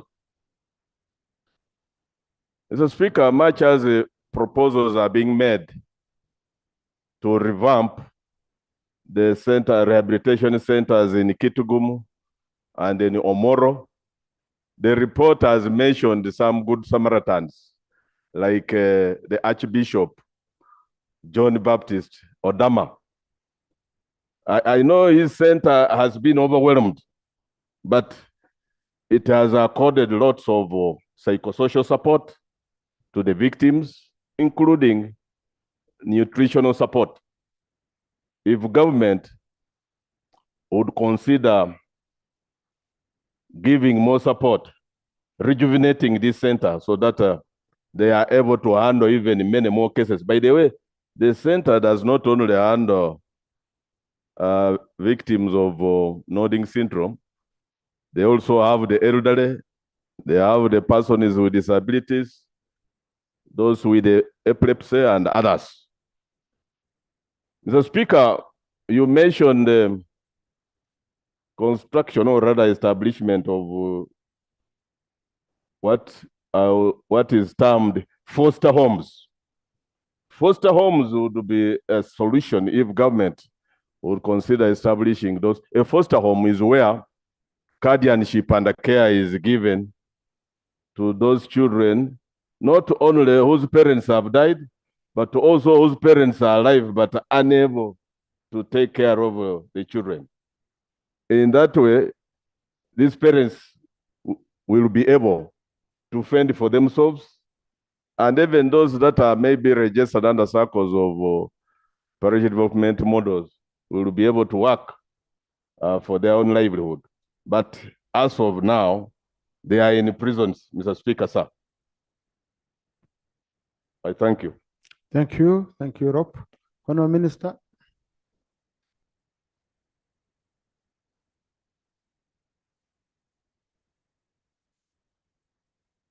Thank you very much, Right Honorable Speaker. And thank you all members who have contributed to this report. From the onset, Right Honorable Speaker, I want to note that I really feel so much pain when I listen to members who have really come across these children and have seen the suffering. I've come across them, but not in a rehabilitation center, just in a home. But I've seen the pain of a mother who has a child with Down syndrome. And I want to commit really that the Ministry of Health is doing all it takes under the circumstances with the limited resource envelope to make sure this ends. It is so sad for everybody. Maybe none of us has that child, but most of us are parents. And we know what it means to have a condition that is not treatable and is out of your control. However, I want to clarify a few things. As Ministry of Health, we know that this nodding disease is in 8 districts, and 2 of them are in Lango sub-region. Oyam and Lira, I think, are in Lango, isn't it? The Ministry of Health is already there. They are working with Omoro, Gulu, Kitgum, Lamo, Amuru, Oyam, Lira, and Padea. Now, this nodding disease, Ministry of Health has a number. There are 2,200 children who have been reported and under care and treatment. Out of these, some healed completely. Others got even married and have had children. We have others who sat Senior 6 exams. Actually, their performance wasn't very well because I think because of mental retardance, so they didn't perform so well. But they grow into useful human beings. So they really need to get that treatment and also live productive lives. In one of the letters that the Ministry of Health wrote a letter to PSST requesting for funds. I think most of you people from Northern Uganda are aware that the money that came through Ministry of Health was not really sufficient. It was little money. Nonetheless, Ministry of Health at least provided treatment for these children, which is their core mandate. But nodding disease requires a multi-sectoral approach. Ministry of Gender has got to come in, the Office of the Prime Minister, which deals with relief food, to just help these children find a proper diet.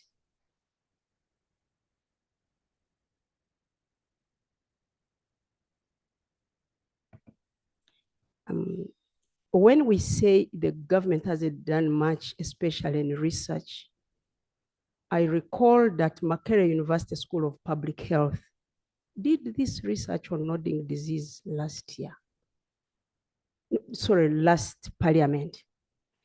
And also there is a professor called Richard Idro, Dr. Richard Idro. Actually, his his PhD research was on nodding disease in Uganda, in Northern Uganda, and it actually informed the decisions of doctors on what treatment to give these children.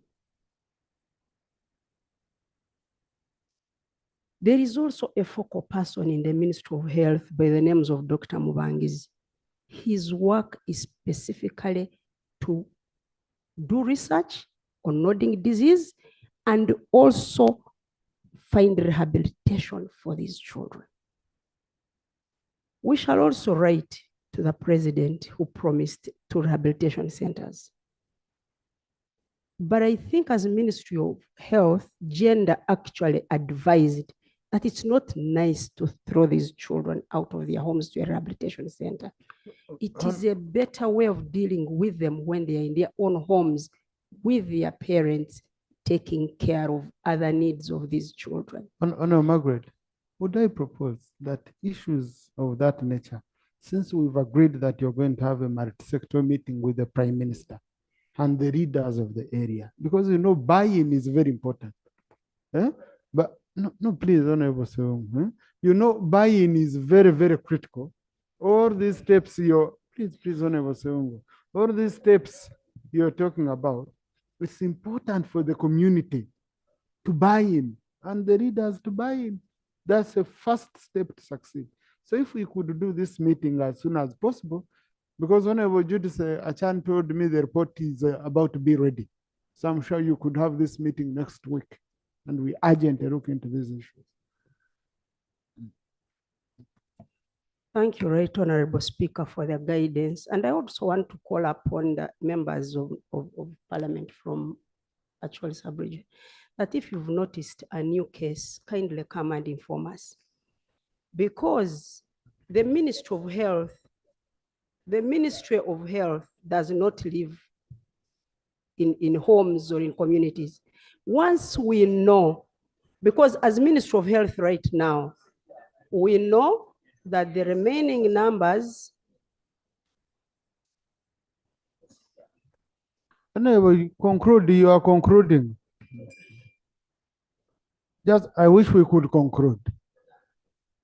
Honorable Speaker, Honorable Seung, kindly take I just want to say lastly, I've already talked about Dr. Idro, who did his PhD research in nodding disease. And which Honorable informed. colleagues, let me guide you. When you stand up on point of procedure, and I haven't picked you, you change it order. You when still standing. That's senior legislators know. That's you first take your seat, then you stand up again. Another point. Honorable Minister, I think you had concluded, okay? Because I really want to thank the MPs from Northern Uganda who are really concerned and because they live with this problem. Others just want to act to the gallery. But the thing is, currently, we have children who had no disease and they are okay.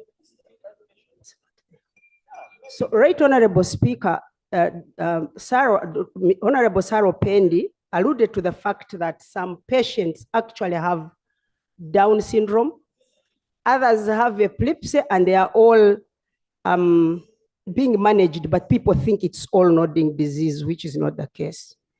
But now, Right Honorable Speaker, as I conclude, I want to allay the members' fears and also commit that the Ministry of Health will still send a team, and I will be present with that team. thank you. I don't switch off my phones. You can call me in the night and tell me anything you want to tell me, honorable members. I don't. Thank you. Because I want to know what is happening in the health sector all the time. And Honorable Speaker, I want also to commit that we shall have this multi-sectoral meeting with OPM, Ministry of Gender, and make sure whatever interventions we are doing in Northern Uganda are known to the members. I beg to submit. Thank you, Honorable Minister. Thank you. Chair. Thank you, Right Honorable Speaker. I just want to give some clarification on some of a few issues that have been raised. The first was on the cases of Lango. I just wanted to state that Omoro district, the cases we found in Omoro district, there were cases that were coming from Oyam because Omoro district borders Oyam district. And the rehabilitation center that is at Adek is actually at the border between Omoro and Oyam. Secondly, the cases from Lira were actually being reported also under the cases under Pader. because Pader borders Lira district. What we found was that most of the cases in Oyam and Lira were moving towards Omoro and also Pader because that's where the services were available, and the services were not available in Lira, and therefore it needs the intervention in all those areas. Secondly, these rehabilitation centers are health centers, social centers, and also educational centers where they acquire vocational skills and they're integrated back into the community. We found some of the cases were integrated back into the community, but there were some which were very severe. And in the end, they went back home, but still they could not be managed. And that is why we proposed that a monthly support is given to those families because they have to stay close to them and they cannot go to their gardens, they cannot go to their shops, to their businesses, because if they do that, then there's a higher risk on them. Lastly, on the issue of new cases, in what we presented, we said what they observed was that wherever there was a high population of the black flies, there was a high prevalence of nodding disease syndrome, mainly along the river Aswa. But then that hypothesis had a challenge. There are parts of the world in Latin America and Asia with a high black fly population, but no nodding disease syndrome. And therefore, there could be possibilities that new cases may have been emerged because the black fly hypothesis was not conclusive. And there are certain parts of the world where there is a black fly population, but no nodding disease syndrome. So therefore, the proposal to support research will help to address this. In science, they say absence of evidence is not necessarily evidence of absence. Thank you. Thank you. Honorable colleagues, I now put the question that the report of the Committee on Health on a field visit to Achor sub-region to assess the prevalence of nodding disease syndrome be adopted. Those in favor say unto the counter no. The ayes have it. Honorable colleagues, you will meet with the Prime Minister. What we are focusing on is action. Okay? Later, as I've talked to the Chief Whip, we are going to have this meeting where we shall focus on action. And it will be very important to report back within 1 month. Should be okay. Thank you, Chair and team, and Honorable colleagues. Thank you, outside Jan Saindai.